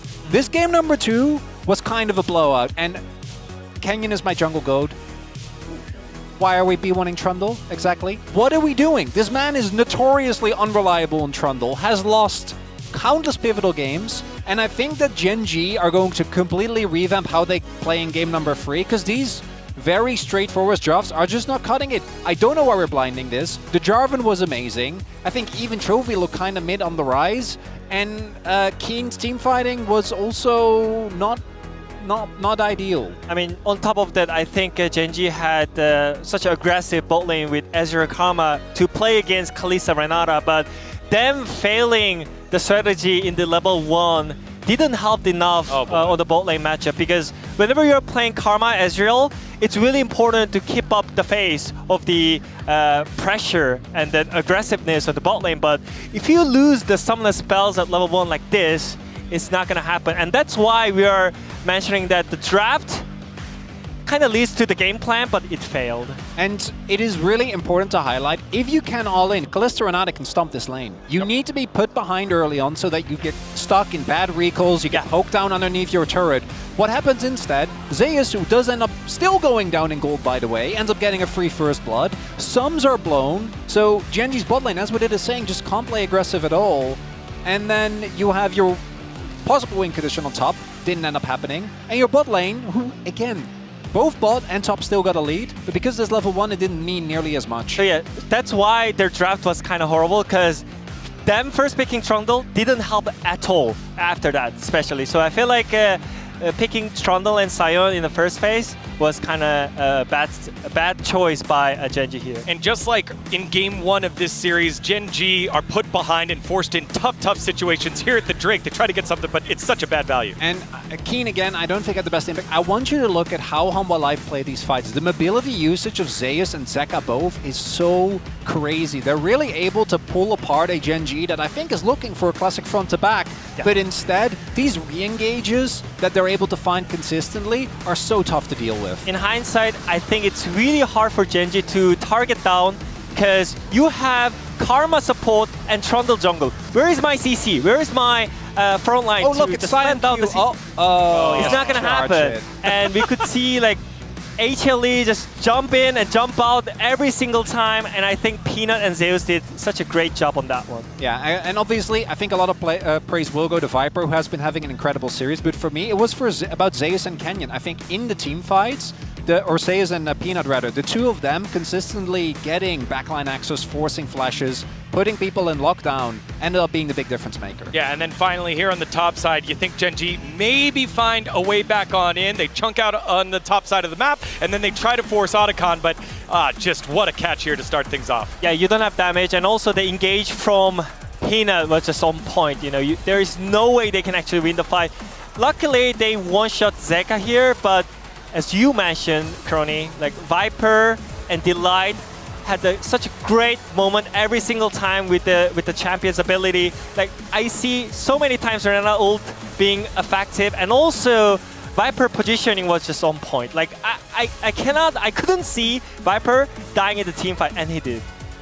And when Ezreal came in, I was actually feeling a little bit better about Gen G's chances. But the Jarvan, I want to go back to 2021 or 2023 quarterfinals, because back then Gen G got into the same position right here. They went down 0-2, ended up going to game 5, and you know what was the jungler that they let through 5 times? I'm getting overexcited. It was the Jarvan against BLG.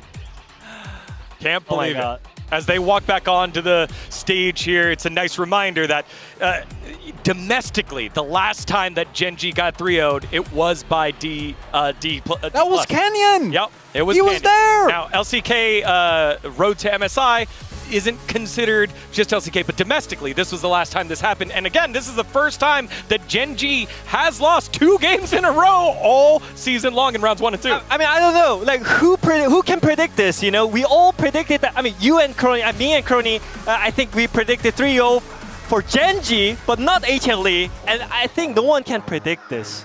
And this is Canyon needs to step it up. Where is my finals MVP jungler? Yeah, he's gone. Where's my jungle goat? I He's mean, gone. Only one. There's only the Nut God. That Hanwha Life Esports would get the win is John Strong. He is the knower. But it's not done yet. If there's a thing or two about great stories, there's always a come up, always a comeback. Let's see if Gen.G are able to do it here in game number 3. Let's send it on over to our TriCast.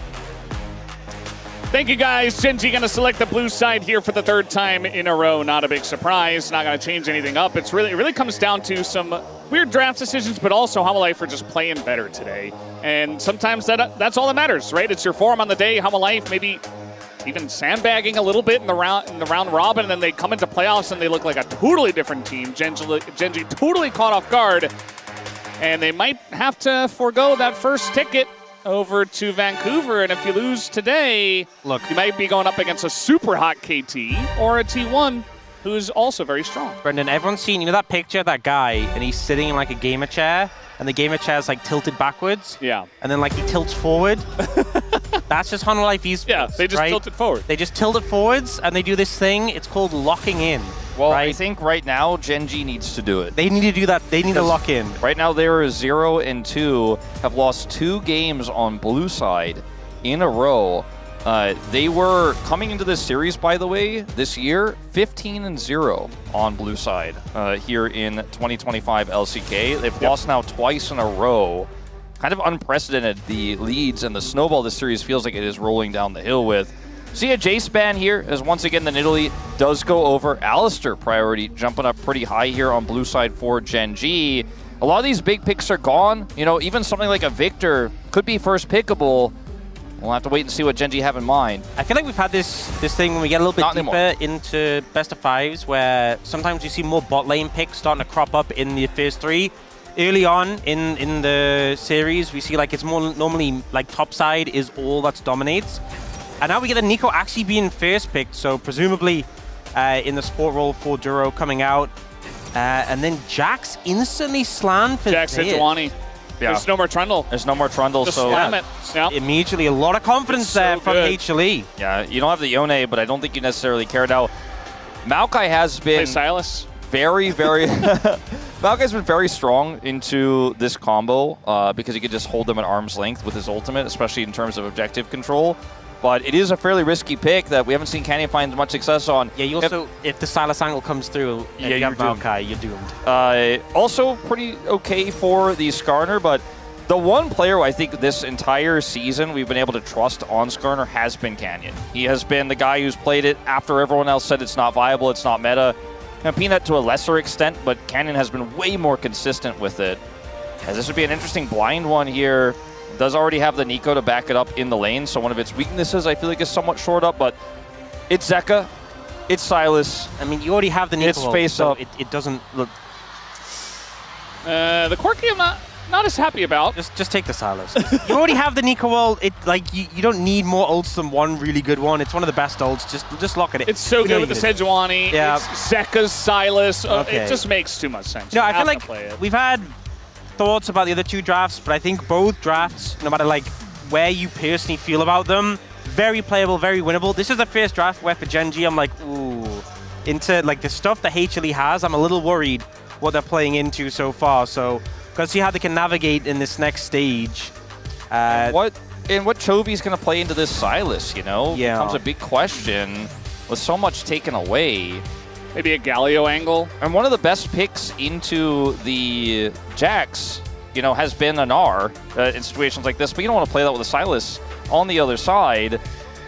And so I'm also curious where Keen's going to go. The Renekton is taken away here first.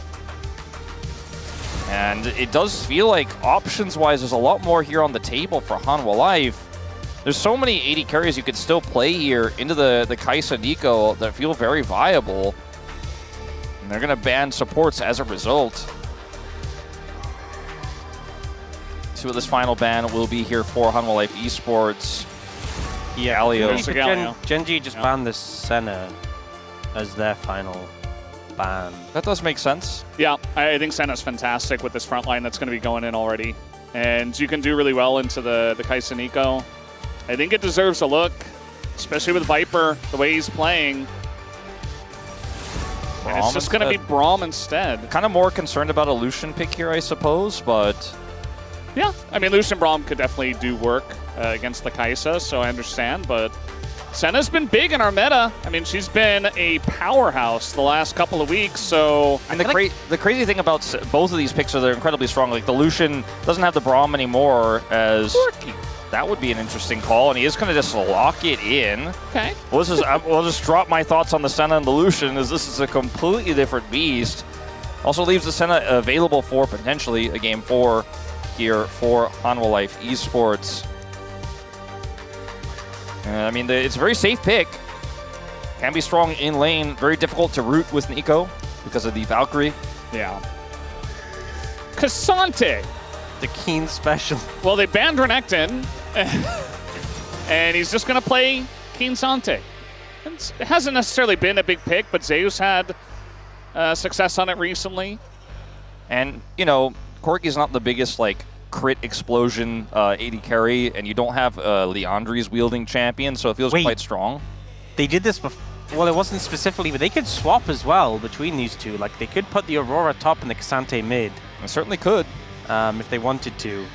They have that flex option available, and Delaisa's going to lock in the Leona, which is honestly one of the things with the Nico is you can send your clone out. If you're playing into like a Nautilus or something, you send the clone out, it body blocks the dredge line. That doesn't work on Leona, so it's actually, as far as matchups go, it's a scarier one, especially with the Corki, with his Gatling gun proccing the passive so quickly.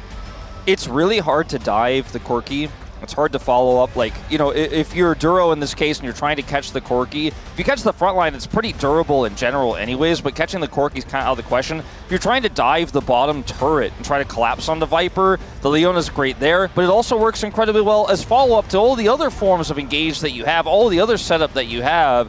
I do think Genji's composition has a lot of combo potential. I think there are some really strong angles where when you look at the Aurora ult getting dropped down, how much zone control there is, there are definitely some angles for sure for Genji with this comp. It's got a strong front line, but it's Kai'Sa, you know, it's a dive champion. I feel like the identity of Genji's comp isn't as strong as what is very obviously not only a strong dive and melee composition with great follow-up, but comfort across the board for Hanwha Life.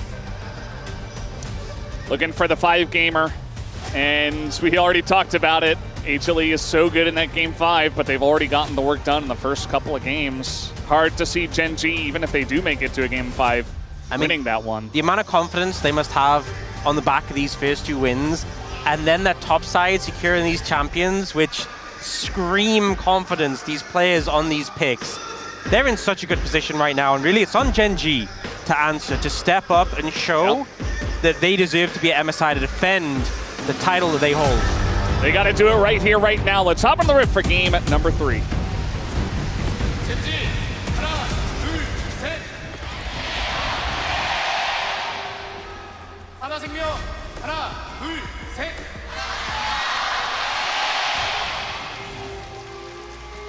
Still packed here at the Sajik Gymnasium. So many people coming down to see who our first seed from the LCK will be. And we all assumed it would just be Genji. They'd keep that roll going with the 18-0 from the regular season. And instead, Hanwha Life Esports have come out and say, no, we're the better team when it comes to big, clutch, best-of-5s. And they've already proven it here. The only way they can really tarnish that reputation is if they lose 3 in a row. And that's going to be really difficult for them, the way they're playing right now. There's a certain element of, we discuss very rarely with extremely dominant teams, but forgetting how to play from behind, forgetting what it's like to have your back up against the wall. Because Gen G have only played a few game 3s across the LCK, right? They went 18-0. They didn't lose any series. Most of their series were incredibly dominant, so much so that after the first 15 minutes, you knew it was likely over. The enemy team was thinking about the game 2 draft because Gen G had this insurmountable lead. And after losing a game 2, like what we just saw, Gen G has been in that position so rarely this year that they probably get a little shaken. You know, it's been a long time. I think it's also, you know, a team adjusting when things are going wrong. It's something that T1 have been praised so much for with their back-to-back Worlds wins, because those years weren't clean, weren't smooth, but they were good at adjusting and problem solving. And I think Gen G often, you know, have a lot of smooth sailing, but when sometimes at those critical moments things went wrong, it's like, okay, well, maybe more time where they had to problem solve could have changed things. Now they are in the position where they've had to problem solve, and in this game so far, Chovy is solving some problems of what to do about Zeka Silas, and that is bully him in lane, and he's doing a pretty good job so far. I don't think Chovy's laning has really been an issue this series at all, and with this matchup, he's going to take the big W you're supposed to get towards level 3 and push it right into Zeka. Well, actually, he hasn't skilled W yet. He actually put 2 points Q, 1 point E, so he hasn't actually... Very true. Well said. I mean W-I-N, Ox. Oh, okay. Yes. Sorry. Win. I'm curious about the Cassante. You know, I think it does have some good value into this comp already. You can do a good job of just kidnapping someone on the side of HLE that goes a little bit too far, and you're a very solid front line. He doesn't have the power that he used to have, obviously, but when it comes to like a game 3 or a game 4 or later in Fearless, I think it's not a bad look. We haven't seen Ornn at all yet in this series. Curious when that one is going to show its face, if it gets a chance at all, if Gen G do take this win. A lot of trading here on the top side. I think it has to be said, okay, hold up, bottom dive potential here. Deal early. They've got a pretty good angle. Where are they going to go? Looks like they do want to go straight into Ruler, and he just gets blown up immediately. That's first blood given over to Peanuts Sejuani, and just like that, it's that simple.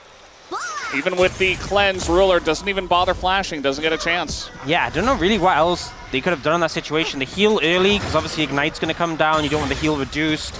The route from Duro was great. You obviously get the extended duration when it goes through multiple, but I don't know. I feel like they kind of did what they could, but if they want to kill you, you're going to die in that situation. Yeah, I mean, Delight flashes out of the turret aggro, even though he was rooted with aggro from the play there from Duro, and just still not enough, not able to trade a kill back. You'll see it once again here from Peanut's perspective as the engage starts with the aggro pickup here from the Leona. Follow-up from the Sejuani is great. The flash is good. And that's just Sejuani walking away. Yeah, it's the layering after the cleanse with the knock-up, because obviously you get the increased tenacity after it. It's just, it's so well executed, it just doesn't give any outplay potential, so really well done by HLE there.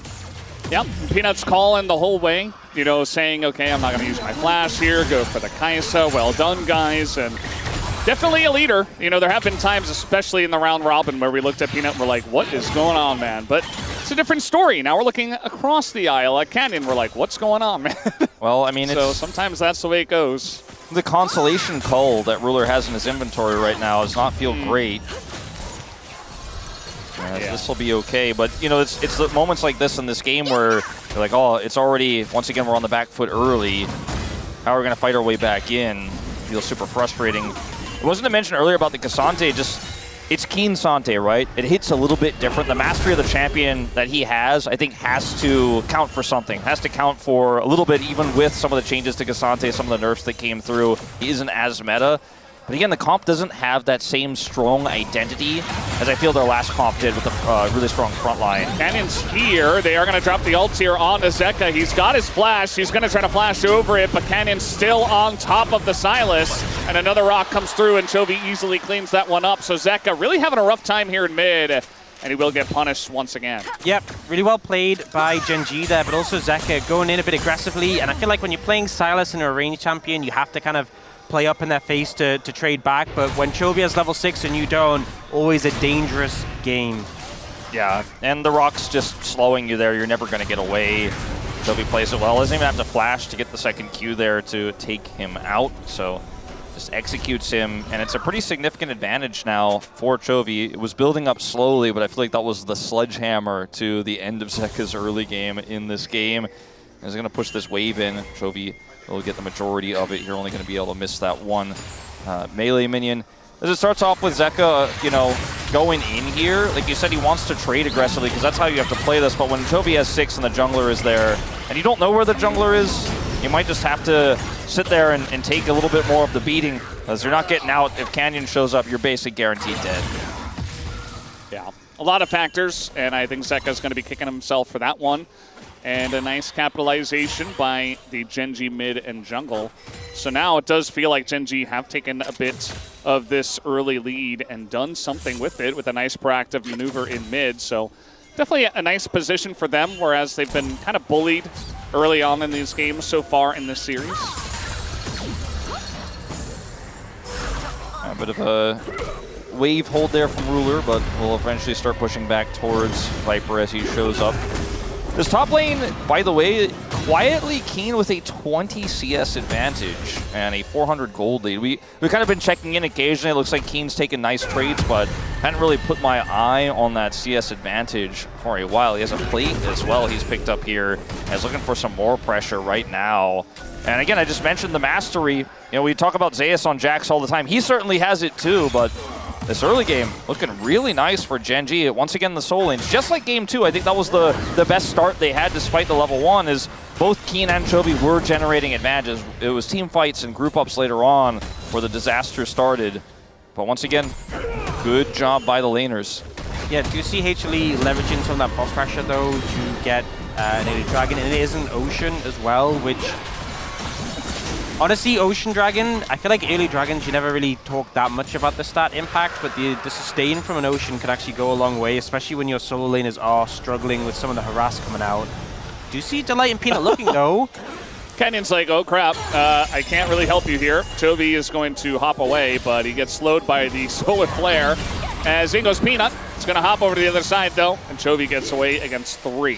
One thing with the Aurora in this game is typically we think of like Aurora and how much damage you can sometimes do to squishies, but in a game like this where it's 4 melee champions and a short range carry, it can be really hard to actually pin it down, but also like, you know, the ult is often going to hit a lot of targets. Whenever you cast your abilities, you're probably going to hit 2-3 people. If Chovy gets fed, he's going to be able to pump damage this game. Yeah, and we'll be able to go toe-to-toe in the side lane as well. Peanut did not commit the ultimate after Chovy did, you know, kind of Pac-Man his way back there out of his ult. And I think that maybe he could have fished for the flash there, but decides not to commit. Still holds his ultimate here. There's no objective for it. And Chovy is just chilling, looking for the ult again. Canyon's here. Zeka, no flash, no ult, stolen, and he's just a sitting duck. Nowhere for him to run, nowhere for him to hide, and Canyon picks up another one. Zeka is not a champion at this moment in time. He's really not. I mean, he's sitting on, you know, just a catalyst, which is great for not losing super hard, but isn't going to really give you the advantages you're hoping for in this range disadvantage. And 2 big ganks from Canyon, 2 big wins in this early game for Chovy. And we asked the question, if he gets fed, I think we're kind of already there. Yeah, 1,100 gold lead already in his pocket. Got the double mask we've seen from him before on, I think it was Victor last time. He went this, going for that damage amp as early as possible. It's a lot of power in early fights. Ruler does dodge the big one. Trades back pretty nicely, but that's kind of what the Corki can do as we take another look at this game. Yeah, I mean, Zeka trading the ultimate here, but Chovy just gets him close enough for Canyon to hit him with the charge, and that's the end of his life. The thing that feels so bad is like the ult is such a great escape tool. Like he definitely is like committing, like I want to clear the wave, I want to get out, but the ult would have been able to get him away from the gank, so pretty unfortunate. Yeah, it was just way too obvious that he was just looking to clear the wave and back as soon as possible, and it's just so telegraphed that Canyon's like, all right, second he goes in, I'm going in. I feel like so many of the deaths between these two teams in this series have been, okay, just clear the wave, get away. And that is where so many deaths happen, where it's like, I'll just finish this push. The junglers know. They know that's what you want to do. That's why they're going to gank you. Yeah. Well, we do have a little bit of a change up in terms of where the lanes are going to go. The Solar Flare does hit Ruler, slows him at least, and that's going to get the cleanse out just to be safe. Kaisa not necessarily having a great time in this lane, but Ruler isn't far behind on farm like the other lanes of Hanwha Life are, so he's been able to shore up his lane very nicely. And he will be a menace once he gets 2-3 items especially. That is the way that Kaisa works. This potential fight down here on the bottom side definitely favoring Gen G right now with choke point control and flash and ult for Duro. Hanwha Life need to be super respectful. There's no dragon up just yet. But the fact that they need to back away from this turret gives a lot of vision control here to the side of Gen G, as Peanut is kind of in no man's land. Won't get He's just punished. hanging out with his buddy Viper in the mid lane. And he's been doing good for himself. You know, he got the dive down on the bottom side, and since then he's just been farming. But safe to say that Canyon has done more in this game. Or maybe you could say, depends on your perspective, maybe you could say Zeka has done more as well to assist Canyon on those ganks. And so it does leave us in a pretty fun spot where Gen G, you know, if you're going to come back in the series, you obviously have to win this one. And getting a strong win would certainly help your mental and get you back on track. We've seen reverse sweeps before, even though they are quite difficult. A lot of momentum, though, would be out of Hanwha Life Esports if this ends up being a W here for Gen G. It's still so early in this game, and we've seen crazier throws, we've seen crazier catches, and big team fight clutches from both of these teams all year long. So even though it feels kind of doomed here for Hanwha Life in terms of some of the big advantages, the fact that Zeka is not really a champion in this game wouldn't count Hanwha Life Esports out just yet. I also feel like when you're playing Silas and you have like a Nico ult on the enemy team, I mean, even if all you do is just steal the ult and get a big ult, that's still value, right? You're still offering a decent amount. Yeah, just become a second support. Exactly. And as like you've got a Jax on your team, you've got a Cork on your team, as long as they're doing something, like, yes, the game's not a great position right now, but it's still winnable. And we've seen HLE come back from worse positions. Right now, though, Gen G starting up the Dragon, HLE looking to get in position and see if they can find an angle. Yeah, not sure about this one. Again, Zeka, I don't think he even finished the Rod, which will be his first item. So they're going to throw an ult in onto Duro, but he is totally fine. And now we got a slap Pale from the side of Canyon as the stolen Nico ultimate doesn't do anything. Everybody on the side of HLE is just melting as they take a questionable fight, and Canyon knocks it down. As we wanted to see more from the man, he's showing it to us right here in Game 3. I said I don't know if we can count Hanwha Life Esports out, but I think after that one, we definitely will. I think in this one, the combo is so sick. Canyon gets the Impale, Duro with the follow there, and the third follow is from Zeka when everything is already in tatters and in shambles. He doesn't offer much damage, and his ultimate doesn't have any follow-up as... I mean, Peanut looking for this, sure, but they don't secure the kill. Duro flashes and finds a good angle at the Impale. Into... Bam! 3-man knock-up, and then you see Zeka go for the counter, but it doesn't do anything, and the fight is already over. And Chovy was already so big in this game, picks up a ton of gold in this fight. He's a huge side lane threat with 3 grubs in this Aurora. And Canyon's like, yeah, that's good. Looking for the ult.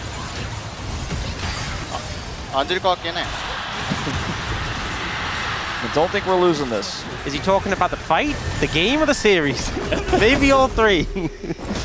But a huge play there from Canyon, and I just feel like, you know, the play from HLE, they were kind of going for like a non-committal look for Duro, like take out the Nico squishy. If you're removing, especially because Duro didn't have Celestial opposition, remove that CC option. Oh. All right, trying to make something happen here. We do not have a Sejuani ultimate, and that is a Cassante.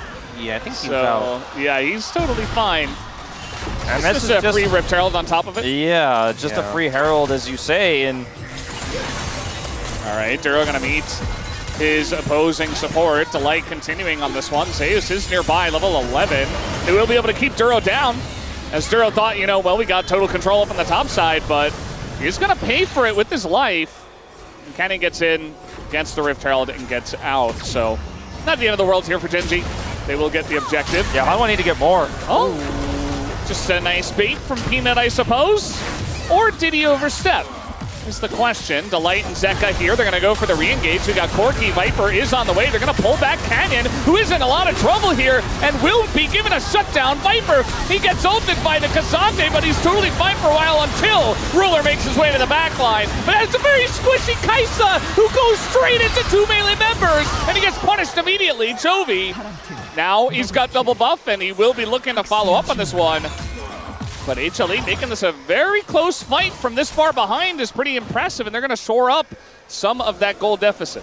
I mean, I think a 3v3 of this game state, you'll take it. Yeah, 100%. HLE, considering how far behind they were, able to bring that one out. And I think Gen G just a little bit overconfident. You know, Chovy did so much work to clean that fight up, but here Canyon had already burned the ultimate, commits into this fight when it's just 2 tanks in the mixer. And this is really where HLE thrive, you know, getting the Sejuani passive procs. Yes, Viper just get pulled out and ends up going down, but like Sejuani with Zeus there, with Zeka there, you're stacking up the passive, you're burning people down, and it just felt like a bit of an overcommit. You know, Zeka and Zeus end up running away from the fight in the back end. Yeah, I think for Canyon there, it was just unfortunately the wrong read, even though they had vision of how many Hanwha Life members were nearby. I think if Chovy wasn't as big as he was this game, like if he was just dead even with Zeka, and you take that type of fight, I mean, Hanwha Life just walk all over you. At least Chovy was able to do a massive amount of damage, help clean things up, had a big ult there to change things. He hasn't died yet this game. That may change. There is so much money. He doesn't have ult yet. There's so much money in this Aurora. Now, who is going to collect the pinata is the only question. They're going on in. They're committing hard onto this kill for Chovy. It's taking quite a while, though, and they give the kill 1,000 gold over to Zeus. But the ensuing fight is not looking too good for the side of Hanwha.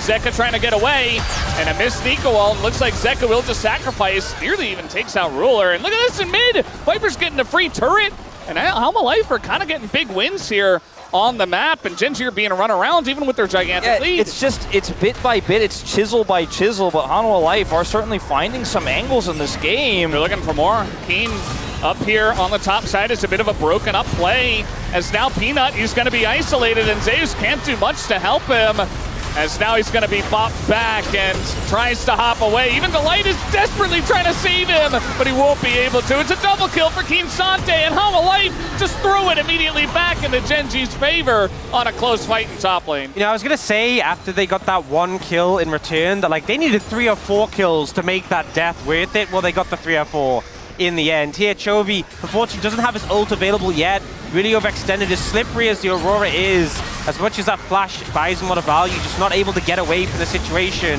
The team comes in to save him, but Zeka buys a lot of time by moving downwards, so Peanut and Zeus can sort of start to try and escape away as the rest of the focus goes here. And initially, this looks pretty great for HLE, right? It's a 1-for-1, you got a ton of gold, you have Viper pushing mid. If you just break and disengage here, that's a good play. Yeah, I mean, now you're, like, we had the slippery Aurora that they engaged on before that bought enough time for some of those members to come up, but then here, engaging onto the Cassante was a bit puzzling. Delight wasn't there to follow up. Viper was still in mid. He got the turret, but just cut your losses here, Hanwha. And now, once again, the pendulum swings massively back in the favor of Gen G. Yeah, it was not even cut your losses, cut your wins. Yeah. You had it. But now Gen G, 6,000 gold lead at this point. And, you know, we talked about Chovy being super fed. Ruler got a lot of gold on the back of that on this Kaisa, extremely strong. Yeah, it does feel like at this point for Hanwha Life, it's kind of like we got to go late and get this Jax huge. Like, Zeus got a ton of money from the Aurora, but I don't know if he can do it by himself. I feel like the Cassante does a pretty good job of neutralizing the Jax in team fights at least, and they have a ton of burst damage, so the second that the Counter-Strike is down, the Jax is actually quite vulnerable, even if he is very fed, so not a lot of outs here for Hanwha Life. Like, it felt like there was a little bit of light at the end of the tunnel, but then, as we just saw, they kind of immediately threw it back, so very much worried for their chances in this game 3. Yeah, there's also the fact that he doesn't have grubs, so it's not the same sort of side lane power he would have ideally be looking for if he's able to interact with turrets this game. And I think you're going to have to see a punish from Hanwha Life Esports. Overextensions, you know, Canyon going back in, looking for those types of single target picks with Peanut and the follow-up with Zeka, because you have all that CC. If you can catch one target when Gen G aren't there, and it's a good target to kill, one that you can kill quickly enough, or the rest of Gen G is far away enough to where you can actually take a long time to kill them, it doesn't matter, unlike those fights we saw topside. I think that's how you kind of get back into the game as Hanwha, but with a 6,000 gold deficit, we may just be past that point. Wait, I realized both Gen G, they've got on Keen and Canyon, they got double Unending Despair, and it's 4 melee on HLE, so they're just gonna proc so much healing off those, and they're feeling so confident now. They're starting off the Arakan. Yeah, Peanut being zoned quite a bit. He is able to get into the pit, though. Gonna be a bit of a flip here as it does go to Peanut. He gets it, and a 3-man ult comes in from Zeka. They don't have that damage follow-up, though. And Keen is the target here for Alma Life. It's not a good one. As in goes Chovy now, taking a bunch from the front line as he will go down. But now look at Ruler. He's totally unleashed. Nobody can take him down. As Zeus Viper trying to go in, and they trade, actually. Will be enough, potentially, as Zeus gets a big shot. Picks up a kill, but he will be taken down at the very end. Hanwha, they keep making these fights so close, and they even got the Arakan. What an incredible counter-strike there at the end to make sure you can get that final hit in. But the thing is, this is not a good fight for Gen G. Like, HLE got the Arakan and traded down, sure, but considering the deficit they had, this isn't good, and it's like, how is Peanut able to smite when Keen has ult? Why are you letting him get near? I mean, yeah, Ruler is like queuing the Otacon. Like, they're trying to actually look for the secure instead of the fight, and they gave Peanut the opportunity. Zeka actually bought so much space with his ultimate, even though there's not follow-up to get the kills off of it. It splits the fight so incredibly well here. And then Zeus, man, he does so much work in these final moments. That final counter-strike as well. Watch this. Gets Duro, all 3 of them. And secures the kill. Look, I know obviously Gen G got 5 kills, but considering they had such a gold lead.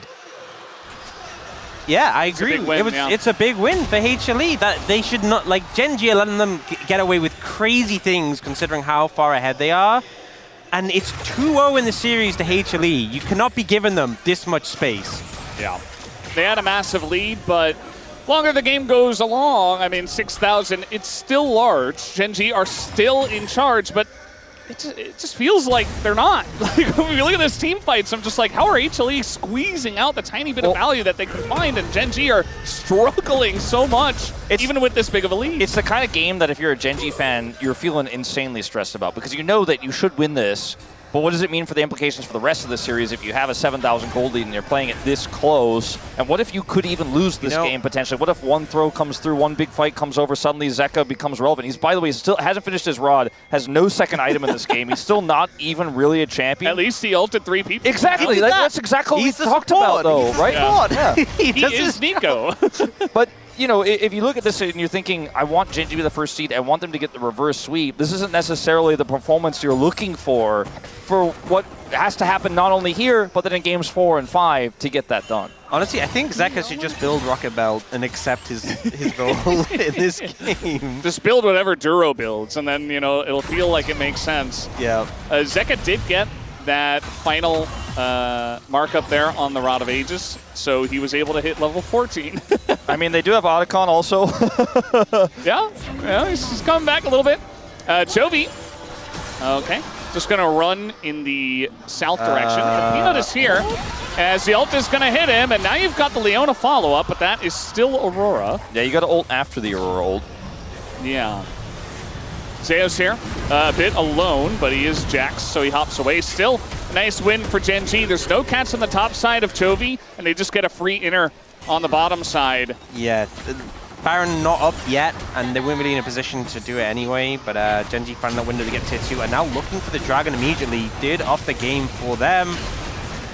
I feel like this game should be unlosable. Yes. I think we're all just looking at it going, all right, what if? But yeah, I think that's the perspective. This game should have been over and done for a long time for Gen G, and I think that's why we feel so hesitant about it, because HLE are making it feel uncomfortable from the perspective of Gen G, especially considering that, like, Gen G need to win 3 in a row to win this series. And there's some tools now that are completed here, right? Like, Zeka finally got his second item.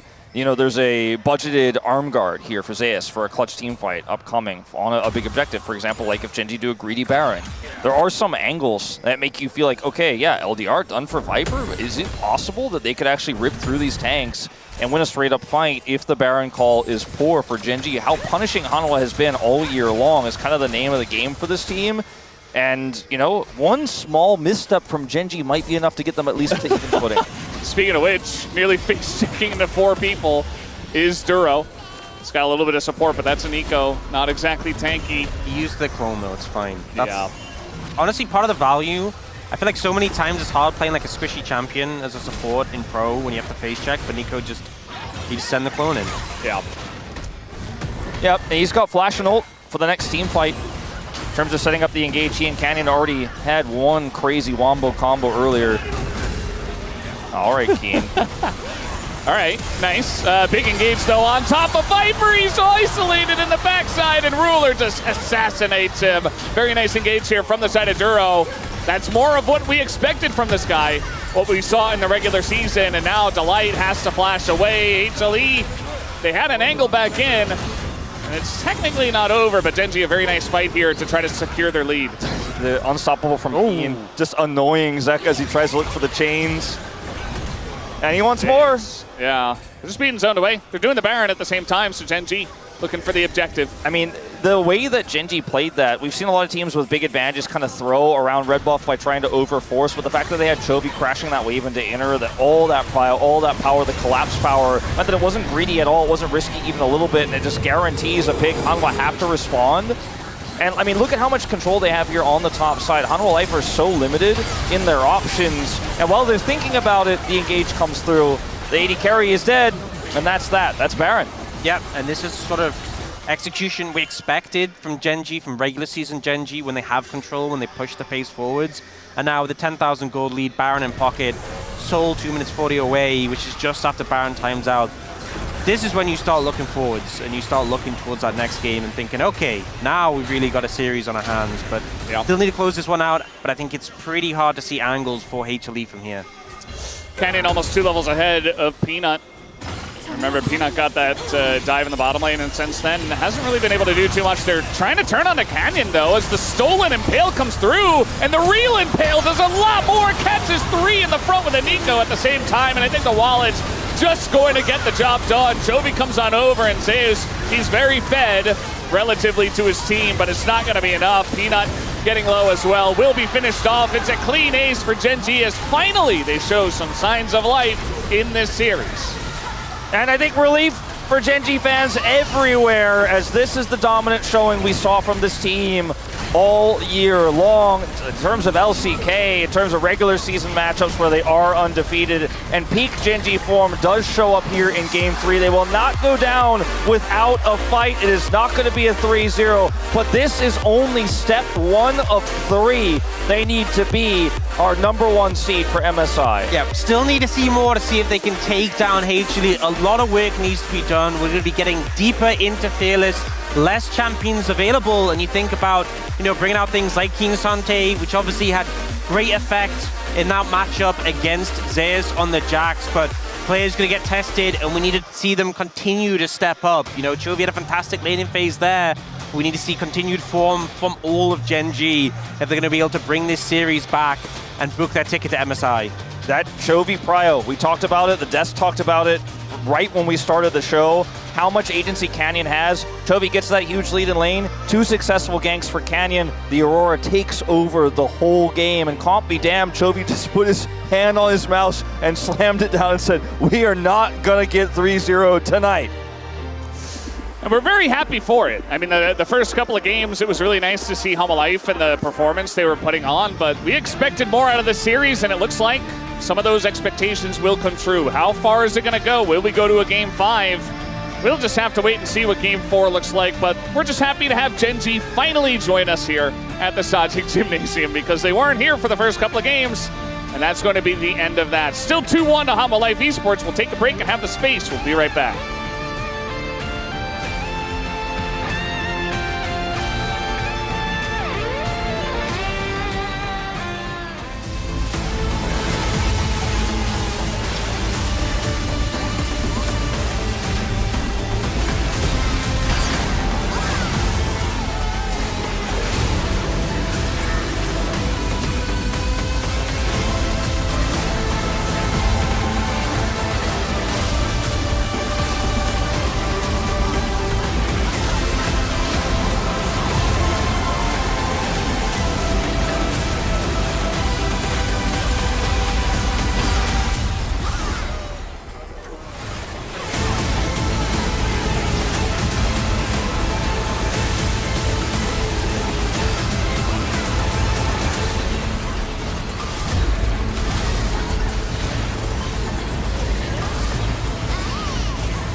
나 여기 탈출했어. 넥스 안 보여, 이거.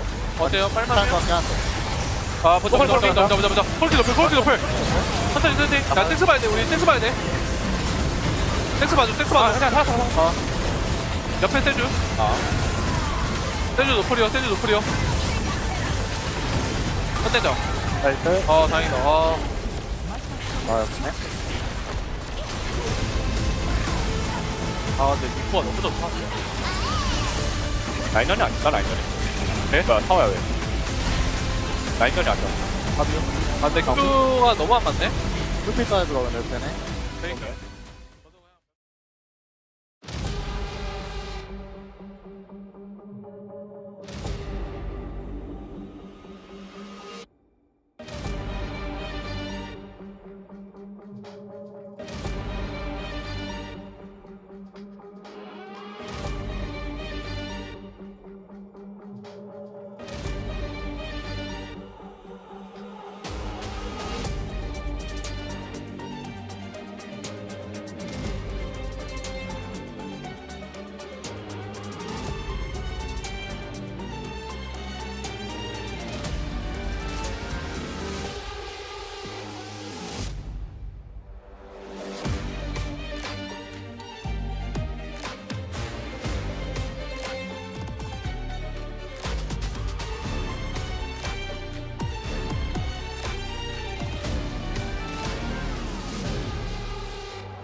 Since I met you, babe, I've been up, down, every way. You started fires, I'm afraid that I can't leave, can't walk away. I knew you was trouble, babe. I know you think my heart's a game. I saw that hunger on your face, the lioness, and I'm the prey. I know I should run, I know I should hide, but I keep staying one more night. I try and resist you, I know that I should, but danger never looks so good.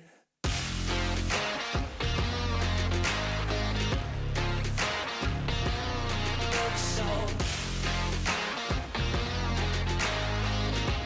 but danger never looks so good.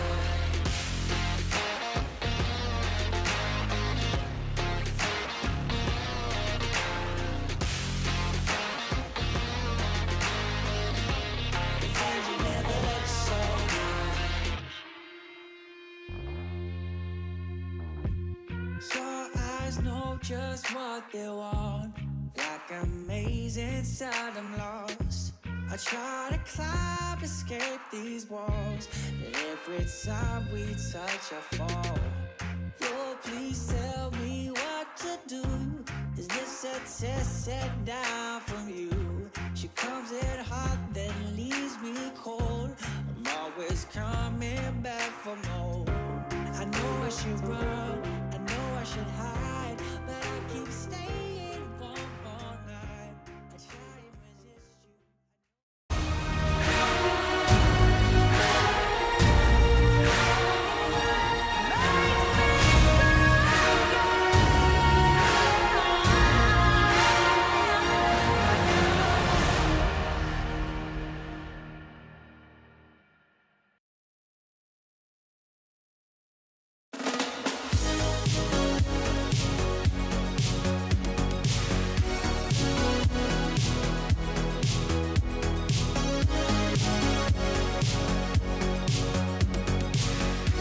Cassante, 47,000 HP, flex, 329 armor, 201 MR. You know the deal. It's great to see Cassante back in. Keen and Genji battling back in game number 3. Digon here alongside Woodid and Chronicler. And y'all, we got a series now, 2-1 here. Just gotta pick this Cassante 2 more times. It's in the back. Oh no! Oh no, it's not happening. They can't do that.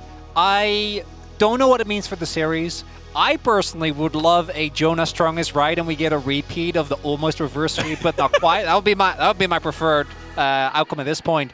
But at least Genji finally showed up. These are all the reasons that we saw in this game why this team is so strong. Yeah, I mean, especially from Canyon, I think it was really important to get the at least one side of the pressure, and I feel like that mid ganks, perma mid ganks on the mid, I think it helped a lot to open up the game. Yeah, well, we wanted to show you how the series has been going so far with the first bloods from all 3 games. And it starts here. It's all been Hanwha Life Esports. This is the first blood in game number 1. There's the times for game 2 and 3.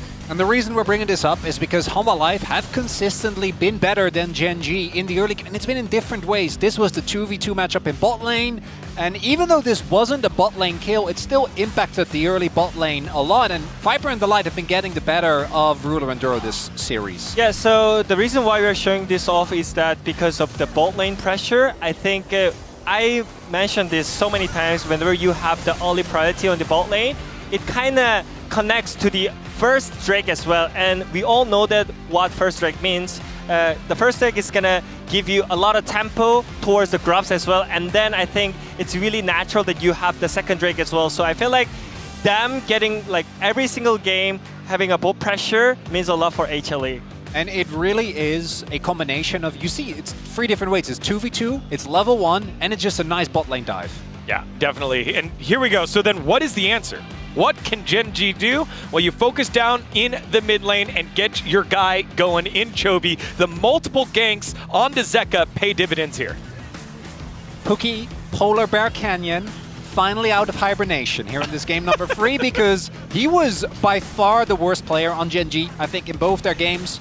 But in this game, he came to play. Now, the Skarner has been, I think Genji has been the reason why we kept seeing the Skarner prio, even though it didn't really look that good. But it's specifically the punish on Zeka, and let it be clear, Chovy was already winning this mid lane, but as soon as Canyon started ganking, it went from, Zeka's behind, which you're kind of supposed to, oh my god, this matchup is unplayable. Yeah, and I want to really be honest about this one because I feel like it was a huge mistake from Zeka because they really want to focus on the bot lane. Yeah. We already saw the Sejuani dives on the bot lane, but we all know that you have to fight for the mid lane priority as a melee champion. You have to like fight back. You cannot really just like wave clearing with your skill shots. You're not the range champion, right? So if you're playing Sylas, you have to fight for the mid lane, but I feel like it was not the game plan, you know? You have to just soak the pressure, just give the pressure for the enemy team, and I think your bot lane is gonna win the game. But I feel like Zeka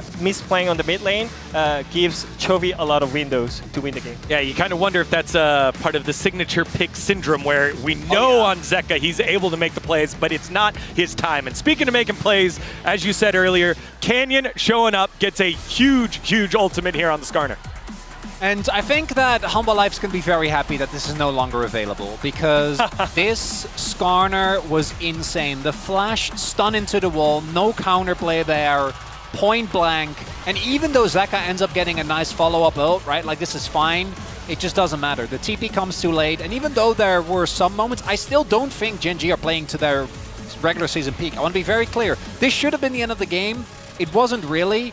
But this was where the game was decided, right? But Genji need to clean it up because I still think Hanwha is massively favored in this series, but also we're getting into game 4, and this is where the drafts start becoming way more fun. Exactly. The mana picks are gone, and the Sion Trundle, whatever, is gone. Xante is gone. So it's time for Lucian Nami or like something really crazy stuff on the but AD. they banned it. They listened to you. Oh my it was god. gone. But they cannot ban it all time, right? So we're gonna see it soonish. Yeah, soonish. Hopefully. That is a very specific terminology there, as you see Man Viper on the screen looking to have quite the pop-up moment here. Yeah. I mean, I just want to see him lane bullying again. I just want to see some aggressive picks. I feel like it's kind of lame to pick Zeri, Zinx, all game. You can just like go hammer the lane, and I feel like they have the tool. I think they already showed up in the game 1 and game 2 that they can actually snowball from the lane. Yeah, and Kenya needs to stay awake, right? That was a really good game, but that's just one game. They need at least one more to bring us the Silver Scrapes. All right, Gen.G on the scoreboard, looking to right the wrongs from games 1 and 2. Let's see if they're able to do it, or will Hanwha be booking their ticket to Vancouver? Let's find out. Thank you, gentlemen, as we are hopping into game number 4. Very interested to see what the drafts do look like, as our space did, in fact, touch on that quite a bit, as we're getting ready for game number 4. And who and how are you going to stop them is the question. I'm looking at picks like the Senna, the Lucian here in this next game. Ornn, Jinx, these picks, Xayah, super safe, because we're starting to get thinned out, right? We're in relatively unexplored territory since first stand in LCK Cup, because we haven't had best of 5s with these teams since then. To move into game 4, strategy becomes a little bit less obvious, a little bit less apparent, and a little bit less practiced. So how you're going to play on the day with compositions that you haven't scrimmed as much or even potentially ever is now so much more paramount. You gotta remember, you know, these teams haven't played for a while. We've had a bit of that gauntlet run with KT, but these teams had a break since the end of the regular season, and now really will be tested going into this 4th game of the series. KT wasn't going to any game 4s either. Nope. That's true. Just clean sweep for them. They will be playing tomorrow against T1, for those curious about their run. And I feel like further pressure is going to be put on Gen.G, because now it goes on to them to ban away the Vi, but also if they're going to maintain that Yone ban that they've kept up on the blue side, but now on red, really limits the amount of bans you have for the rest of the series. Agreed. For Hanwha Life, they can take Chovy's iconic Galio away. The Nidalee is going to be taken away once more, even now on blue side.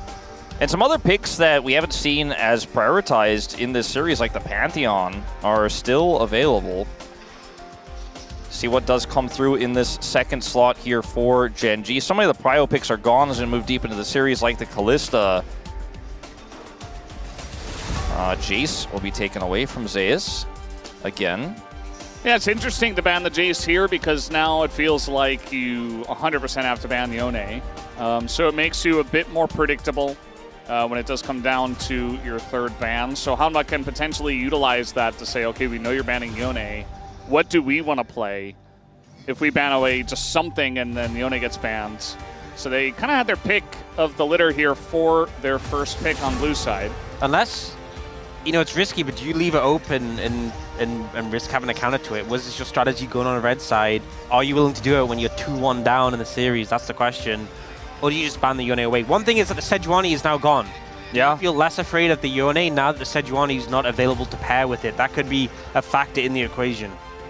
I think because the Trundle is also gone, the Ornn feels like it works with so many different comps, has some strong team fighting power even in mid-game, and then later on gives you tons of scaling. This Victor ban makes a lot of sense, as the mid lane is going to start to get a little bit weird, because I feel like the mid meta has been the most decided, the most tier list across this season thus far. Just, we know what picks players are going to play. Even the Aurora is kind of niche that we saw in Game 3. And Victor is now taken away. The Azir is gone. The Talia is gone. No Ryze, no Ahri. First pick. Tough one. And the Yone, as you mentioned, is going to get snapped up. A flex pick for this team as well, between our Z solo laners. I don't even know if they were using that time to discuss this first pick, or if it was, you know, what are we going to pick alongside of the Yone? Zeus and Zeko arguing over who gets to play it. I think it's just like, I'm not going to lock it in unless I get to play it. So probably is going to be Zeka who gets to play this one, and presumably Chovy has something ready to play into it. We did see TF get some slight buffs on the most recent patch, I believe, that we're playing on, and it looks like that's the pick. They're confident playing this, and they must have had this prepared and ready to deal with it, and looking to get the priority on the Alistar that was banned in the first 3 in the last draft, denying this from Delight as well for this game and potentially the next. Pretty huge. So what jungle do we get here for Peanut? Does he want to wait for some more information, or is he just going to slam the Maokai? It's very Peanut. It's not very this meta, but it's very peanut. Pantheon, you mentioned it before. I mean, it seems so broken for Genji's comp, but doesn't feel necessarily great for mid jungle here. And it almost feels like that was an acknowledgement that Canyon is going to get it on R3, and there's just simply nothing they could do about it. I do think the Maokai's in a good spot in this draft. Very powerful for zone control. A lot of objective power on this one. We'll see what this final lock-in does end up being. The Yorick, who hasn't been touched or banned at all this series, is going to be the go-to, so we now know 100%, which we likely knew, this was going to be a Zeka Yone, but this is confirmation as well. And now, do you pick something immediately for Keen to respond? Are you going to pick a jungler? Are you going to pick something maybe for Ruler? If you want to get like the Senna, now is the time. I feel if you don't want to get it banned, we often see like the blue side second rotation Senna bans. If you want to get like the Pantheon for that global mid jungle, looks like they are going to go for the Senna. So securing that really strong Senna, Alistair, I feel like that is a duo that you just don't often get to see with how rare it is for them to get through to the second rotation, and you don't often see it picked before the second rotation, but it does mean they're going to limit some of the options for jungle and top as they are banned away. One caveat, though, with the Senna pick here is that we often like it when there's a lot of damage coming out of the mid laner, and with Twisted Fate, he's more of a facilitator and isn't going to be necessarily doing a ton of damage himself. So keep that in mind, as maybe Keen will have to shore up some of that damage. They are playing into, right now, a full melee composition, so that feels really great that the Senna's there and the Twisted Fate could just gold card and keep people at bay. The Braum is once again going to be banned. I think that's not a surprise. I think the Pantheon ban is super obvious here for Hanwha Life Esports as well. Pantheon and Twisted Fate have so much power to go onto any side lane champion that Keen can offer. Zed. So they thought that the damage was going to be coming from the jungle. Yeah, that's not what I expected. Yeah. I still feel like Pantheon is quite good here. Maybe they just don't raid it into the Maokai. You know, there is a lot of zone control, and if a Maokai goes in and gets ulted and rooted and just kind of, you know, runs out of time on a shield, maybe he just gets blown up. Yeah, the cool thing about Pantheon, though, is he can come at a different angle. You know, he can avoid the ultimate entirely. He's so high tier, like, it would be weird to just see it not even looked at. And that's going to be Nefiri, so they really just give no credit. I think really thinking about the fact that they expect Genji to invest in more damage from that composition. Yeah, I mean, I think that line of thinking does make sense. And you already have one goal, but you don't have to double down on it and go for the Pantheon. With the Senna, they have, I guess, 2 globals in effect. So. Yeah, effectively with the ultimate from Senna, the Dawning Shadow. A lot of discussion about this one. It's going to be Canyon's pick very likely. Down to the wire, and it's Cho'Gath! Okay, Cho'Gath to the top lane. Cho'Gath, we have seen this not work. Now, there is a chance. In the LCK. There is a chance that this is Twisted Fate top lane and Cho'Gath mid. Can be very tricky with this. It also, I guess, could be jungle, but I hope not. We're getting a little bit weird. That's the jungle damage that we were looking for. The Jinx I mentioned before we got into the draft feels very strong when you have a front line like this. Any sort of pick setup, Jinx Lulu feels great. Into the Senna, Alistair, where you have really no way of stopping the early Lulu pressure despite the repeated nerfs to this champion. It just constantly guarantees prio. Works well with Maokai, works well with Yone, and keeps the Jinx safe in team fights. And all you need is that first kill. An old favorite, perhaps? I mean, you have the setup for it with the TF. There's a lot of CC set up for the Lee Sin. They are going to commit to it, so I feel like Genji's composition, you know, you have a lot of range to play around later on with the center and the TF. You have the setup to follow up, but you are dealing into, you know, you have the split push threat off the Yorick later. You have this 4-man team fight composition, which is pretty strong. I am interested with the Cho'Gath into the mid. Is the theory you just eat the Maiden? I guess so. I guess. Like, otherwise, I feel like the matchup doesn't feel great. You just eat his wife. You know? It's kind of messed up. I don't know, Cho'Gath. You might want to reconsider. But Cho'Gath, you know, it's going to be hard for him to lock the Yone down, and Yone will just kind of keep sending ghouls at him over and over again. And yes, he can just eat the Maiden and get stronger, but it's not a winning matchup. Not to say that the Twisted Fate feels massively better, and I don't think you really wanted to play the Cho'Gath mid in this situation, but it's kind of an unusual one when you consider it's also Maokai jungle, so the anti-tank value that you normally look for with a Cho'Gath just doesn't feel like it's really a part of this draft for Hanwha Life where you could really index into it. So a bit of a puzzling one. Saw Jonah Strong sign there, saying he's very knowledgeable about League, and it's true. You know, nobody saw Hamalife being as strong as they are today, except him. He was the only one who did predict Hamalife, and now it's really up to Gen G with pretty interesting draft. This one, obviously, the side of Hamalife. We have the synced cat skins with the Yorick and the Maokai. Well, they got that going on at least. As we're ready, let's hop onto the riff for game number 4.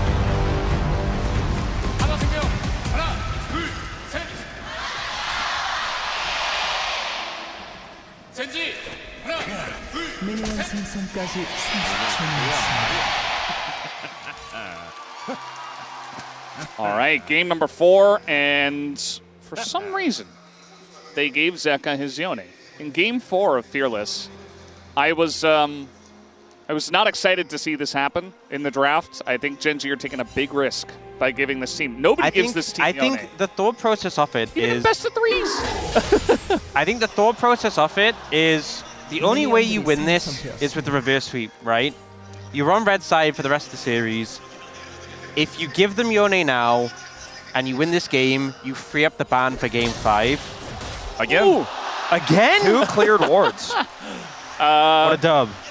Massive gold lead for Gen G. As I was saying, if you can either ban Yone both the games and lose that ban, or you give up Yone, now, you beat it, and it's denied by Fearless in game 5, which is yes a risk, but it's like you're playing for the whole series. Like you have to play the full 5 games if you're gonna win, and I think that's the thought process they're going for in this situation. Is like you let it open, you let it get banned out in game 5 by Fearless. Yeah. And it's risky, but you know they're in a position where you have to take some risks. It's a big risk. I personally would have just used the ban on Yone. Yeah, for the rest of the series. I would have as well. And, you know, we said it from the outset. We didn't think that Champ was going to be allowed through the whole day. The same with the Vi, obviously. But Chovy has this Twisted Fate in his pocket. He is quite well known for his Twisted Fate, as most LCK mids are. You know, even Showmaker, you know, obviously one of our most iconic ones. But see how he performs in the lane? Because that's where he's generated a lot of his leads, is just from laning alone. And as you can see here, he went for the Unsealed Spellbook as well this game. So he has a lot of supportive abilities he can put down for his team. Can even potentially be a second smite button. But I'm looking for the global presence. Like, where does Chovy make the impact? Is he shutting down the Yorick in the top lane? Is it trying to amplify the Senna and protect her in some of these early skirmishes so she can actually get relevant value? Because it's not a game where you have like a Camille TF where you just hard go onto the side lane, or a Jax, for example. It's a weird one, you know, because you're running Cho'Gath. Yeah, I think that Cho'Gath specifically, we already see in the top lane, like, Yorick can be very punishing in the lane and annoying to deal with, but the Cho'Gath has so much sustain when you have extra stuff to kill, right? You're just killing all the ghouls and you're always at full health, it feels like. So Zeus isn't going to have nearly as much pressure. So yeah, you're right, you know, they don't have that kind of like hard split pushing, but they have tons of range with the TF, which has a lot more synergy with the Senna rather than the Cho'Gath, and then the Cho'Gath was kind of like this isolated pick for Keen to really handle Zeus and neutralize him in this game. I mean, early levels, you're just not going to be able to do that much to the Cho'Gath as the Yorick, but it's really when the Maiden comes online, I'm interested to see, like yeah, I said the whole eating the Maiden, but like how realistic, like, because Maiden has a lot of health, you know? Yeah, I mean, are you gonna be able to get it low enough that you can eat it? Will Zeus let that happen? I mean, the no item Yorick is also just, you know, not going to be doing that much. Yeah, either into a Cho'Gath at level 1 to 3, in this case 4 now. But I think that it's a matchup that Zeus is going to feel fine in later on, as long as there's no big disasters that do transpire. Pretty big lead for Chovy early on in this one, as you would expect and want if you're a Gen G fan. Otherwise, a pretty quiet early game. We've had a lot of early first bloods for Hanwha Life Esports, as the space indicated earlier on. It's not like that's happening in this one. Yeah, you know, it's pretty interesting. The later you get in Fearless, a lot of the Engage gets taken away because Engage in CC is so high value in League that you get to game 4s and game 5s. We had that one, I think it was LCK Cup, right, where it went like... It went like 50 minutes or something. We had like Aurelion Sol and Jinx and Zeri and like all these crazy scaling champions with like no engage, and it was just nothing that the teams could do. So, you know, it's the LCK as well. I would not be surprised to have this game go very late. Honestly, I was a little bit surprised that nobody has picked Horn yet as well, especially as we do get into these later games where the scaling is just going to be very high value with low action, especially. I think what's just so broken about Gen G's composition is the TF, Senna, Lee Sin, the double rapid fire, stun, Sonic Wave, that whole, as soon as you get that online, I think that's really where Gen G start cooking. Yeah, there's some protection obviously for the Jinx. She has the wild growth, and there's the ability to keep everyone away with the Maokai ultimate to make it so Jinx can, once that first kill goes over, pop off in the team fight. There's a ton of damage, a ton of potential there.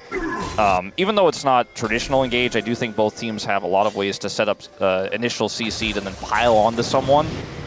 And I don't know if this is necessarily going to be the sit back and scale draft for either side. Like, Ruler is playing Senna, but they're playing a TF comp as well. So I think that you have to generate some advantages. Objective control is so important, though. The smaller the engage setup becomes for both teams, is having that vision advantage and being able to chip away, and especially utilize that Senna range, for example, is so valuable.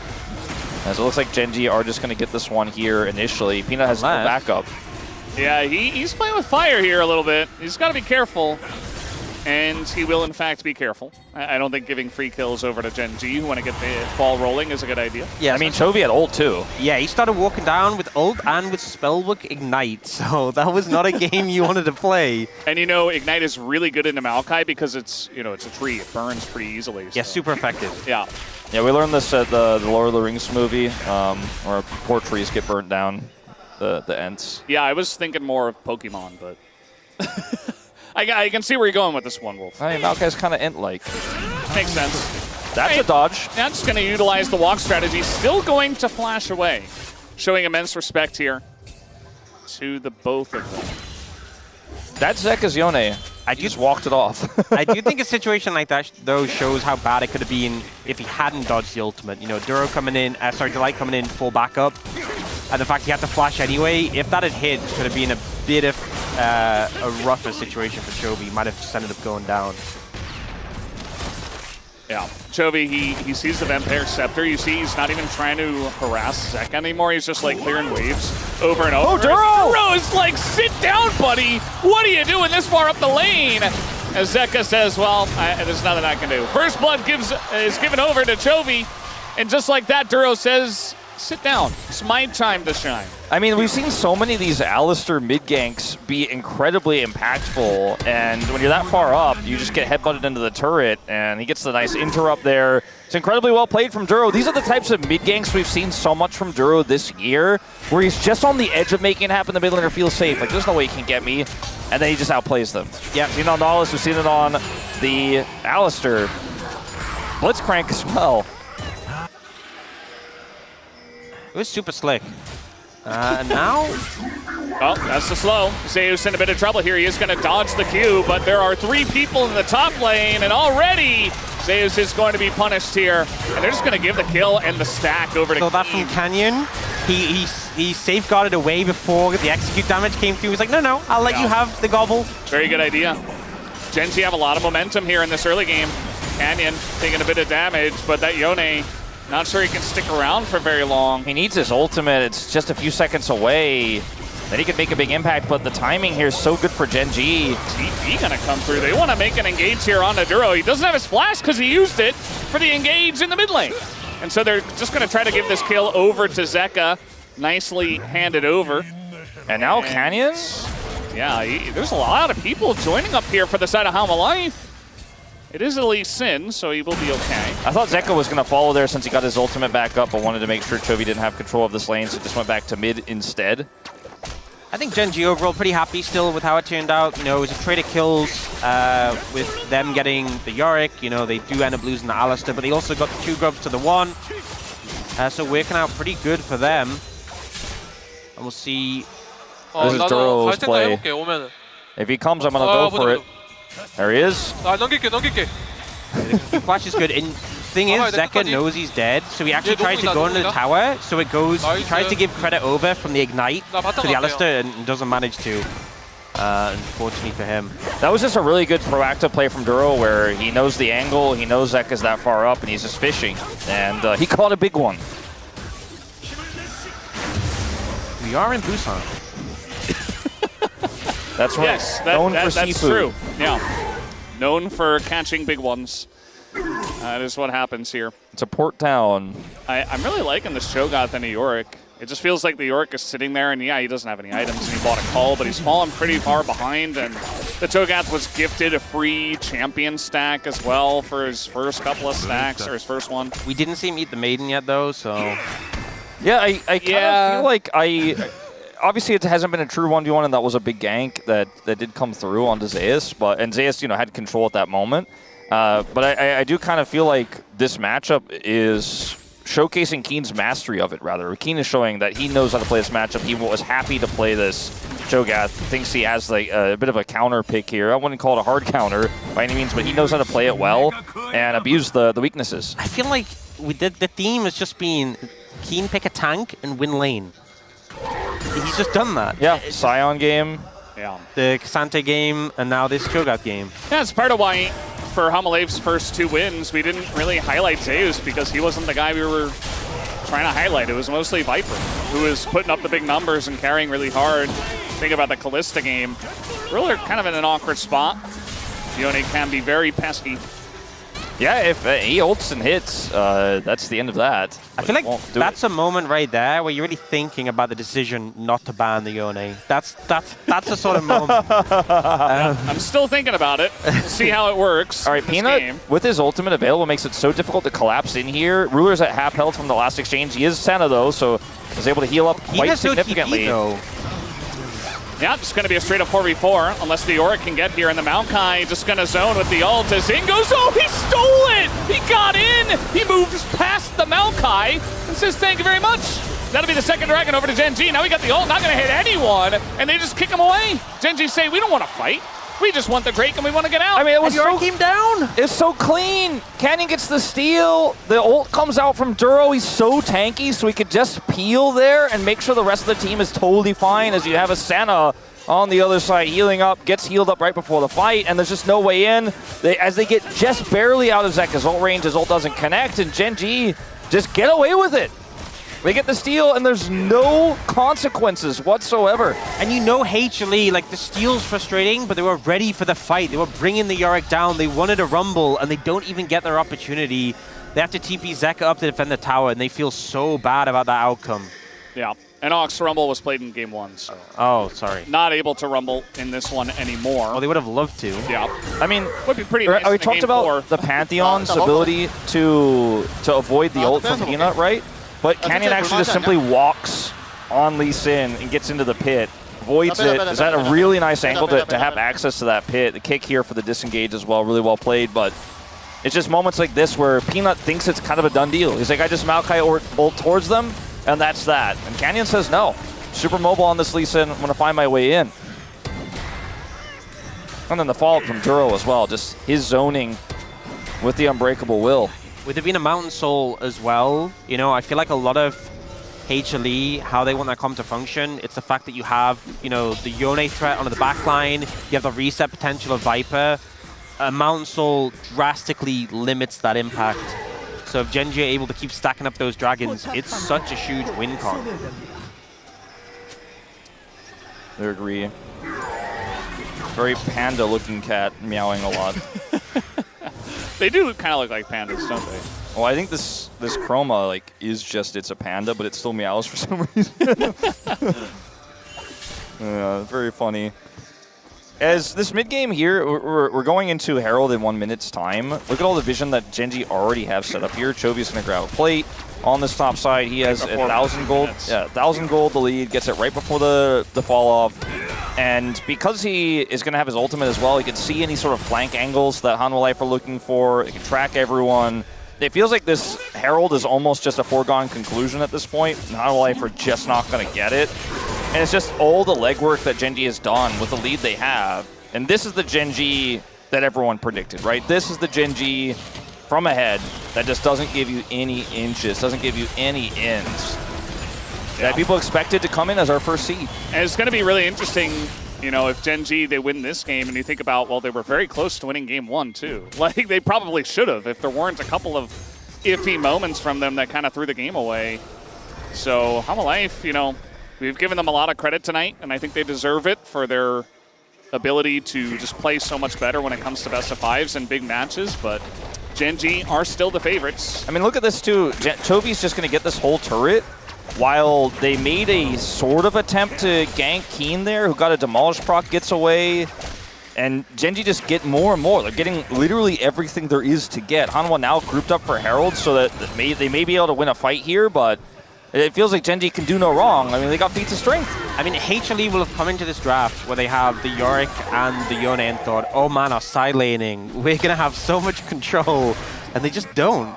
They just don't right now. And I feel like Keen's super comfortable going up against the Yorick or the Yone, and Chovy's getting so much pressure down. HLE are now looking for the Rift Herald. Keen does have TP. They want to contest it, but Canyon's going to be a little bit late. Now let's see what he can do. We got the TP coming in. Chovy's coming in from the top side. Bit of damage already going in. There's a TP right in front of Gen G's face, and that's just going to be Zayus flashing away. As we got the Maokai ultimate trying to lock some people down and get this Jinx excited, but Gen G, they just form a wall. They say no thank you, but Peanut goes back in, and a ton of damage is done to the Maokai, but the Lulu barely keeps him alive, and that's a kill for the Yone. Finds another pick onto Chovy here, who's just on the run, and there's the engage with Peanut going back in with the Rift Herald, picks up another one, and Chovy not able to do much here on the right side of the fight. Looking good for the side of Hanwha Life. In this fight, they pick up a couple. This is the insane punishing power of this draft and of the playstyle of Hanwha Life, as we will have a pause, but you see what happens if you get just one kill. Keen's not that tanky yet. He dies, Viper gets excited, and then you can kind of almost just do whatever you want in a game state like this. Peanut, the Rift Herald charge is a bit awkward, but he engages afterwards. They get another pick. Chovy's zoned out, and Hanwha Life pulling back into this one in a big way. That also felt like such a rushed contest. Like, Canyon wasn't there. Keen teleported in. It was like, maybe they expected him just like run up to the Herald and eat it, but that would be suicide, so he didn't. But it's like, well, what are you teleporting for? The fight? But like, you weren't really in position to fight. It just felt like, for a game where Gen G felt so in control, that felt like a sudden urgent rush when they really didn't need to, and HLE very quick to punish. Yeah, the Chovy ultimate as well, where he's looking for the gold card, doesn't end up being very impactful, and he kind of just ends up forcing it. And, you know, just not really quite the fight, like you said, that Gen G are looking for. Not one they necessarily had to take. And suddenly you just gave Hanwha Life a big window back in. And with this pause, things could not be more tense, right? I mean, Gen G's BO5 here on the line after this fight, falling a little bit further behind. They can still, of course, go to MSI, but nobody wants to go as second. Nobody wants to have the chance of not going at all. As you mentioned earlier, Valdez, like, it could be T1 in full form. Those guys always play close. KT seems to be, like, they had the best chance of beating Gen G in regular season. Like, they were super close. I mean, also, like, you can sit here and say, well, Gen G and HLE look way better than everyone else. If they do fall down, they'll probably make it second seed. But, you know, going into today, everyone was so sold on Gen G. And that's been thrown up in the air. You always want to secure your ticket now. You never want to leave it up in the air and give an opportunity for another team to deny you. Looks like they want to fight here for this dragon. Gen G looking at Mountain Soul Point. Looks like Hanwha Life really trying to close the gap and get in here, but it's just Zeka, and the jungler still not anywhere close, as Canyon just going to be able to easily smite this one, you would imagine. There's the damage, gets the soul point, and Hanwha Life, I mean, especially without a Maokai, you can't really force anything unless Zeka's going to find, like, the God engage, which obviously is going to be almost impossible if they just spread out. Yeah, we were missing some context there as to how that all started off and why Gen G had so much control and got it for free, but I think it was just off of the reset after the last play in mid lane there, and yeah, that's massive, because that's Soul Point. Yep, and now pressure really going to be on HLE for the rest of the game, because right now Gen G are ahead, but just the threat of that Soul for the rest of the game, given that they have like a Senna and a Cho'Gath, who, you know, yes, HLE have a lot of scaling components themselves, but you never want to be in a position where Gen G with a Senna, a pick that we know can be such a menace in the late game, could potentially have a Mountain Soul. He ran over there, but is not going to be able to do anything for this. Chovy did or Grump did, you know, bit of both, just fucking both. Super tense. You know, you could feel, you know, for those in the venue and for those listening, of course, at home, who can kind of tell when obviously the crowd mics are going. It's a bit silent right now, as it's very tense, right? I mean, the lead that Gen G has is still there. You can see there's a few dents put in it after that previous play. Zeus is going to be able to take out this turret. Those here are at the definitely bottom. pandas, by the way. Yeah, but they have they're not cat-like cats. features. Yeah, they're not cats at all, I don't think. Like, they're just little mini pandas that meow. Yeah. I don't know the story behind that one. I think we're going to have to look. They have like cat ears and whiskers that look like cats, but they're obviously designed to be pandas. I so think it's the chroma, right? So yeah. They look like, you know. Well, I mean, that's a turret to go over. This Yorick is, you know, slight lead. Yeah. Obviously, I think in terms of team fights later on, the Cho'Gath is going to be way more valuable. But in terms of side lane pressure, the Yorick is going to always be that threat. Neither team got 3 grubs, so let's split on that one. I think there's also something to be said that even though Gen G have a lead, they are looking for Zeus. Yeah, he's very isolated down here. No TP from Zeka to try to save him, so it's just a straight up 2v1, and Zeus doesn't really deal damage yet. So it's going to be a free kill given over to Canyon. Second kill for his Lee Sin. And there's just no cross map here. I mean, there's no angle for Hanwha Life to say, okay, Chovy ulted down here, the jungler's bottom. We'll just go ahead and get something else, because there's simply nothing. The Otacon hasn't spawned yet, and I think even trying to do that is optimistic. Chovy did flash on the play and doesn't have his ultimate anymore, but I mean, I think if they're going to try to just hone on Otacon here in 10 seconds, that's a bit of a pipe dream. Yeah, I don't think they'll really have an opportunity to do so. Getting flash from Chovy is pretty big. Flash from Chef, very valuable. He obviously just didn't want the play to extend too long and be off the map for a really long time chasing down the Yorick. But he does have Spellbook, so he'll be able to trade it out for a different summoner before too long, so not the end of the world. His Rod of Ages is almost complete as well. Yeah, and he's not too far away from the rapid fire cannon. We've seen Rulers picked up his, so that range on the center really online. And approaching that point of the game where I feel Genji's really comes online, and not a moment too soon with 2 minutes till that Mountain Dragon. Yeah. I don't think Genji really need to prioritize the Otacon. They just kind of need to stop HLE from doing it. And then when that next Dragon comes up, that's when really you should be in a position where you're like, hey, let's fight. Whereas HLE, they're starting Otacon because they don't want to wait any longer. They don't want to get to the soul fight. I think this is the kind of best case scenario for Hanwha is Genji botched how they try to stop this, but Genji just can play slow. They can play passively on this. Ruler has his ult. He's going to be able to sustain so much in this longer fight. Yeah, they have so much control with their range. And now finally TP is going to come through for Zeka after he picks up his shield bow. And it's just going to be potentially a flip, but you've got a Cho'Gath that you're smiting against, and all these resistances are going down.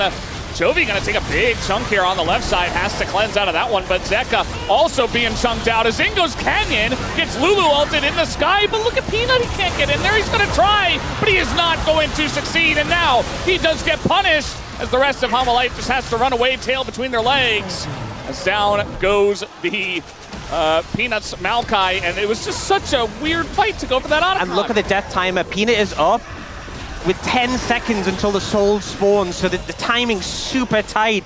I think Genji are in a great spot now. Yeah, they're going to look for even more. Viper getting chunked here. He's going to get zoned away from the turret as well. He gets taken out as, yes, Keen will go down as well, but the job is already done.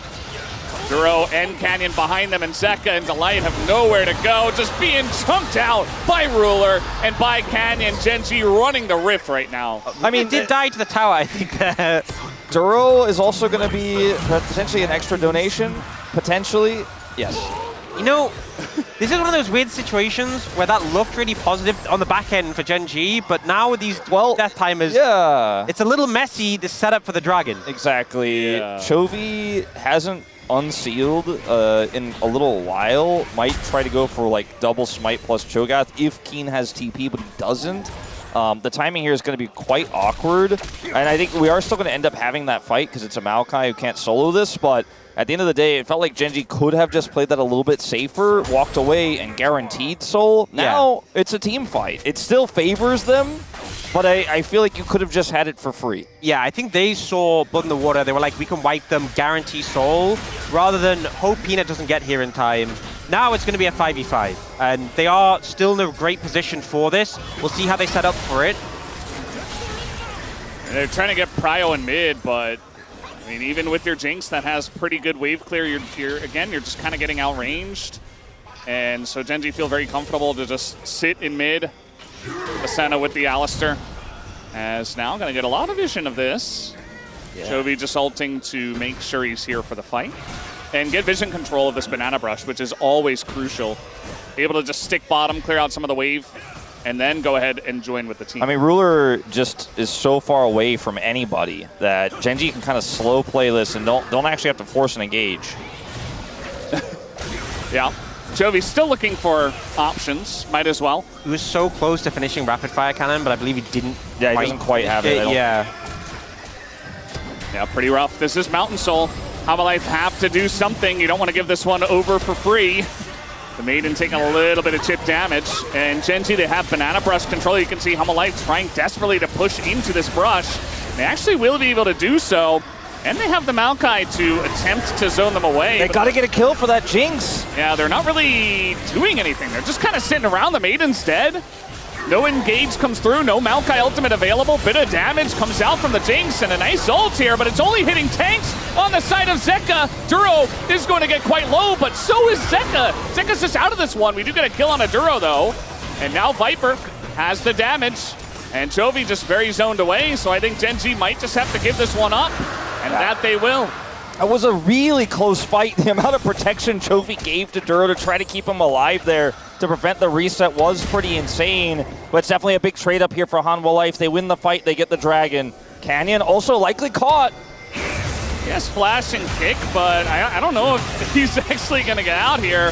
Tries to taxi on a Peanut, but with a Lulu around, it's just elementary as they give a ton of gold, actually 1,000 gold over to Zeus. And I think with hindsight, we can definitely say that overchase on the top side did bite Gen.G in the backside. Yeah. You know, they ended up having to take this 5v5, and Zeka gets so much value here, because meanwhile, Duro ends up trying to buy space for the team to stall out the Jinx and the Lulu, but Zeka goes in here and just kills Ruler, despite all this peel coming through. Keen doing his best, he gets the 1-for-1. Yeah, and then Duro does eventually die, and then Viper is such a big problem here. Just no way that Keen and Canyon could do anything with Jovi out of mana and zoned away. And now Hanwha, with this advantage, no jungler, gonna try to rush down Baron. Yeah, I'm not sure about this, but they do have a lot of damage on this Baron already. Jovi's got a nice angle on the left side. They just want to turn off of this, actually. Keen, very tanky, but not tanky enough. Duro, not able to peel for him, and now Viper gets excited, and they just taxi them away from the objective. As it does look like maybe Ruler gets out, and so will Duro, but yeah, I think for Gen.G that's fine. You stop the Baron, and you only lose Keen. Just a lot of relevant gold going over to this Yorick. That's going to be a side lane problem in this game. The extra time they bought with the dragon itself feels so huge. Sure, Ruler is getting to be a bigger and bigger problem, but these fights are looking a lot more broken up by Gen.G because Hanwha Life are playing as a better unit here in these 5v5s. Like, Jovi on the flank here doesn't really accomplish anything. They get the kill onto Keen. There's once again kind of just caught out here and the reset button for Viper. And at this point, you just got to get out and cut your losses.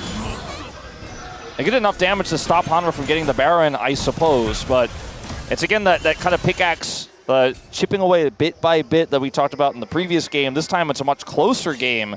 Hanwha Life are keeping Gen.G honest. Still feels, it's so close, it's so tense at this point, and Gen.G still have the gold lead, they still have Arakan, they still have Feats of Strength, one dragon away from Soul, but at no point do you ever feel safe. It felt much safer last game, but in this one it just feels like, especially with this Senna being this squishy carry, it feels like Zeka could just explode Ruler at any point, and that might just be your fight, your game, your series over. So we'll have to see. Summoners are available for Ruler and Chovy at this point, which gives them an extra element of safety. Yeah. And we do have the rapid fires completed for both of them, so that range, and I think that's what you really need to be playing around, is that going for that poke. Like, you land the stun card, you put a bit of burst into them, and then you sort of disengage. You keep them at a safe distance as much as possible. Speaking of that stun card, I mean, they have incredible range. The Mikhail is just going to have so much value into this TF, but they're going to get that out this time around. Huge wave shoved into that bottom inner turret as Chovy ulted to make sure that was safe. He was able to spot, because they didn't have vision down there on the bottom side of the map at all, that Keen could continue to push the issue. That's IE. And we do see the Yorick has to catch this wave. He does have TP, but Gen.G get prio out of this. It's just a really nice siege setup there by Gen.G. Going to be able to get this scuttle and should be able to clear this Baron vision easily. And now things are very, very stressful here for Hanwha Life Esports, trying to fight into this with no eyes. And Zeka's just going to hold out. Yeah, I mean, it's really rough. You don't really have an in, and you're just being picked apart. Peanut's going to flash, too, and this is just trying to get vision around the objective. This is such a play from Gen.G. This is how their composition wants to function. Yeah. Just poking and prodding and using the rapid fire procs, using that extended range. I mean, Chovy, not letting them approach. On his tier 3 ultimate here, he's got to back up again in just a second. He can even flank here. There's just no way to move forward for Hanwha Life. Yeah, you've got zoning from the Cho'Gath as well, and the consistent gold cards make it so difficult. Hanwha Life say we got to do something. They pull the trigger on Peanut's ult, but you're not doing anything. They just kind of throw an ult at them, and they don't find an angle because Gen.G are playing so respectful. That was their last chance. Chovy with the gold card here. Ult comes in, flash through on Duro, and that's going to be the end of this Yone as he's going to unbound, but yeah, he's just gone. And now Dragon in 20 seconds, that's sold for them if they want to pick it up. I feel like this is expert play from Gen.G, whittling away the resources from HLE. They've really locked in on this one. Peanut has no flash, so there's just simply not going to be a contest here. There's no way for him to get into the pit. There's no way for him to do anything. I mean, he's going to get his red buff, I suppose, but... Got to take the little wins. Yeah, I mean, Chovy just clears out that wave in the bottom lane. He's already here now, rejoined with his teammates. I think Hanwha Life are just going to have to grin and bear it as Gen.G will get Mountain Soul, making those resets for the Jinx even tougher. As we go back to this play here, Chovy had ulted previously, or this is moments later actually. This is the play on to Zeka. Just look for a flank angle here. Gold card, ult, track the movements of everyone, know exactly where Peanut is, just leave nothing to chance. And get that pick and head to Dragon. The thing is, the engage tools being the ult from Yone and the ult from Maokai, and like they were burning them as resources, tracking them, and as soon as those are down, Chovy knows he can just walk up. Like there's literally nothing HLE can do to stop him, and he can just use that range without really any recourse. And now they can just do that same play again, gradually choke out the vision towards Baron, set up in a similar way. Those cooldowns, those resources back available, just burn them again. I mean, Gen.G are in such a good spot, and all of the itemization, everything they're doing right now too, just makes it oppressive and hard to punish. Like, arm guard for Chovy even feels so strong here, even though it's almost unnecessary, just incredibly safe. He's got cleanse set on his unsealed spellbook as well. Punishing him is going to be incredibly difficult, because any kill for Viper is your in for Hanwha Life to actually clean up fights. Yeah. But getting that kill onto even a squishy target like TF is tough with the itemization here in the cleanse. I think HLE have realized they got to send Viper forward first because they have McHale's and they got to fight fire with fire. You got to use the Jinx range to push them away and threaten with the damage because it's yeah, you actually kind of want the fight to start, and you get stun carded, you McHale's, and you just fight before the next stun card is up. Or just start the Baron and see how it goes. Quite desperate. Yeah, they get a big flank coming in from Chovy. He's going to be here on the left side and take a look. And in the massive kick behind everyone! And the Cho'Gath knocks up everyone as well on the backside. As Ruler's already dead, and they don't have the damage if they don't have Ruler. As that is going to be the end, or not Ruler, Viper. He's going to go down. And Ruler stays alive with the Zai doing tons of damage. Zeus running away. And now, I mean, maybe Gen.G did it. They were patient enough. They're going to look to push mid. I mean, I think that they can at least get an inhibitor here. But, I mean, with 25 seconds on Jinx, 30 seconds on Yone, if they get anybody else, I think this game is just going to end. I mean, for all intents and purposes, it may already have 20 seconds left on Zeka. 12, they have a wave. Yeah, they have a Cho'Gath who is full health with the Senna behind him. And Duro just going to knock away Zeus. You don't have any chance of killing the minions when you're that far away. As this should be going to Silver Screeps, ladies and gentlemen, as Zeus trying his best, and they're just going to flash over and kill the Nexus. That gets it done. Gen.G looking for the reverse sweep if they can do it in Game 5. You know, Games 1 and 2, we're kind of wondering where Canyon was to take us to Game 5. We get a pristine Canyon kick to deliver us Viper on a plate. HLE against Gen.G the last 3 times it went to 5, and we're going to get that again today. I guess we're just spoiled here at the LCK here in Korea. It's a regional qualifier where Gen.G has been dominant since as far back as the Samsung days. Hanwha fans not feeling as elated as they were after that dominant Game 2. Gen.G fans heralding the reverse sweep that may come in. No one predicted Hanwha but Jonas Strong. He now has the opportunity to be exactly correct with the 3-2 scoreline. The one prediction that on the global side we said was illegal that you can't vote for is the Gen.G 3-2 because Hanwha never loses Game 5s, right? But now they have all the momentum on their side. Chovy pulls out this Twisted Fate. Keen has this counter pick to the Yorick, and Gen G looked like they were dead in the water, but now the ball is in their court. And you know what? Some bold things. They let Zeka get Yone. It paid off, right? Because now it's disabled for game 5 because of Fearless. It was a risk. It was a risk they felt they had to take, and they get the benefits of it in this game 5. That means we do go on to Silver Scrapes for game number 5. Who will take it down in this 5th game and be our first seed from LCK to go to MSI? You'll find out after the break.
맞아도 야 미드라인 내가 너가 해.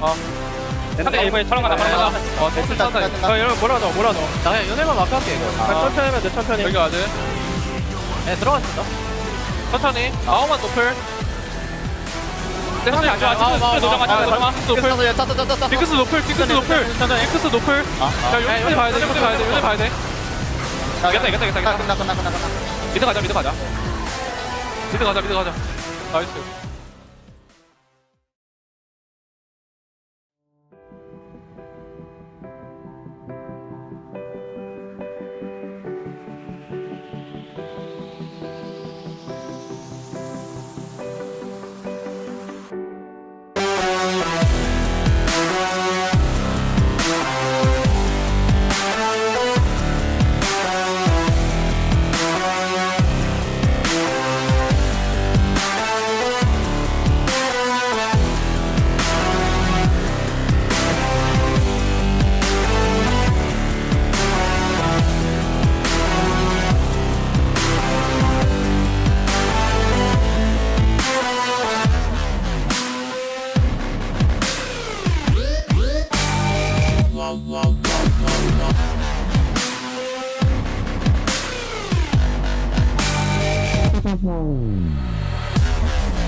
Phones out, you already know what to do. We're so blessed to have yet another best of 5 go all 5 here. Silver scrapes Hanwha Life Esports and Gen G, the #1 seed Gen G, able to claw their way on back and force a Game 5, the newest addition in this script that has been the best in League of Legends. I just have one thing to say, Degon. Let's fucking go! Let's go! It's happening! There is a narrative overload that is about to transpire. It's fine. I'm leaving anyway. The content. It's okay. Because we need to talk about the champions, and then we need to talk about all the things coming together now that we did go to that game number 5. Yeah, let's take a look at the Fearless band so far throughout the 4 games. It has been just a unique amalgamation of unique picks and champions that we are so used to seeing them play multiple times, like the Sylas, like the Yona here. I mean, I told you, Viper, do not pick Jinx Lulu in the game 4. It's for the game 5, you know? You want to pick for the late game at the game 5, not game 4. I saw them just picking just aggressive picks and just being like, I don't know. I think they should have picked something aggressive in the lane, but they didn't, so I feel like their win condition was out. There's also now 2 games in a row. Zeka being baited into a melee pick and then getting taken down by the Chovy Canyon duo. And in game number 5, I think that's not going to be any different. I think that's the issue that Hanwha Life need to fix. What is Zeka going to find? And when it comes to priority picks, I think the AD carry pool is getting thin. Yeah. And particularly with Jinx gone, I think that the Zeri stock is right up. Yeah, I mean, I think that also goes same for the Ornn, because Sion, Trundle is out, and all the tanks are out, so just I think Braum, and you're good. Exactly. Well, you know what hasn't been pinched as much because of how big these champion pools are for the junglers? It is the jungler champion pool. This time, Lee Sin getting picked up, and we see exactly why. Even though we don't see it in the meta, anytime Kenyon plays it, it is dangerous. Hanwha Life playing as blind here, as Kenyon is on that Lee. And the game at this point, this was a Hail Mary from Hanwha. The game was kind of over already, but oh my God! 1, 2, 3, 4, Wolf. A 4-man kick on the 1 carry of Hanwha Life that has an opportunity to turn that fight around. And also you could see that was a matter of inches, you know. Sapling almost got the vision on Lee Sin as well. That was just so close. And the thing I love about this from a narrative standpoint is that in the Game 3 win, you're like, ooh, they're having a hard time trying to close it out with a 7,000 gold lead. Even in this one, ooh, they have soul. It still feels a little clunky, but that kick felt like a weight was lifted off of everyone here in the Sajik Stadium that is rooting for Gen G. And now you start thinking about terrible memories that Gen G have to overcome. BLG beating them 3-2 in this exact stadium in 2023. And we have to bring it back because it happened right here. Gen G was able to fight their way back, get so close to turning it around, and obviously the only one that's still there is Chovy. Pina was there, but he's now on the enemy team trying to do the same thing and prevent that sweep. But for Gen G being able, and for Chovy individually to be able to try and right those wrongs from 2 years ago, right here in the arena, I think is such an insane angle if they manage to do it. And on top of that, we are not seeing many reverse sweep nowadays. I feel like we're seeing many 3-0s in the LCK, but I feel like reverse sweep was not a thing in LCK especially. So I feel like it could be a thing. Right? Doran as well, and let's not forget, Ruler has his own demons in this very arena as well, and if he loses, he might have to play the same person that made him think that way. You know what? And also, this has been a turnover of the guard since 2024 summer. The Hanwha Life Esports run has been something to watch, and it has been against this Gen G squad that's been so damn dominant. Here, only one predicting them, Daniel Ox Harrison. Today, only a single man who, if you like an underdog, he's the man you want in your corner. It's Jonas Strong, the only one predicting a 3-2 for Hanwha Life. Some call man like a god sometimes. It's so telling that coming into the series, all of us, and I think validly because of the regular season, we're expecting Gen G to win. And there were some free 2s, there were some free 1s, meaning we did with the dummies going for free 0. But what is important to note is that when King it of the BO5 to a game 5, Zeka doesn't lose. And thus far, I think he's been mostly getting gapped by Chovy. Had the Zir play in game number 1, right, to kind of pull it back. Yeah. But over the course of this series, he hasn't been able to deliver.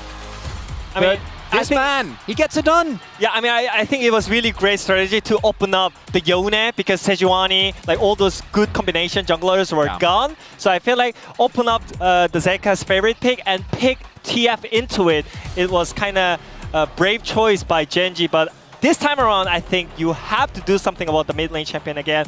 It can be any, or it can be something else like Set.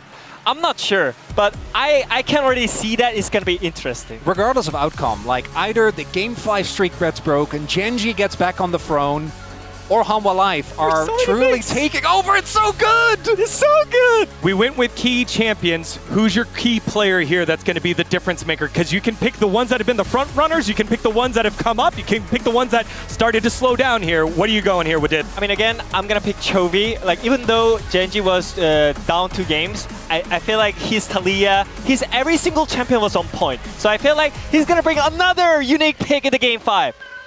For me, for Hanwha Life, I'm going to go to Zeus. I think he's been fine today, but I haven't seen the true one. True Now, the carry. Camille game was good, but I feel like Keen has been able to kind of match him this far into a best of 5 with the champion pool that man has. I'm expecting it to come up huge. We're lighting it up here in the Sajic Indoor Gymnasium. Game number 5 yet again for Genji and Hanwha Life Esports. Only one can go to MSI. Light up your phones. It's game number 5 in the LCK. Thank you very much, guys. We are here getting ready for game number 5. As the series, once again, we're blessed with the game number 5. It just keeps happening. We thought Hanwha were just the better team, and now we're realizing that Genji just had a slow start. And they dominated in game number 4. It took them a little bit longer in game 3, but they still won pretty sizably when you look at the numbers. And now, I mean, all bets are off. Surely Hanwha Life could come back, but it's hard when there's so much momentum going the way of Genji. I feel like in series momentum, Genji obviously have that 2 games in a row. That's big in their favor. Things like the fact that they let the... What's going on here? Looking real cool right there. All right, the GM of Hanwha Life Esports has decided that they are going to win game 5. I think they have a secret plan in mind. But I think... Very mysterious. Yeah. When you look to HLE, last 3 times when it's gone to game 5 against Genji, they ended up winning out. They've been the game 5 demons. Zeka in particular, who, I'm going to just say it, he has been outplayed by Chovy throughout this series. He needs to step up in this game 5, but he has been the game 5 hero for HLE. The game 5 demon, the super soldier, 9 wins in a row in best of 5s. And he's looking for his 10th. You know, to go to MSI as the first seed, to say Hanwha Life, this is our dynasty. We're living in the era of Hanwha Life.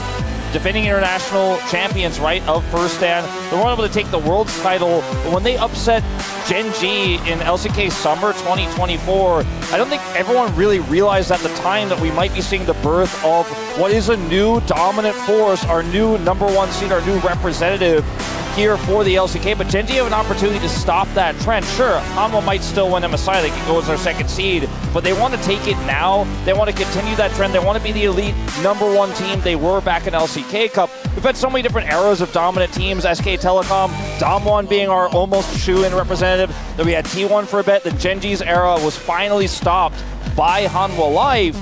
And maybe Hanwha Life could birth their own legacy here in the LCK of a dominant era spanning across multiple seasons, potentially multiple years. But it has to start with that 10th best of 5 win here for Zeka. Well, here we are, game number 5. Zeka is looking for his 10th, as you mentioned. Hanwha Life, they select the blue side, not a surprise. In the road to MSI, red side is heavily favored in the stats, 9-1 so far. Blue side only won once, that was KT. And again, I think that's partially because, you know, the stronger team was winning from red after winning game 1, and were forced on the red side against the team that had side selection and obviously chose blue. But now, you know, coming into this game 5, I think all bets are off. We're going to see some weird stuff. And I think this is where champion pools really come into play. And you really have to dig deep to try to form some semblance of a comp that works together while also making, you know, good choices in individual champions. In terms of meta picks we've seen in round 2 and onwards, the only one that's really left available that aren't going to be perma-banned, like the Vi, obviously the Galio, it's been banned for multiple games here, is the Pantheon. We assume that will also be banned going into this one. And things get a little bit more weird. We've had so many Game 5s across this year of Fearless. Victor also was banned, and it will continue to be so, where the Game 5 drafts are not meta. They're not necessarily practiced, and it's a messy Game 5, and your clutch is the most important factor, and that's where Zek has come up big. So my eyes are on what's he playing in this 5th and final game. Yeah, I feel like that's the thing, is we've seen these picks who we'd expect to be prio not really touched on, like the Pantheon, like the Wukong hasn't really been touched on. So they could just bring out those, or it could just be moving far away. One thing, we have seen a lot of scaling lent towards in the Game 5s. You know, that's where we've seen like the Zeri Lulus come out. That's where we've seen like the Aurelion Soul. Ornn ban makes a lot of sense with that in mind. Yeah. That doesn't mean that Nidalee, though, has not been banned away. Does get banned away this time by Gen G. Jace left available as a result. Yeah, Jace is one of those other meta picks that is still up. It's Jace. As Zeus gets his hands on it. In Game 5. And what's the answer going to be? I mean, there's no Sion, there's no Ornn, there's not even a Cho'Gath if you're thinking of bringing that out. I know Kronk backstage is like, Malphite, do it, lock it in! But we're going to see a Lucian here instead. And that is going to be with an available Braum here as well. So Lucian Braum? Lucian Braum feels like the easy lock. Or pick up that Wukong, make sure you have a top-tier jungler. What if it's Zeri Braum, though? No, Zeri Yumi, Lucian Nami. Honestly, it could kind of work here, but if you grab, for example, Ashe Braum, then your jungle pool is going to get choked out in the second phase.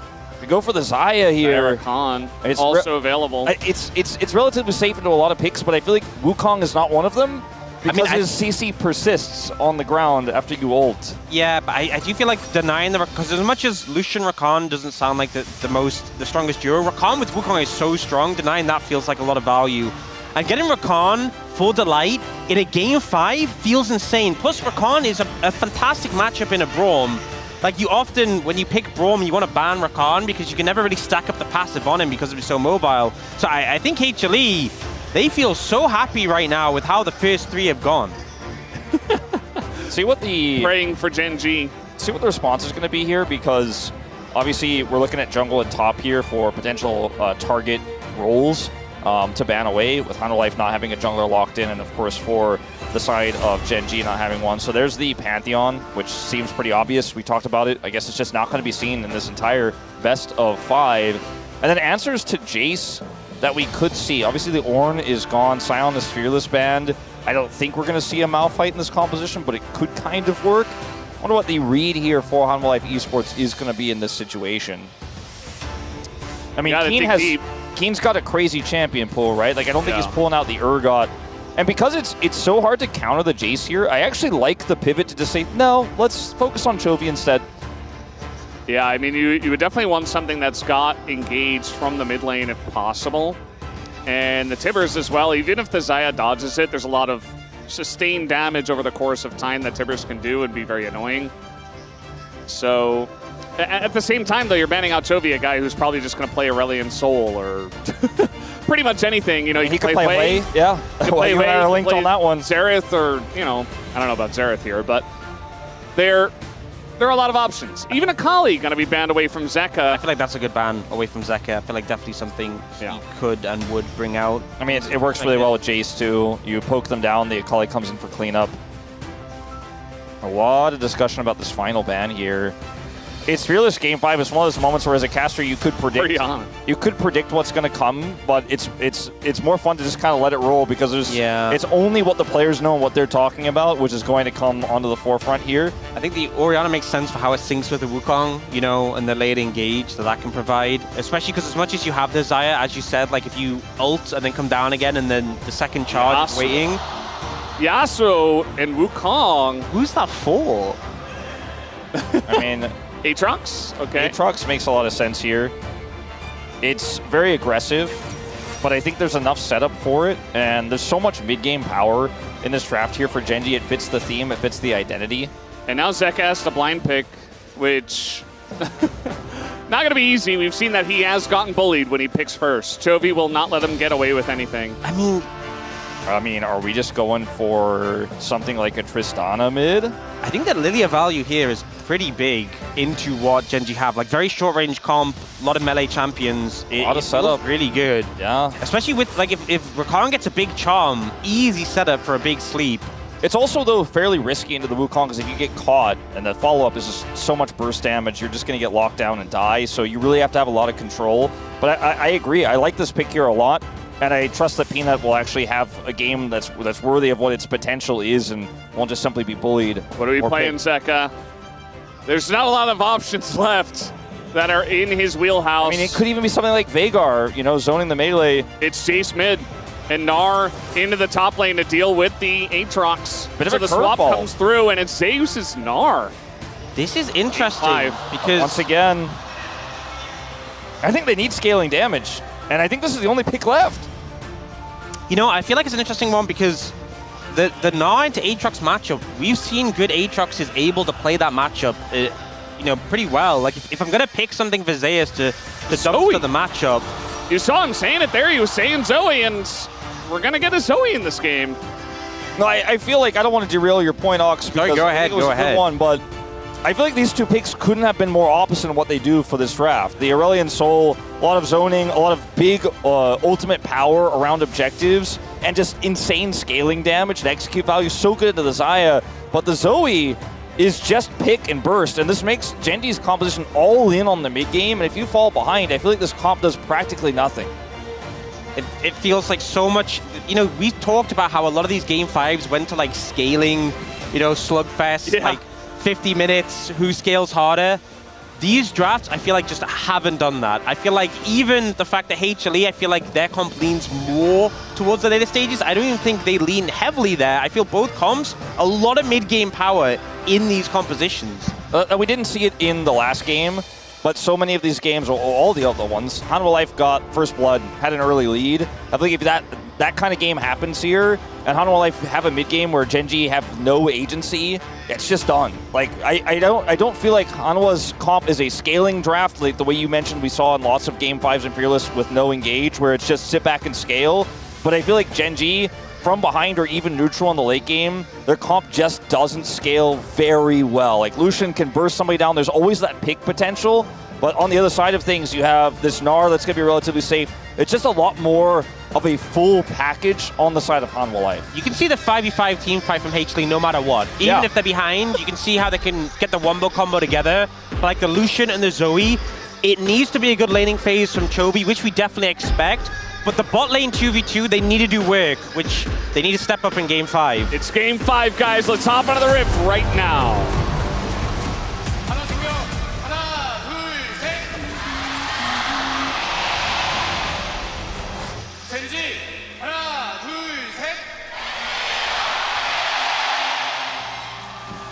So many people on the Gen G side praying to the Church of Chovy that the Zoe is going to be the difference maker. I really liked the Aurelion Soul, the Zoe. There are a lot of angles where, you know, you can get free shock blast to the face when you hop back. You can get Rakan ulted very easily or knocked up when you jump back. The Gnar has great setup into you. I think that if there's somebody who can make it work, sure, it's Chovy, but I think he definitely took a risk with this one. I'm kind of agreeing on that point. I feel like if you go Aurelion Soul, then everything we said about like the late game team fighting from behind becomes like, well, if you're behind, it's cool because yeah, your Aatrox didn't have the swimming mid game that you wanted, but you kind of infinitely scale. You're really strong, and you know the Lucian can still supplement that damage. You have the Wukong for even heal for the Aurelion Soul. It can fly around. It's got reset value.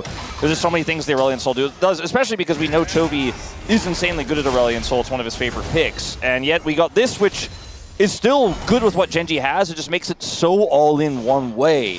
You feel like you don't see the longevity necessarily from behind. My concern with the Aurelion Soul is that, you know, we're talking a lot about a pick that didn't happen, but it would have been like, you know, Chovy, who's been winning lane game after game after game, is now in a pick where you're weathering the storm, and if everything goes wrong, you hope that he can scale up.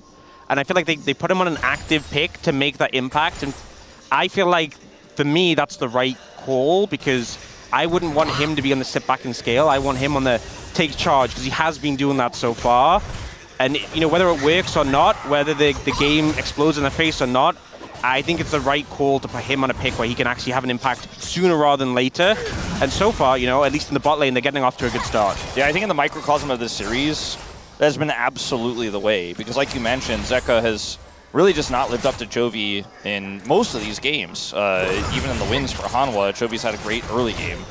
So we'll have to wait and see. I mean, the Rise game was questionable at times, but it was a lot of chain CC. Yeah. But Zoe is a pick that is explosive, and from behind, you can still do things because you could set up a sleep, you can zone on objectives, you could just burst somebody with your team, and that can get you back in. But it's not quite going to be Shock Blast value sitting at neutral being like, oh yeah, you guys can't get to me, I'm just going to keep, you know, empowering Shock Blast and poking you down until you can't do anything, as Keen's in trouble. Yeah, in a bit of trouble here. He's not going to die, but he's giving Grasp stacks over the Gnar. It's doing its job. So we've seen Keen do really well in lane so far throughout the series against Zeus. The Aatrox into Gnar matchup, you know, we've seen Aatroxes do really well in the matchup, but it's definitely a skill matchup, right? If you're connecting the sweet spots, if you're closing distance, you can do well. Right now, Zeus having a great time into Keen, forcing Keen to recall. He will TP back in to catch this wave. He will actually stay. And Zeus is about a mega. This is risky. This is very risky for me. It's still tower ramp damage. He's going to flash away, and Peanut's taking the turret damage. So it ends up being a bit of a risk for Hanwha Life Esports. To be honest, I kind of felt like with Keen having flash there, it wasn't really going to be an angle unless you were able to get the jump on him with Zeus. Like, Zeus goes for the flash first and Keen doesn't react, but I don't think you can expect that. I feel like that was a pretty well-handled moment from Keen there. Because it's still like a level 4 Lilia, and this turret hits hard. I think that is one thing, is this HLE composition is very squishy, which also kind of leads in a, you know, if this Zoe gets ahead, if this Lucian, if this Aatrox, people will explode. I mean, I feel like for both sides, this is going to be a game where whichever team gets ahead will just be able to decimate the other side. Yeah, and you think about, you know, what goes well with the Wukong. Comp we've seen played many times is Ahri Wukong, but obviously the Ahri's been gone since game 1, actually. Or no, not game 1, game 2. So they go for Zoe, who's got the ability to set up the Wukong on top of it, and I think it kind of makes sense, you know, after our long discussion about the pick. And again, if somebody's going to get it done, I think it is Chovy in his current state, in his current form. Even though the early laning phase looked a little bit rough, he's certainly holding his own by this point. Although he's not, you know, going to be he's not going to be getting these huge leads against a Jace. Yeah, it's not that kind of matchup. He's not playing against a pure melee champion that he can just bully to his heart's content, like we saw with the Sylas game out of Zeka. We do see Peanut stealing away the wolves from Canyon, which has helped keep him a little bit even. We did see Canyon, when Peanut went for that top dive, Canyon stole away a camp, which obviously put him a little bit ahead, but you kind of need to be, you know, when Peanut goes for a gank like that, you need to be stealing away camps, because if you let the Lilia just run away with the matchup, she will get really far ahead with how quick she clears. So much vision and prio here for Hanwha Life. I mean, I think this might just be a shoe-in.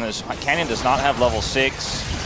Taking him on a danger. A poke, and now Chovy the same. He's going to get the sleep off, but he's not in a great spot here.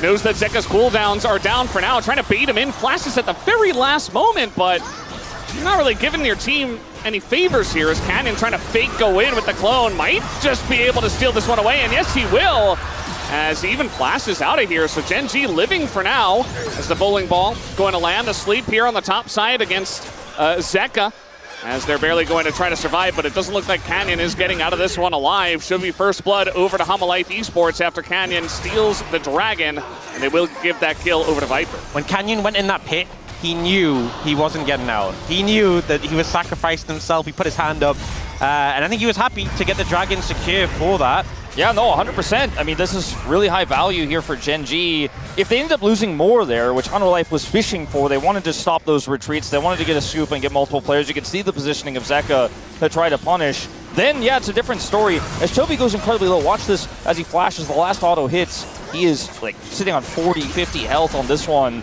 Does get away. And then Canyon goes in here, gets the steal. Really nice Warrior Trickster here. Has them fooled. Gets the dragon, flashes out. And then here just wants to try to buy time for everybody else to escape. The heal comes out from Duro to try to make sure they can buy space, but Canyon is unfortunately the sacrificial lamb here. But job done. The top side of plate does go over the Gnar, and what has been a tough matchup here for Keen thus far in this game. But I think Hanwha Life, at the end of the day, they'll take the gold, but they wanted everything. They wanted the dragon and the gold. The thing is, it's really hard in a game 5, in a situation like that, where if it goes wrong, you don't secure the dragon, and you potentially lose more members to make a call that you want to go for this play. And like, it worked out, and in hindsight, it was the right play, but like Gen G, that was so touch and go, and to be able to in a game 5 go, yeah, we're gonna make this work. A lot of confidence. If they get wiped there, you know, it's probably just game over. It's just series done. Yeah. Oof. This is right before the grubs.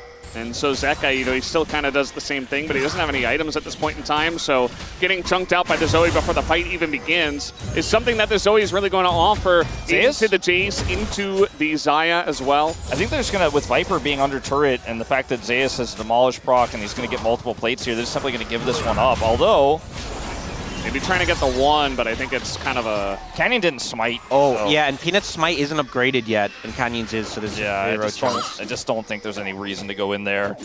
Well, I appreciate the hustle, but just take your win. Good elsewhere. effort, yeah. And I mean, you look at the gold leads here.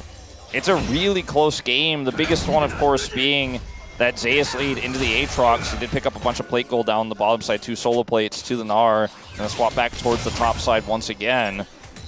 But this is a lead for Hanwha, you know? Gen G not accomplishing, I feel like, as much as they would have liked to. Sure, they got the early dragon stacked up. It's not doomed by any means, but I think that on this next dragon, they really need to make something happen.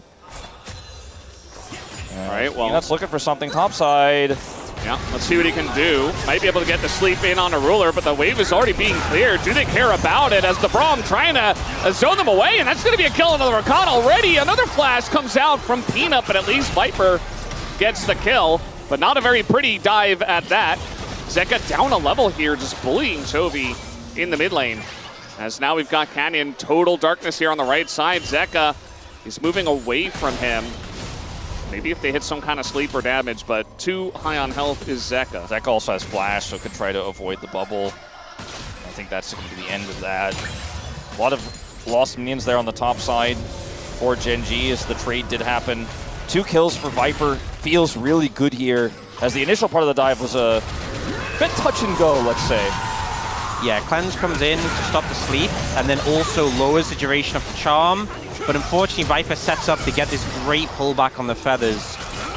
Duro missed his ult as well, but it was obviously Viper still ulting there in exchange. And you saw on the player camera, if you guys were watching, you would have seen Duro looked super frustrated after that situation, because I think if that ult is a little bit slower, perhaps maybe it's a little bit more high value. Either way, still 2 kills for Viper. Feels great for Hanwha Life. Ruler also has very high standards, so maybe Duro feeling the pressure a little bit, knowing he let down his young quite a bit. I mean, it's kind of hard for him to do much in that situation, but trying his best, and I don't think he should be too hard on himself. Hanwha Life, though, in a very nice lead here. It's nothing game-breaking at this point, but the Gnar's ahead and the Xayah's ahead. 2-0 for Viper in this game is going to be pretty massive. He's going to get scaled up very quickly in this one. We're not going to know if Ruler can really keep up in this game. I think it's okay for Gen G to be even, but not behind. And right now, 700 gold isn't enough behind for me to say it's not okay, right? If they can continue to hold on to these dragons, continue to force these fights on their terms, threaten kills, then it's still fine. It's when they lose a big fight that's when you should start worrying if you are a Gen G fan. They have Prio on the streak right now. Chubby coming over. Yeah, TP. Dean could be in a precarious spot. Gonna throw in the sleep, actually, and that time Duro is able to keep Ruler safe, but not for long as the Tarn comes in. But now the counter engage of Viper just dies. He was 1 second away from his ult, didn't have it in the fight, and now the damage is coming through here for Gen G as Toby nearly gonna miss Zeus there, but he's still on the chase, and this is what the Zoe does. Trying to follow up and get even more. We're zooming in on him. He's got the Battle Star looking for it. He's not going to be able to hit it as barely Hanwha Life Esports just limp away from this fight. Canyon's super low, but the Leandries is not going to be enough damage there. But it starts off as 2 fights on 2 fronts, but Keen's angle is really the game changer. So that one's not going to connect. And Duro as well doing such a fantastic job of keeping Ruler alive for so long. So much had to be invested there, I feel, that it just meant, like, it gets to the point where you have to sink so much in, you can't stop. often committing to killing Ruler, but eventually it's just too much. And we see here, so the sleep comes in, they know he doesn't have cleanse. And Delight's there for the follow-up, but the ult slows it down. He doesn't get charmed. They eventually commit, but then here, blocks the damage from Zeus. They get passive on Zeus, so he's stunned. Finally, he goes down, but so much committed. Zeus is so deep. And eventually, this is a point where Genji start to chase off the exit kills. Yeah, and Chovy getting that sleep off the TP from the Jace really hurt Zeka's ability to impact the play early. He still was able to collapse on and kill Ruler, but not before, like you mentioned, so much time was bought. Canyon narrowly survives here, not quite get burned down, but a very, very close game still, and one that Genji is starting to look better and better in when they win these skirmishes, because this is exactly how this comp needs to be played.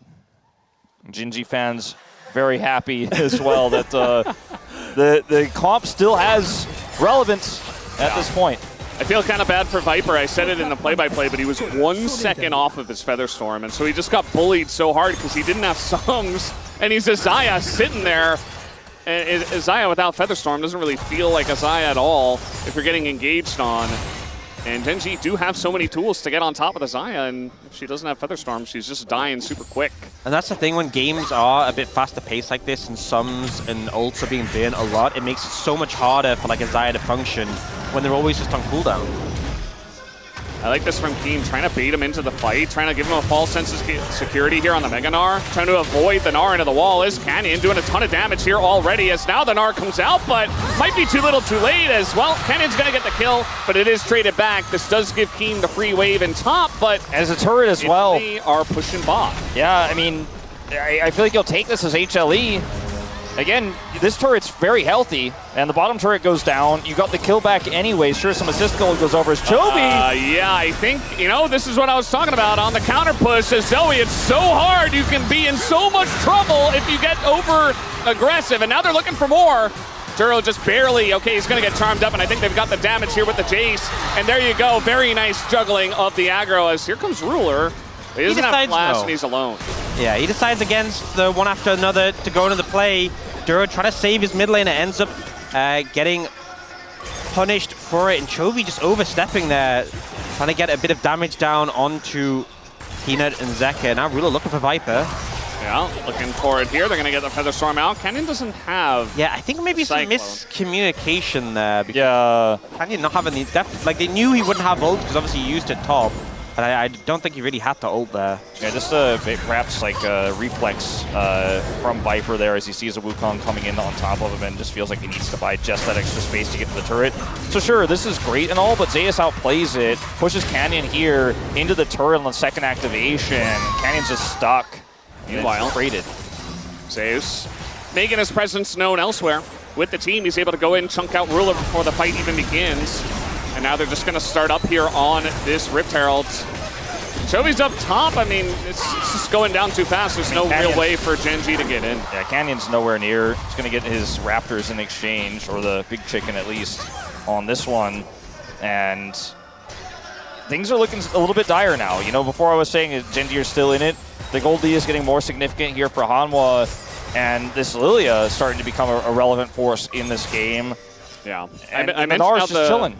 I mentioned how the Rakan and the Jace can really punish the Zoe, even the Gnar. I didn't even think about the Lilia. You go in, you're going to get tapped by something from the Lilia, and even if you do a ton of damage, the recourse that happens when you get slept, when you pop back in the portal is just too much. You have to be so controlled on the Zoe playing in this game. It's a really difficult Zoe game. And, I trusted Chovy, but that was the first example really in this game where he's gonna have some hard times if he doesn't control himself. Another turret goes down. I mean, the Zoe, when you're ahead and you have full control, it's easier to make those judgments on what risks you can take, right? But when you're behind and you're trying to desperately catch the play and defend, that's when it gets a little bit trickier, as this is going to be potentially another turret to take a charge at least. Hanwha Life going to use this Herald instead rather than committing to the turret itself to grab Dragon. This might be Genji's last real even team fight they get. Canyon has flash and ult, and I think he has to be a hero here if they're going to commit. Yep. Mega Gnar coming through, and it's a straight up 5v5. There's the Mega Gnar, and Keen looking for the flank, and it's just going to go to a flip. It goes to Canyon, but let's take a look at this fight as Canyon taking a bunch of damage, but Pino went way too deep, not able to quite get the sleep off, as now Keen Taxiing Zeus out of this fight. Life in a bunch of trouble as now they have nowhere to go. The sleep comes down on a Viper, and the chase potential of this comp shines. They take out the Xayah. It's now Canyon looking for a bit more. Keen as well here with Duro. And they might just be able to do it. Zeka trying to play bodyguard, but he might be punished himself. Has to flash out, and Gen G finally find the angle. And Canyon's smites have just been so good. I mean, the fight as well was winning, but his smites have been so on point. I feel like the confidence to go for these plays. Peanut tries to make him pay for it, but it's Gen G who come through strong just when they need to. And Zeus is trying to zone him. Yeah, that did happen. Like, look at where Zeus is in this fight with his Meganar trying to zone Canyon, but he's still unsuccessful. And he puts himself in harm's way, gets slept as well on the rebound as Chovy is completely safe. Peanut way overextends, and then Zeus takes so much damage that he has to flash over the wall. And then who's going to peel in this fight? Viper gets hit by an amazing big boom Q there coming through from Chovy. And, I mean, that's one thing Xayah is not great at is poke and burst in situations like this. And Chovy's just threading the needle in.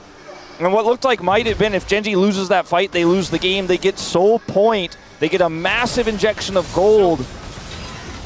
And now they're in a great spot. Died in the turret? He just died in the turret. Yeah. It's like, okay, whatever, I'm just dead here. Yeah, you just want to get back to base. You wouldn't understand. Yeah, I don't quite get it. It's very high level. But yeah, that's a massive fight here for Gen G. I mean, they're in this game. They have 3 dragons. Cloud Soul gonna be feeling fantastic for their composition. I mean, Cloud Soul with the Wukong is massive. Every champ. Every champ loves it on the side of Gen G. And now we got Viper just trying to do a red buff, and he's gonna be punished, and Zeus comes in here. Life falling apart, in Gen G playing guerrilla warfare. And Life don't quite have the answer. That's a free kill on a Viper who's really struggling into this comp. And Viper, I feel like the most consistent member on HLE throughout this season is being punished again and again on one of the safer 80 carry picks. Gen G is targeting him this game. 3 deaths so far.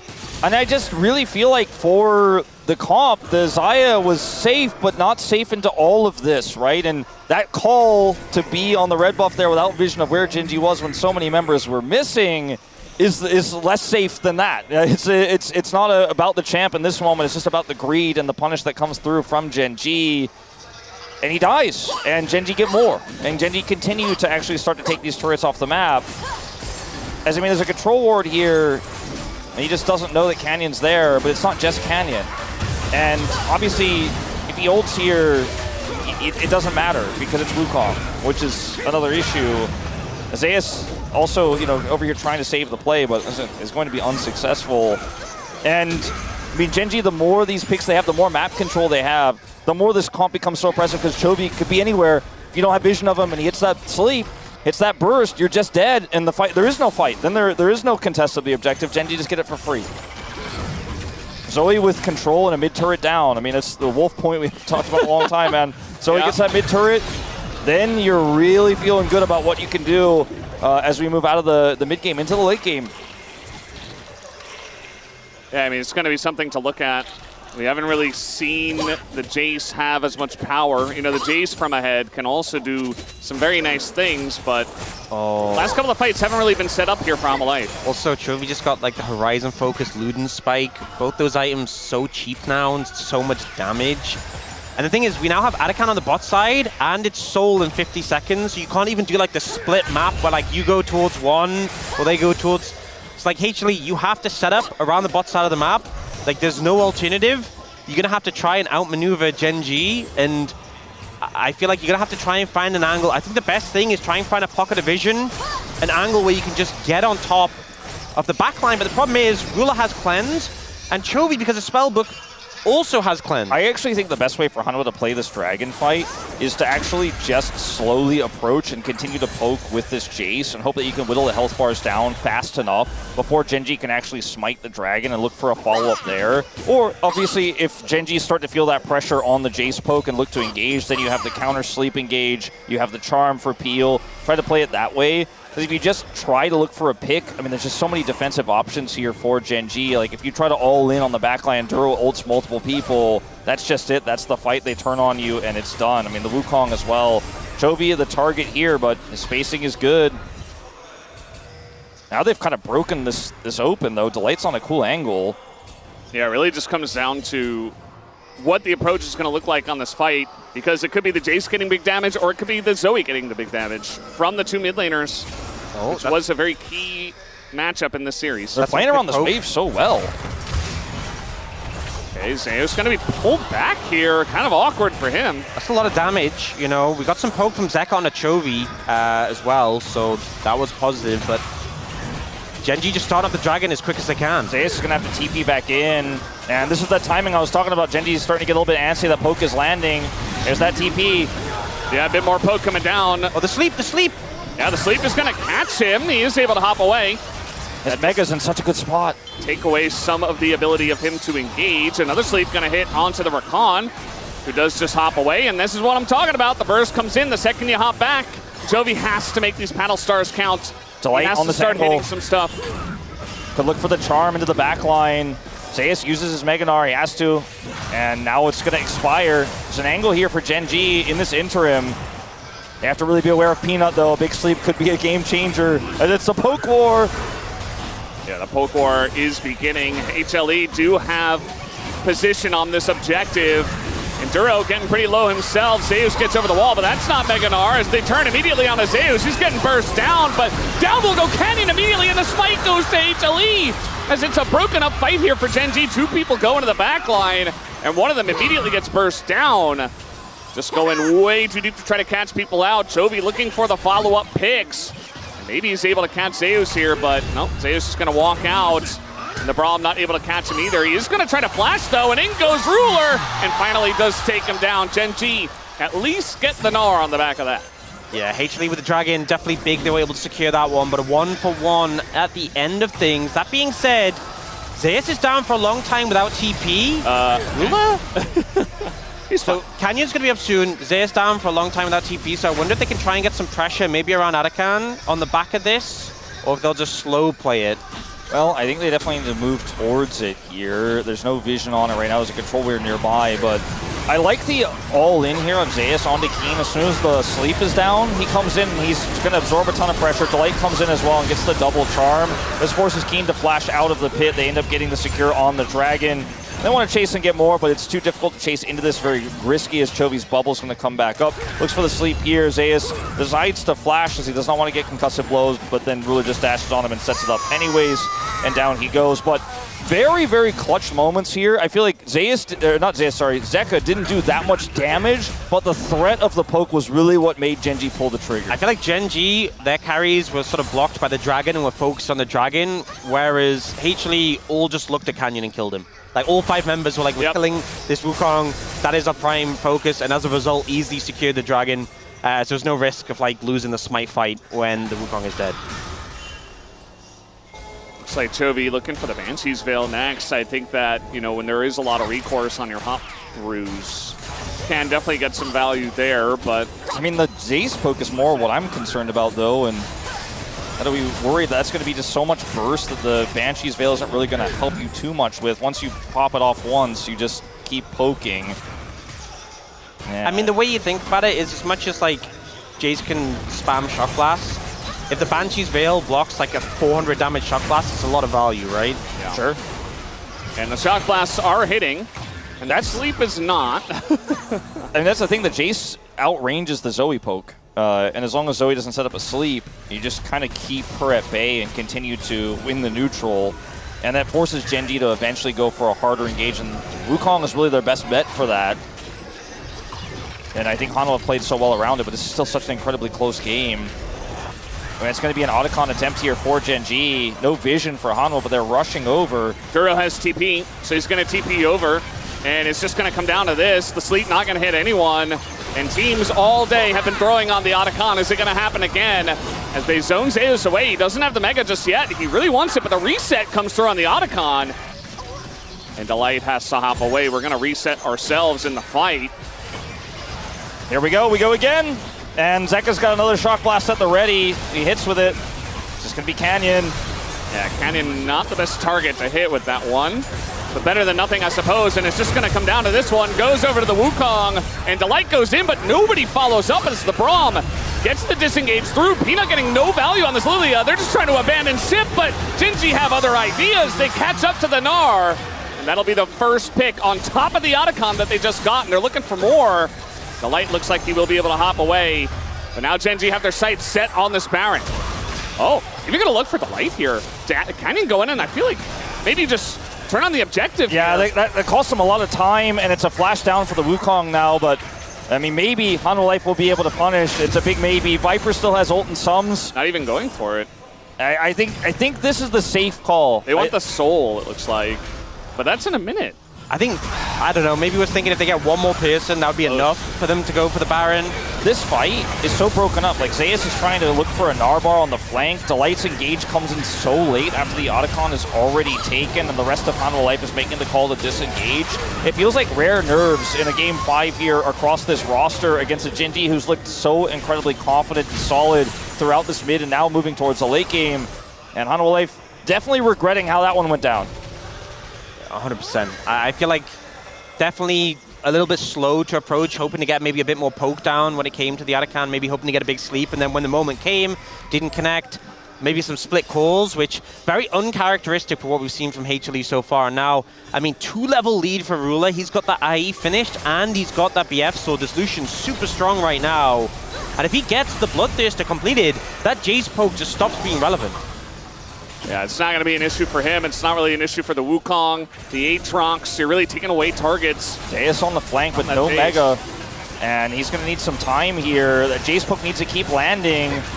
I mean, this might just turn into a flip. Chovy's going to go in and do a bunch of damage, and now the culling comes through. Viper is just kind of out of the fight. Even the Ignite from the Zoe is enough. It goes over to Peanut, but now the fight comes through, and Peanut barely survives. He still has his ult. Keen once more. Kind of corralling them here. The engage from the Aatrox, not the best, but it's going to keep them around. And now Ruler gets an opportunity to get in, and that'll be the end of Zeka as he gives his life, but so does Viper. And now, one by one, they are falling. And Genji pick up 3. They lose the Drake, but they take a massive fight. Yeah, instantly pings on the Baron, and this is where Genji, I think, have to make the call whether they want to just hard push here or go straight to Baron. I think with 3 down, that's enough to head over to the Baron. They'll leave Keen in the bot lane pushing, and he can TP over if they really need him, or if that hit. Zeus is really playing fire here. But he's got to play greedy. He's got to play risky. He's got to delay this in any way he can, so that TP Zeka can come through. I think they're going to recall Keen and have him TP in just to secure it 100%. And if it's 5 against 2, they definitely can't. Zeka, 10 seconds away. This is just going to be gone. And Peanut, I don't think an ult is going to change anything here. If he goes for it, it will be. Oh, Delight's TPing actually. Yeah, we got TP coming through, but that's the sleep immediately onto him. Peanut TP. Peanut doesn't have his flash. He can't get in. It's Baron over to Genji as we assumed. But now a second TP comes in and a second sleep from the Zoe. And you're not really finding very much value. They need to get something Hanwha Life here. But we're going over the wall, and even Chovy's looking for more. Just taxing them out with some extra damage. I mean, this moment here for Genji felt pretty safe to all of us universally.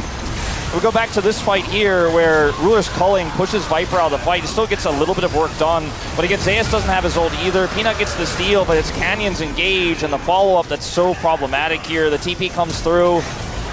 And this play from Delight with the Feather callback is, I think, the best case scenario that Hanwha was ever going to get. Zeka sacrifices himself, but Viper is out of gas as well. And then, I mean, Chovy with the snipes, the sleeps are coming in so well for him. But I think the call to try to deny Baron there from Hanwha, you know, you feel like you have to do it, but I think Genji were never for even 1 second worried that they were going to lose it. Yeah, and now with the extra gold, the extra XP from Baron, I mean, it's not just that Ruler's 2 levels up, he's like 2.5 levels up on Viper. He's 3,500 gold ahead. Like, the mammoth amount of the lead is between these 80 carries. He's so strong right now. And with that Bloodthirster in pocket, that poke just isn't really going to dissuade him. I think he's the major threat right now in this game, and HLE are really struggling with how to deal with him. Yeah, there was... There were only really 2 targets for the Jace, and now there's 0. Viper taking a huge amount of damage, and we talked about poke all game long with the Zoe and the Jace, but the Lucian is doing the most damage here in the poke war because this culling is a lot more reliable, and it's very difficult to get away. So Ruler very much doing his job. has the poke Lucian essentially to get them some big wins. I mean, there's just no trades. There's no outplay here for Hanwha. Like, there's no flanks, there's no teleport wards. You just gotta sit back and try to clear the wave and hope Gen.G overextend. There's no way for Peanut to wrap around. Another sleep connects as the siege is unreal here for Gen.G. Chovy's poke lands again, and now 2 inhibitors are under threat. Yeah, I don't think that Hanwha Life have an answer to this one. The Gen.G fans are already celebrating. They can taste the victory, and just 3 games ago, they thought all hope was lost. Hanwha Life stomped them in 2 games, and now we got Gen.G just bringing it back in a huge way. They finally woke up and proved that they are the ones that deserve this win and the first seed. It's not over yet, but almost 10,000 gold. And you've got the Zoe fully unlocked. I don't really see an angle here for Hanwha. They need a mistake. They need someone from Gen.G to step up too far. They need a snap engage, I feel, or like a flash 4-man Nart, you know, something like that. A miracle is what they need. Yeah, they're looking for something. They're trying to connect. They're trying to find an angle. You can see them running at Dura and Ruler. And you see that Gen.G, all they got to do is respect. As in goes the Mega Gnar, Zeus gets interrupted, and the damage comes through. The engage is not snap, and it doesn't do much of anything. The sleep only hits the Wukong, and maybe they get it as a consolation prize. Canyon goes in, keeps them around. They're so split here. Zeus is incredibly low. Viper the target. Okay, they're going in onto a Xayah with Cleanse. Not sure about this target, Gen.G, and take a look at Ruler. He's just ending the game. He's just running at the base. Nobody's able to stop this from happening. And Ruler might just get it done. He's got Chovy over here, and Ruler just able to turn and take the fight. He is so fed. And there's nothing that Mini Gnar can do about it. There's nothing that Peanut can do about it. As Gen.G more than 10,000 gold ahead, they take down the turrets, but the health bars are pretty low. Ekka's back, and I think they're really judging this very carefully. Ruler's healing up. They got the BT, and yeah, the Mega Gnar is just going to be zoned away. The Sonya's picked up by Chovy. Ruler trying to tip away at the Nexus, might just be able to do it right here, right now, and it looks like they have done it. Delight can't get it done, and with a smile on his face, Gen.G, Chovy will be your first seed, moving on to MSI tonight. Gen.G will complete the reverse sweep. 3 times in a row they went to game 5 against HLE and they were denied, but this time they go 2-0 down and they're able to claw back and take that ticket. They will be representing HLE. They will be representing LCK, sorry, at MSI. And what a series it was. Momentum was theirs, and they absolutely ran with it in those final games. A really risky, but if played perfectly, if played as well as they did in that 5th game draft, like, shows the confidence that this team, down and out, backs against the wall the whole series. After game 1, the momentum was out of their sails. Game 2, an incredibly one-sided one, and Gen.G just never lost it. They never lost confidence, they never lost hope, and they played the rest of the series out like it was game 1, like there were no stakes. And now they get to lift the ticket and take it with them and go as LCK's first seed. And I think HLE have this air about them that they can always just clutch it in the end, clutch it in the end, clutch it in the end. And they put on a fantastic performance today. I think they really broke out of expectations we had coming in based on regular season.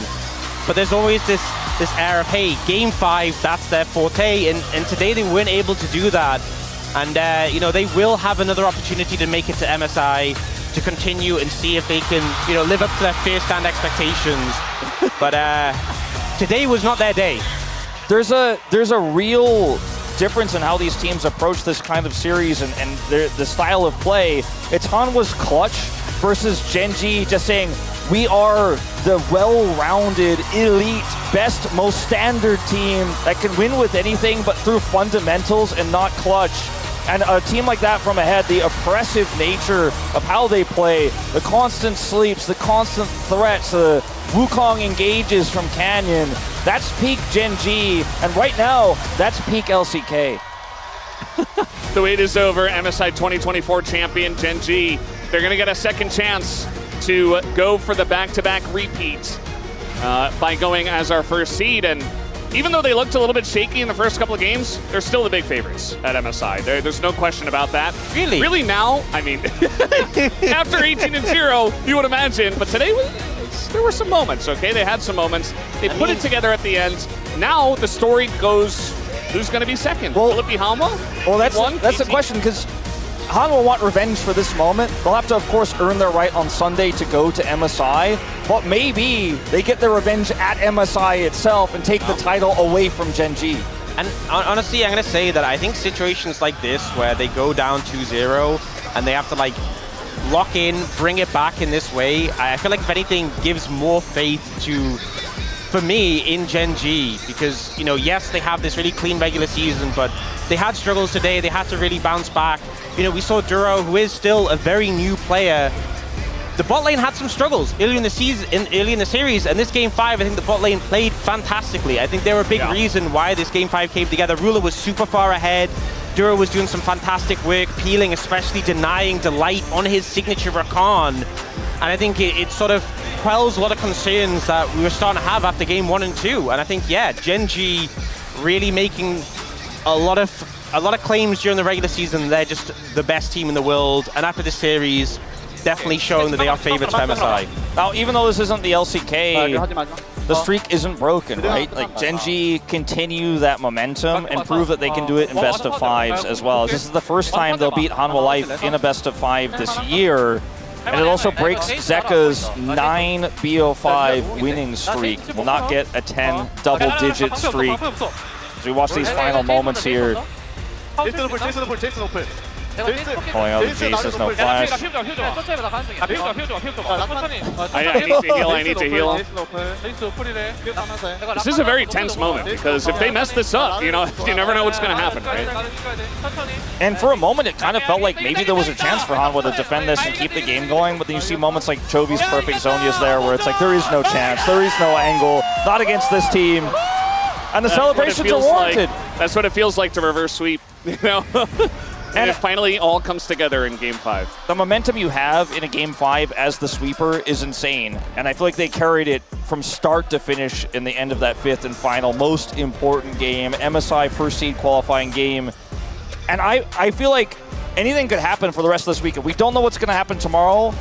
Hanwha Life down but not out, still an insanely strong elite team, but will KT's ramp continue? Will T1 get revenge? What a weekend we have here for Busan. This is just day 1 of 3 days on this roadshow. Every team has such a great story. The momentum of KT, T1 in best of 5s, you can never, ever count them out. I know their season this year wasn't as dominant as maybe some fans would expect, but they were still very good.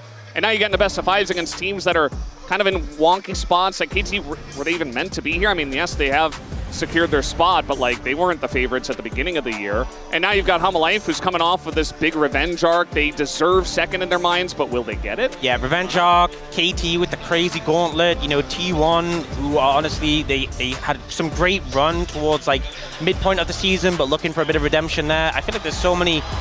Any team could go, and I think obviously there'd be a ton of fans who are happy, but I think you could feel proud of that team. Yeah.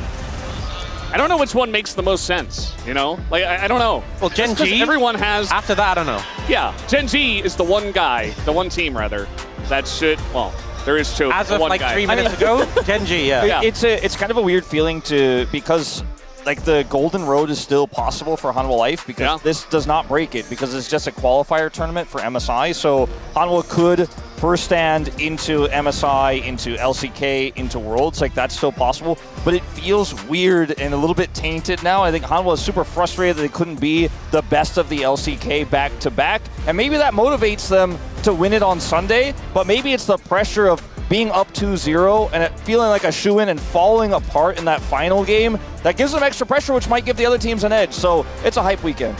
It's going to be huge. I mean, starting with tomorrow, the telecom war is just going to be awesome. And guys, we do have the interview I am hearing right now, so I'm going to hand it over to Ji-sun for the translation. 2025 LCK Road to MSI. Thank you very much, guys. This is Ji-sun for the post-match interview translation, and we are here joined by Gen G after their reverse sweep here at the Road to MSI. Please welcome Keen, Kenyon, Chovy, Roller, Duro, and Coach Kim.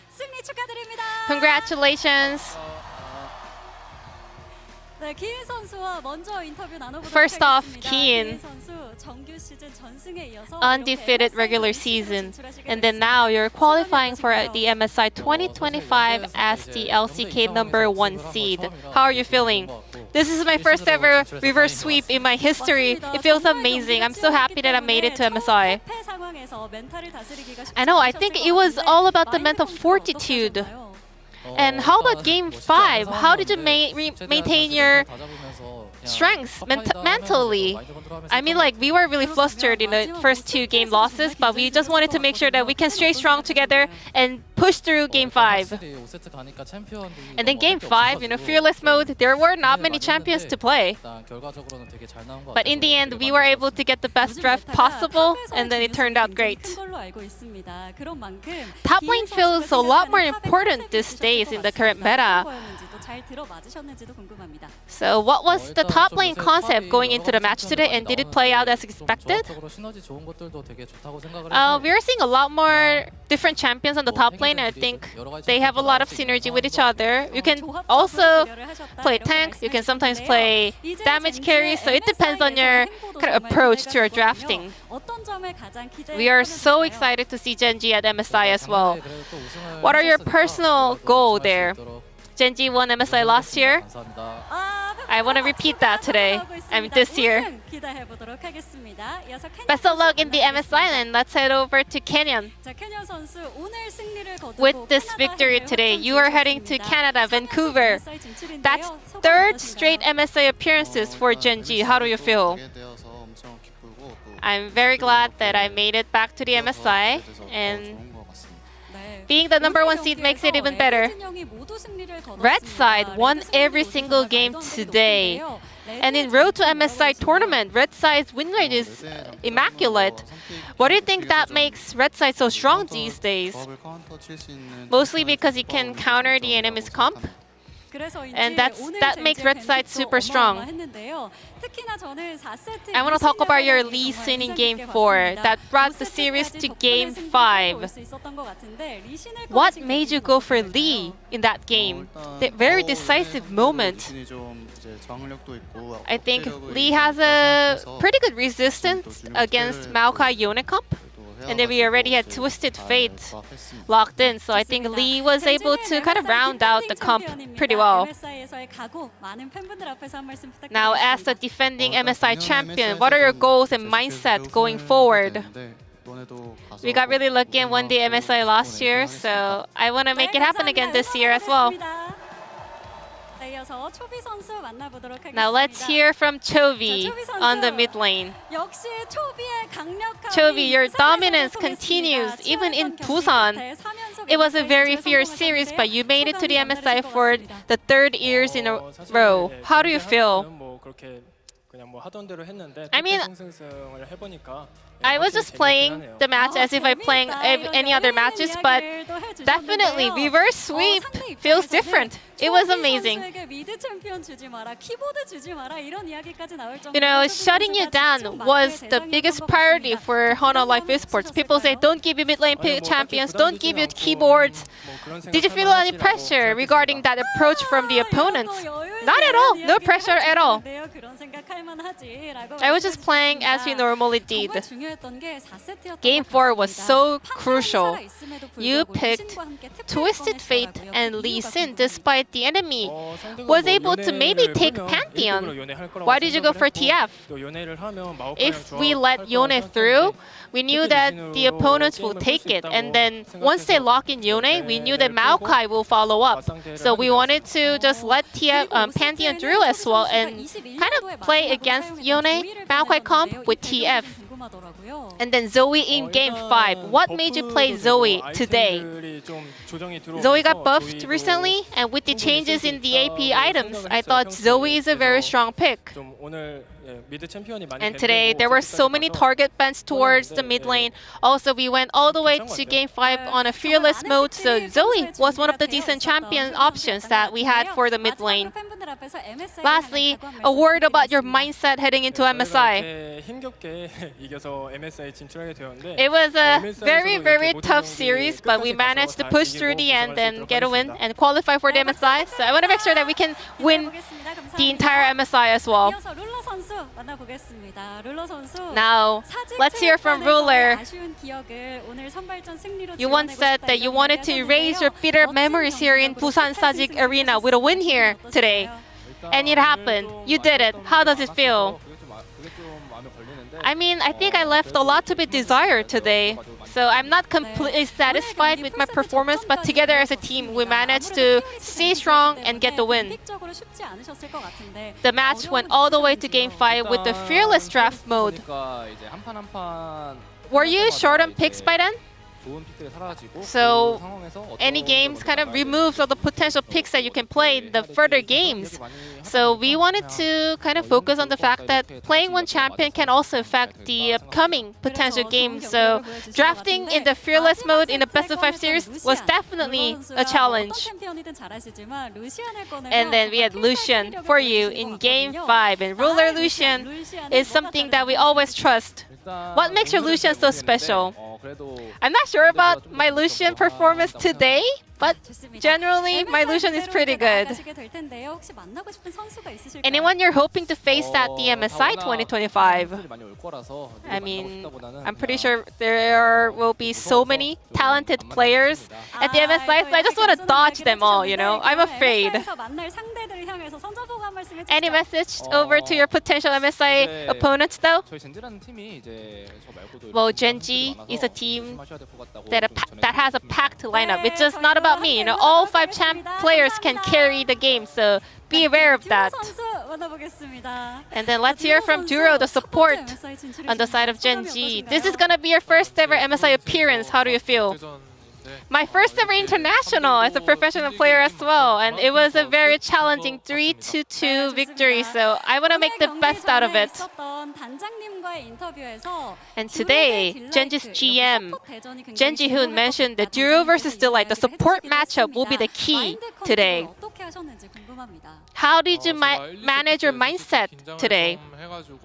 Honestly, I was feeling pretty nervous in Game 1 and 2, so I was not able to play up to my level, which kind of made us to have a very challenging series in the end. But still, I kind of learned how to stay strong throughout this kind of a series, and then we managed to win in the end in Game 5.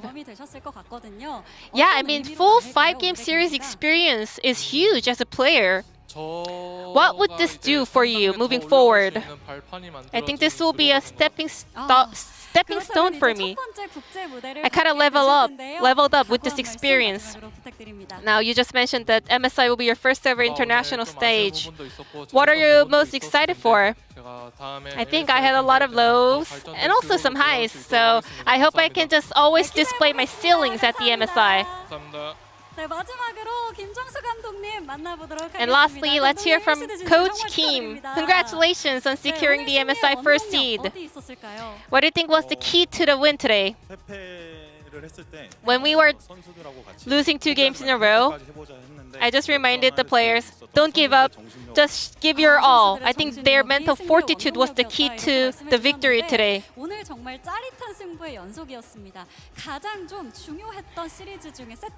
What was the most pivotal game in today's 5-game series? Game 3 and 4 were super important, and then Game 5, you know? After the drafting with the coaching staff, we said, you know, at this point, let's just enjoy the game, you know? They're doing their best, you know, we have given our best, so let's just enjoy the game and support our players. And Genji's GM also said, your team didn't even celebrate or even have a team dinner because you still have a long way to go. Now that you have secured MSI, would you like to say anything to your GM? He is always super supportive of the team, but the reason because we didn't have any team dinner was they were just all busy, you know? They have their own events, they have to go meet their friends. But today, now that we are here at Busan, we managed to go to the MSI, so I hope we can have a team dinner together and have some team bonding experience. before we go, what is your mindset for this year's MSI? Winning MSI last year felt amazing, and then this year qualifying for MSI today was a big challenge, but everyone managed to push through. So I hope we can win this year's MSI as well. And that wraps up our interview with the entire Genji squad.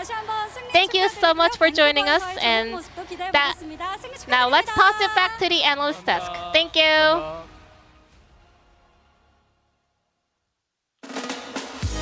Okay. Thank you very much, Ji-sun, and holy cow.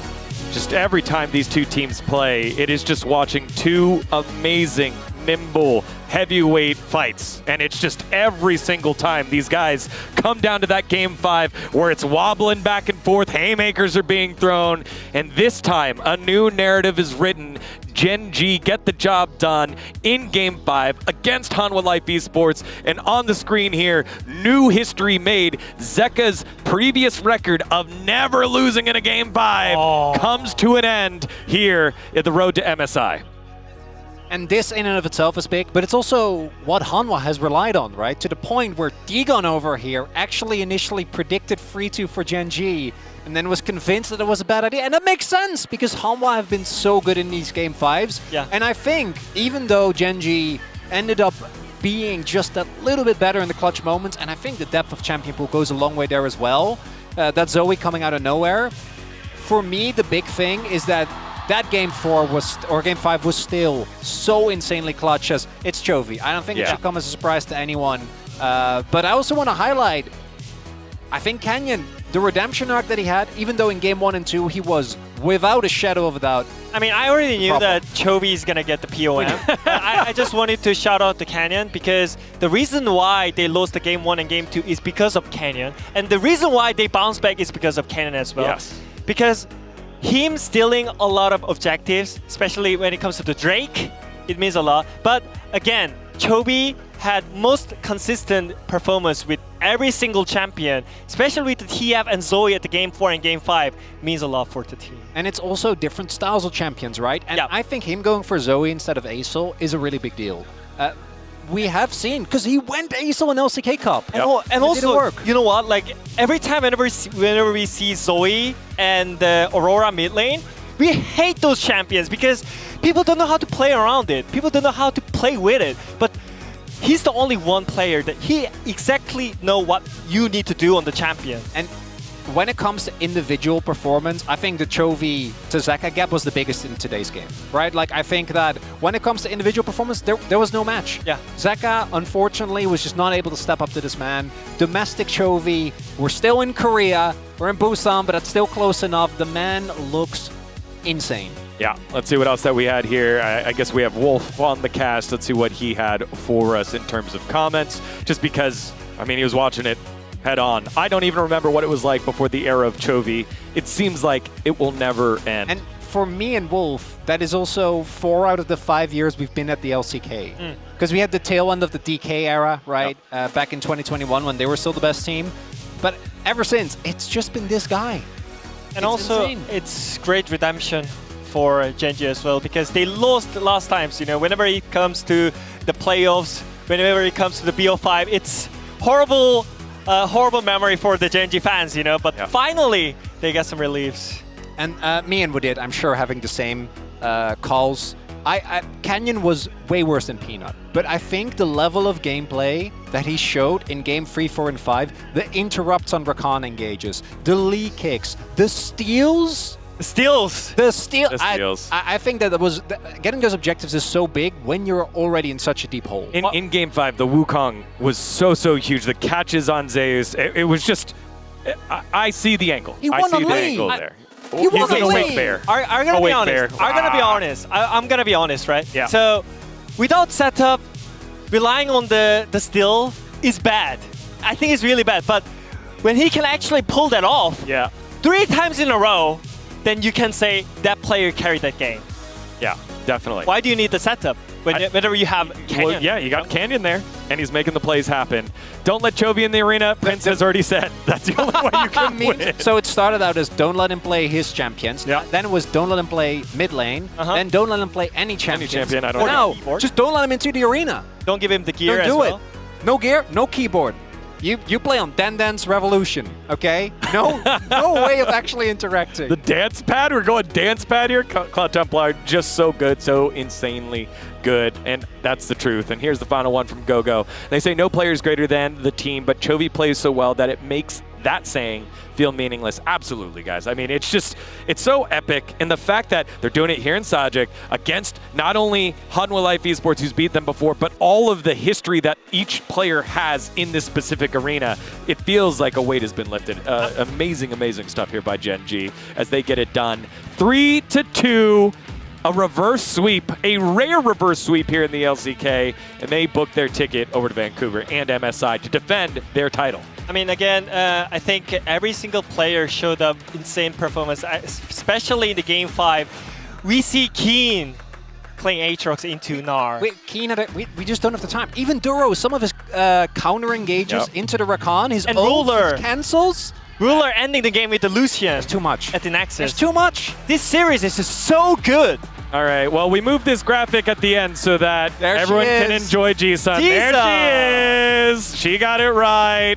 She tweeted out, Jonah Strong's hard working, trying to observe. She's like, 3-2, we meet again. Nah, he's just gambling, right. you know? He's just right. gambling. Congratulations, Ji-sun and Helios getting that one right on the Korean broadcast. Yo, it's only day 1 of 3. It's so crazy. It's a telecom war, wireless warfare near the water. T1 versus KT. Is the roller coaster only going up, or will T1's Brotherhood stop it tomorrow? I cannot wait to find out how that one's gonna go. It has been a heck of a day, but we gotta get to sleep because we gotta set up tomorrow. Cannot wait. One more time for you.